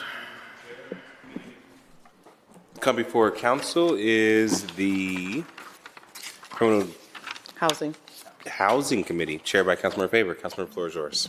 Thank you, Council President Harden. Tonight in the Housing Committee, we have Ordinance 3209-2023 to authorize the Director of the Department of Development to accept and execute a reimbursable grant agreement up to $5,356,000 from the Ohio Department of Development to authorize the appropriation and expenditure up to $4,356,000 for the Department of Development in the General Government Grant Fund, to authorize the Director of the Department of Development to execute grant agreements with homeowners for grant amounts greater than $5,000, to approve purchase orders with selected contractors if the purchase order is greater than $50,000, and to modify a grant agreement without having to return to City Council for each project, to authorize the appropriation and expenditure up to $1 million for the Department of Public Utilities in the General Government Grant Fund, to authorize the expenditure of all funds effective December 1st, 2023, through the term of the grant ending April 30th, 2026, to affirmatively agree to waive provisions in Columbus City Code, Chapter 329, as well as waive the competitive bidding requirements of Chapter 329, and to declare an emergency. As a part of Governor DeWine's ongoing efforts to make Ohio's homes lead safe, the Ohio Department of Development has unveiled a new lead safe program, which will invest $150 million toward lead poisoning prevention and home contamination remediation efforts. Funds can be used for lead safe building certification, screening and testing for lead poisoning, education and outreach, and early intervention for children and families impacted by lead. The City of Columbus, having received $5,356,000 in funding from the grant, will be used to replace water lines within the City of Columbus in conjunction with the Department of Utilities Division of Water, with remaining funding to be used for workforce development, recruitment, and retention of lead contractors and lead-safe renovations such as window and door replacement in single-family homes, congregate care shelters, and child care facilities constructed before 1978. Pursuant to City Code 329, a competitive bid waiver is requested due to time constraints of getting into contract with various vendors for projects based on the grant timeline, and this legislation is submitted as an emergency to ensure the funds can be fully encumbered and expended within the grant's terms. Are there any questions or comments by my colleagues? Seeing none, I'd move for passage. Bangston, Barosa de Padilla, Brown, Dorans, favor, Remy, President Harden. Thank you. Next, we have ordinance 3341-2023 to authorize the appropriation of $285,949 from the unappropriated balance of the Housing Business Tax Incentives Fund to the Department of Development to provide funds for the administration of tax incentive projects for the 2024 budget year, and to declare an emergency. The Department of Development uses user fees to fund the administration of the department's tax incentive program. Passage of Senate Bill 19 in 1994 provided for new fees for tax incentive projects to compensate for increased monitoring expenses. As such, the department charges a variety of fees, including but not limited to application fees and processing and administrative fees for its tax incentive programs. The fee schedule was updated in early 2019 under Ordinance 3221-2018. The department is requesting that funds be appropriated for the 2024 fiscal year for the administration of the department's tax incentive programs. The appropriation is for personnel cost only. Emergency action is requested so that funds can be established before the auditor's office year ends and to have the funds available at the start of the 2024 budget year. Are there any questions or comments by my colleagues? Seeing none, I'd move for passage. Clerk, please call the row. Bangston, Barosa de Padilla, Brown, Dorans, favor, Remy, President Harden. Passed. Thank you. Next, we have ordinance 3344-2023 to authorize the appropriation of $1,869,455 from the unappropriated balance of the Land Management Fund to the Department of Development to provide funds for the administration of the Land Redevelopment Division for budget year 2024 and to declare an emergency. This appropriation and expenditure is for the 2024 fiscal year and is in addition to funding provided by the division from the general fund. The Land Management Fund was created in September 1998 to provide funds for various expenses associated with the management and maintenance of properties held in the Columbus Land Bank. For 2024, these funds will also be used for the implementation of the affordable housing strategy. To ensure that these funds can be available at the start of the 2024 budget year, emergency action is being requested. Are there any questions or comments by my colleagues? Seeing none, I'd move for passage. Clerk, please call the row. Bangston, Barosa de Padilla, Brown, Dorans, favor, Remy, President Harden. Passed. Thank you. May I move on to criminal justice and judiciary? Please. Thank you. Next, we have ordinance 3272-2023 to authorize and direct the city attorney to pay the jury verdict awarded in the case Terry Scott Caskey versus Nathan Fenton et al., United States District Court, case number 220 CV 1549, to authorize a transfer of $350,000 within the general fund, to authorize the expenditure of the sum of $350,000.00 from the general fund in payment of the jury verdict and to declare an emergency. On November 11, 2018, Columbus police officers Nathan Fenton and Charles Hashberger observed a Nissan Altima stopped on Dana Avenue. The officers then observed the Altima make a couple of minor misdemeanor traffic violations and initiated their lights, making 2 audible siren blasts to initiate a traffic stop. At this time, the Altima failed to stop and appeared to be fleeing from the officers' visible and audible signals to pull over. The officers then observed the Altima make some dangerous driving maneuvers, including failing to wait for a vehicle in front of them to complete a turn before making its own turn, turning into a lane for travel in the opposite direction, and making a turn when others had the right of way, causing other cars to stop to avoid a collision. While following the Altima, the officers were able to observe the driver who matched the photo of the car's registered owner, Terry Caskey. This was enough for the officers to believe that they had probable cause that a felony in violation of Ohio Revised Code 2921-331B had occurred. The officers made a report and charges were presented to a grand jury who chose to indict Plaintiff Caskey.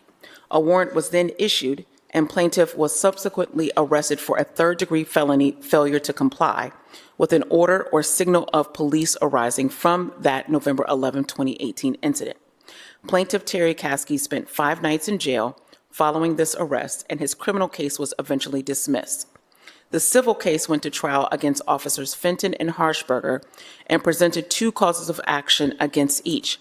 First, seizure without probable cause in violation of 42 U.S.C. 1983, and secondly, malicious prosecution in violation of 42 U.S.C. 1983. A jury found in favor of the defendant officers on plaintiff's malicious prosecution claim. The jury found in favor of the plaintiff as to both defendant officers on the unlawful arrest claim. The jury awarded $350,000 in compensatory damages and $0 in punitive damages. This ordinance authorizes the payment of a jury award from the lawsuit that is captioned Terry Scott Caskey versus Nathan Fenton. Funds were not specifically budgeted for this award. However, sufficient monies are available within Finance's citywide account for this purpose. City Attorney Laura Baker Morris, do you have any additional comments you'd make at this time? Chair Faber, I think you've done an excellent job of laying out what occurred in this particular case. Just want to emphasize for council that this was a jury award that we have been ordered by Judge Marbley to pay. Thank you. Are there any questions for City Attorney Baker Morris at this time for my colleagues? Seeing none, I'd move for passage. Second. Bangston, Barosa de Padilla, Brown, Dorans, favor Remy, President Harden. Thank you. And lastly, we have ordinance 3286-2023 to authorize the appropriation of $5,010,400 from the 2024 unappropriated balance of the Franklin County Municipal Court Special Funds to the Franklin County Municipal Court for all anticipated expenses and to declare an emergency. This ordinance authorizes the appropriation of $5,010,400 for fiscal year 2024. Within the following Franklin County Municipal Court Special Funds: IDAT Fund, Security Fund, Dispute Resolution Fund, Home Incarceration Fund, Specialized Dockets Fund, the Self-Help Assisted Civil Fund, Probation Fund, and the IDIAM Fund. Sufficient funds are available within the previously listed funds to support the requested appropriation level for 2024. An emergency is being requested to ensure that the departments can continue normal operations at the start of the 2024 budget year. Are there any questions or comments by my colleagues? Seeing none, move for passage. Second. Bangston, Barosa de Padilla, Brown, Dorans, favor Remy, President Harden. Thank you. That's all I have in my committees. Thank you, Madam Chair. The next committee to come before council is the Public Safety Committee, chaired by Councilmember Remy. Councilmember, the floor is yours. Thank you very much, Council President. And for those wondering, the Bengals are up 21-14. Do we need to stand up and I'll take a deep breath? I have the next 9 pieces of legislation are the 2023 liquor objections. On November 28th, the Public Safety Committee held a public hearing where we heard a detailed presentation on the overall process and reviewed this year's liquor objections submitted by the City Attorney's Office. If these resolutions are approved this evening, they will be sent to the Ohio Division of Liquor Control. These objections will not result in any immediate change to business operations. For more information on the following individual objections, I encourage residents to view the Public Safety public hearing held last Tuesday, November 28, 2023, on the City of Columbus YouTube or Facebook pages.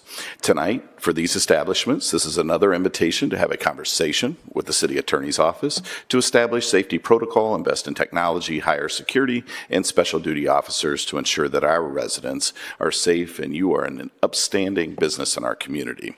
There is also one objection that is on the agenda this evening that, as of today, has been resolved to the point where the city attorney requests to postpone, and I will be asking my colleagues for a vote in favor of referring this resolution to committee. Assistant City Attorney Sarah Pomeroy manages the process for the City Attorney's Office.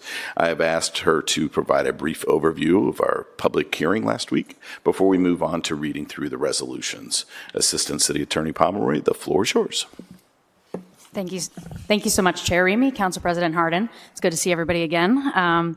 So by way of a brief overview, this, where we are tonight in terms of presenting these resolutions for all of you, is just one small step in what is part of a year-long process in which we are identifying locations in partnership with police, fire, various other city entities and state entities, along with community members, community leaders, and our area commissions, block watches, investigating those locations throughout the year, and then evaluating which locations merit an objection at the end of the year. We are bound by a state timeline to submit any objections by the end of the year, thus why I'm here this evening.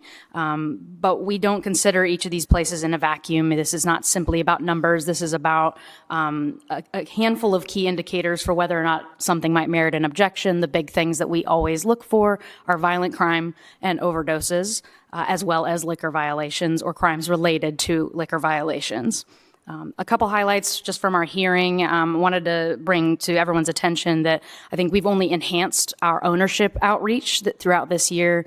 Certainly have had a continued uptick in terms of connections between owners, Columbus Police, community leaders. Anytime an incident happens, a letter goes immediately to a location, and if they decide to respond back, we sit down, we have a security assessment of those locations, and often that results in never even needing a lawsuit, never even needing an objection. So this is really an iterative process back and forth, and we continue to maintain that we will work with any business that is willing to work with us.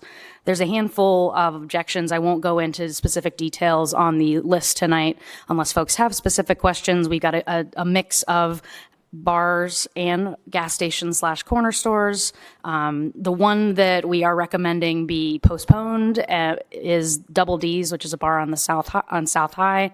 We were able to reach a security agreement with those folks, and they have willingly entered into it and already started to make improvements. And then finally, I'll just add that I've actually made contact with, I would say, 80% of the objections that are up tonight in terms of counsel for these locations. So those dialogues are already happening. We simply need, those written assurances that there will be improvements made. So this is a process where you likely will see me again in the early part of the year to potentially withdraw these, assuming our conversations go well. I will take any questions if council members have any. Thank you very much, Assistant City Attorney. We will begin with Resolution 231X 2023 to object to the renewal of liquor permit number 7565736 held by Roy K. Walls Jr. doing business as Jack's Corner Pub located at 2480 Summit Street, Columbus, Ohio 43202, and to declare an emergency. Are there any questions or comments from my colleagues? Seeing none, I move for adoption. Bangston, Barosa de Padilla, Brown, Dorans, favor Remy, President Harden. Next, I have Resolution 0232X 2023 to object to the renewal of liquor permit number 887-124-00005 held by the Pack Lounge LLC, doing business as Pack Lounge, located at 1109 West Rich Street, Columbus, Ohio 43223, and to declare an emergency. Are there any questions or comments from my colleagues? Seeing none, I move for adoption. Clerk, please call the row. Bangston, Barosa de Padilla, Brown, Dorans, favor, Remy, President Harden. Next is resolution 0233X 2023 to object to the renewal of liquor permit number 6928-228-0170 held by Pilot Travel Centers LLC, doing business as Pilot Travel Center 213, located at 3600 Interchange Road, Columbus, Ohio 43204, and to declare an emergency. Are there any questions or comments from my colleagues? Seeing none, I move for adoption. Clerk, please call the row. Bangston, Barosa de Padilla, Brown, Dorans, favor, Remy, President Harden. Adopted. Next is Resolution 0234X 2023 to object to the renewal of liquor permit number 654-862-70001 held by 155 North 5th Street, Inc., doing business as X Gentlemen's Club, located at 6223-6225 Sunderland Drive, Columbus, Ohio 43229, and to declare an emergency. Are there any questions or comments from my colleagues? Seeing none, I move for adoption. Clerk, please call the row. Bangston, Barosa de Padilla, Brown, Dorans, favor, Remy, President Harden. Adopted. Next is Resolution 235X 2023 to object to the renewal of liquor permit number 652-150-90635 held by Ohio Springs, Inc., doing business as Sheets 722, located at 3999 South Hamilton Road, Gulfport, Ohio 43125, and to declare an emergency. Any questions or comments from my colleagues? Seeing none, I move for adoption. Clerk, please call the row. Bangston, Barosa de Padilla, Brown, Dorans, favor, Remy, President Harden. Next is Resolution 236X 2023 to object to the renewal or liquor permit number 652-150-90505 held by Ohio Springs, Inc., doing business as Sheets 724, located at 975 East Dublin Granville Road, Columbus, Ohio 43229, and to declare an emergency. Any questions or comments from my colleagues? Seeing none, I move for adoption. Clerk, please call the row. Bangston, Barosa de Padilla, Brown, Dorans, favor, Remy, President Harden. Clerk, adopted. Next is Resolution 237X 2023 to object to the renewal of liquor permit number 841-899-40500 held by Speedway LLC, doing business as Speedway 5235, located at 635 East Weber Road, Columbus, Ohio 43211, and to declare an emergency. Any questions or comments from my colleagues? Seeing none, I move for adoption. Clerk, please call the row. Bangston, Barosa de Padilla, Brown, Dorans, favor, Remy, President Harden. Adopted. Next is Resolution 238X 2023 to object to the renewal of liquor permit number 841-899-940-540 held by Speedway LLC, doing business as Speedway 9751, located at 1165 South High Street, Columbus, Ohio 43206, and to declare an emergency. Any questions or comments from my colleagues? Seeing none, I move for adoption. Clerk, please call the row. Bangston, Barosa de Padilla, Brown, Dorans, favor, Remy, President Harden. Adopted. This next resolution is a liquor objection that was resolved, as Assistant City Attorney Pomeroy mentioned, it as of 2 p.m. today. So I'll read the title and I'll ask my colleagues to refer this resolution to committee. It's Resolution 239X 2023 to object to the renewal of liquor permit number 6619783 held by PAASOTC LLC, doing business as Double D's, located at 1501 South High Street, Columbus, Ohio 43207, and to declare an emergency. At this time, I move to refer to committee. Clerk, please call the row. Bangston, Barosa de Padilla, Brown, Dorans, favor, Remy, President Harden. Refer to committee. Thank you very much. That is the last of the liquor objection resolutions this evening. Thank you to everyone who has participated. I want to especially thank Assistant City Attorney Sarah Pomeroy for all of her hard work and partnership. Appreciate you. Next, in public safety, I have ordinance number 3176, 2023, to authorize and direct the mayor of the city of Columbus to accept the award from the state of Ohio's First Responder Recruitment, Retention, Resiliency, and Wellness Program. To authorize Deputy Director Speaks as the official city representative to act in connection with this grant, to authorize an appropriation of $1 million from the unappropriated balance of the General Government Grant Fund to the Department of Public Safety to cover the cost of grant activities and expenditures, and to declare an emergency. The city of Columbus Columbus Department of Public Safety was awarded additional funding in the amount of $1 million from the State of Ohio's First Responder Recruitment, Retention, Resiliency, and Wellness Program. The Department of Public Safety will use these grant funds to improve recruitment and retention efforts of first responders, which were greatly impacted by COVID. Are there any questions or comments from my colleagues? Seeing none, I move for passage. Bangston, Barosa de Padilla, Brown, Dorans, favor, Remy, President Harden.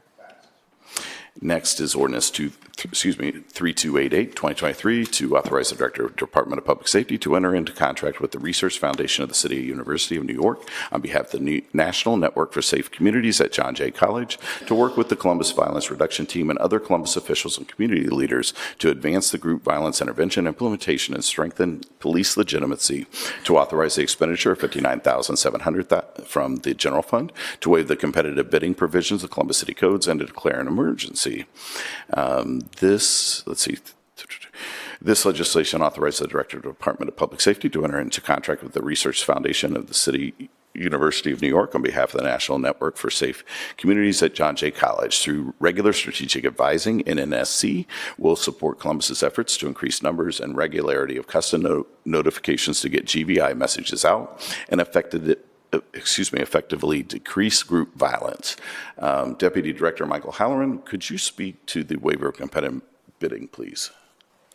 Thank you, Chair Remy, President Harden, members of council.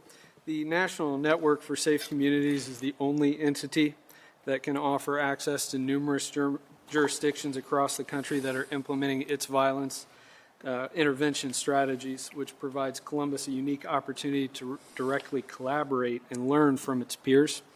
The city has previously worked with this group in 2020, 2021, and 2022. Thank you. Thank you very much. Are there any questions or comments from my colleagues? Seeing none, I move for passage. Bangston, Barosa de Padilla, Brown, Dorans, favor, Remy, President Harden.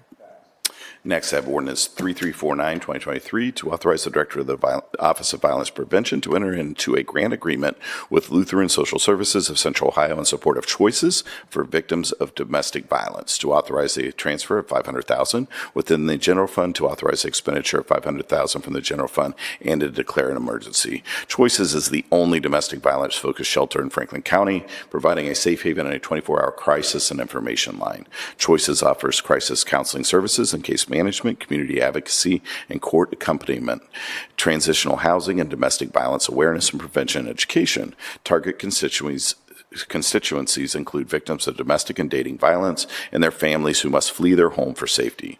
Safe Shelter is a proven intervention to enhance safety of domestic violence victims. In 2019, Choices relocated to a larger facility that was designed and built from the ground up to meet their specific needs. Due to community support, Lutheran Social Services has been able to expand, renovate, and build new facilities so that physical spaces match and enhance quality of services. When LLS began operating in the new, larger 120-bed shelter, it was consistently operating at or above capacity within just 5 months. As the need for community services increases, LSS raised additional funding to complete construction on Grace House, a 24-bed expansion and Dignity House, which will bring the final bed count to 168. We know that this year there's already been 25 murders committed as a result of domestic violence compared to 7 last year. As a result of that, we need to make an additional investment. So I am very happy to push forward this legislation. I want to thank Rachel Lustig, the CEO of Lutheran Social Services, who was here earlier, but we are so grateful for her and for being here and for the whole of Lutheran Social Service for the great work that they're doing in this space. I would like to turn it over to Deputy Director of Office of Violence Prevention, Joanne Lunsford, to see if she has any additional comments. Public Safety Chair Remy, Council President Harden, and all members of Council, thank you for allowing OVP to speak today. The alarming increase in DV-related violence and homicides in our city weighs heavily on the hearts of those in the Office of Violence Prevention, and we are committed to doing our part in addressing the issue. This grant will help Lutheran Social Services Choices deliver essential services in our city that impacts many of our residents' safety and healing for the better. OVP asks that you authorize us to enter into a grant agreement with Lutheran Social Services Choices so that they can continue with their very important work. Thank you very much. Thank you very much, Deputy Director. Are there any questions or comments from my colleagues? Seeing none, I move for passage. Bangston, Barosa de Padilla, Brown, Dorans, favor, Remy, President Harden. And that is all I have on public safety. With your permission, can I move on to administration? Thank you very much. The next set of ordinances in the Administration Committee represent our annual benefits package for city employees. Director Brandon, would you please speak to this package of legislation? Sure. Good evening, President Harden, Chair Remy, and members of council. I'm going to try to read as fast as you do. That was pretty impressive. This ordinance, along with some other ones, but this ordinance authorizes fund appropriations in the Employee Benefits Fund for health insurance lines of business for 2024. These include medical, prescription drug, vision, dental, short-term disability, life insurance, and additional lines that were passed on consent agenda earlier this evening. Each insurance line item has its own separate contract and expenditure ordinance, which will be considered this evening as well. The passage of those ordinances are contingent upon the passage of this ordinance. The insurance contracts will be effective February 1st, 2024 through January 31st of 2025. Thank you for your consideration of this, and if you have any questions about the specific pieces, please let me know. Thank you. Thank you very much, Director. Let's start down this path. First ordinance in administration is 2878-2023 to make appropriations for the 12 months ending January 31st, 2025 for the funding of the city employee insurance programs, to authorize the Director of Department of Human Resources to make payments from said appropriations and to declare an emergency. Are there any questions or comments from my colleagues? Seeing none, I move for passage. Bangston, Barosa de Padilla, Brown, Dorans, favor, Remy, President Harden. Passed. Next, I have ordinance 2881-2023 to authorize the Director of the Human Resources Department to contract with Delta Dental Plan of Ohio to provide all eligible employees dental coverage from February 1st, 2024 through January 31st, 2026, to authorize the expenditure of $8,060,000 from the Employee Benefits Fund, or so much thereof as may be necessary to pay the costs of said contract and to declare an emergency. Let's see. Due to an aggressive offer from Delta Dental of Ohio, the Human Resource Department requests the contract with Delta Dental of Ohio for 2 years instead of 2 one-year renewals from February 1st, 2024 through February 28, 2026. Are there any questions or comments from my colleagues? Seeing none, I move for passage. Clerk, please call the row. Bangston, Barosa de Padilla, Brown, Dorans, favor, Remy, President Harden. Passed. Next is ordinance 3073-2023 to authorize the Director of Department of Human Resources to contract with the Hartford Life and Accident Insurance Company to provide all eligible employees short-term disability insurance coverage from February 1st, 2024 through January 31st, 2025, and to authorize the expenditure of $4 million from the Employee Benefits Fund, or so much thereof as may be necessary to pay the costs of said contract and to declare an emergency. Are there any questions or comments from my colleagues? Seeing none, I move for passage. Clerk, please call the row. Bangston, Barosa de Padilla, Brown, Dorans, favor, Remy, President Harden. Passed. Next, I have ordinance 3080-2023 to authorize the Department of Human Resources Department to enter into contract with the Hartford Life and Accident Insurance Company to provide all eligible employees life insurance coverage from February 1st, 2024 through January 31st, 2025, to authorize the expenditure of $2 million from the Employee Benefits Fund, or so much thereof, as may be necessary to pay the cost of said contract and to declare an emergency. Are there any questions or comments from my colleagues? Seeing none, I move for passage. Clerk, please call the row. Bangston, Barosa de Padilla, Brown, Dorans, favor, Remy, President Harden. Passed. Next is ordinance 3082-2023 to authorize the Director of the Human Resources Department to enter into a contract with United Healthcare Insurance Company and to provide all eligible employees medical, prescription, and tobacco cessation programs, and eligible terminated participants with COBRA coverage from February 1st, 2024 through January 31st, 2025, to authorize the expenditure of $230,832,000 from the Employee Benefits Fund, or so much thereof, as may be necessary to pay the cost of said contract and PCORI fees, and to declare an emergency. Are there any questions or comments from my colleagues? Seeing none, I move for passage. Clerk, please call the row. Bangston, Barosa de Padilla, Brown, Dorans, favor, Remy, President Harden. Passed. And then next, this is it. Finally, I have ordinance 3158, 2023, to authorize the Director of the Department of Human Resources to enter into a contract with IMED Vision Care, LLC, and its wholly owned subsidiary, First American Administrators, Inc., to provide all eligible employees vision plan administration from February 1st, 2024 through January 31st, 2025, to authorize the expenditure of $1,621,000 from the Employee Benefits Fund or so much thereof as may be necessary to pay the costs of said contract and to declare an emergency. Are there any questions or comments from my colleagues? Seeing none, I move for passage. Clerk, please call the row. Bangston, Barosa de Padilla, Brown, Dorans, favor, Remy, President Harden. Passed. And that, Council President, is all I have this evening. Thank you. Thank you, Mr. Chair. The final committee to come before council is the Finance Committee, which I chair. We have two items this evening. First is ordinance 3118-2023 to authorize the Director of Finance and Management on behalf of the Office of Construction Management to enter a construction contract with General Temperature Control for the Department of Public Safety's FTA chiller replacement project, to authorize a transfer and expenditure of up to $1,986,000 within the Safety General Obligations Bond Fund, and to authorize an amendment to the 2023 capital improvements budget and to declare an emergency. This ordinance will include work replacing outdated equipment that's at the end of its life, including HVAC, chillers, pumps, and controls at the Fire Training Academy. Do any of my colleagues have any questions or comments? Hearing none, I'll move for passage. Clerk, please call the row. Bangston, Barosa de Padilla, Brown, Dorans, favor, Remy, President Harden. And finally, we have ordinance 3239-2023 to authorize the Director of the Department of Finance and Management to establish various purchase orders to automotive parts for the Fleet Management Division per the terms and conditions of various previously established universal term contracts, to authorize the expenditure of $1,200,000 from the Fleet Management Operating Fund and to declare an emergency. This ordinance will allow the Director of the Department of Finance to contract and purchase repairs and services for our city vehicles. Are there any questions or comments on this piece of legislation? Hearing none, is there a second? I move for passage. Clerk, please call the row. Bangston, Barosa de Padilla, Brown, Dorans, favor, Remy, President Harden. Pass. See no further business coming before business. Is there a motion to adjourn? Clerk, please call the row. Bangston, Barosa de Padilla, Brown, Dorans, favor, Remy, President Harden. Meeting is adjourned. We have one non-agenda.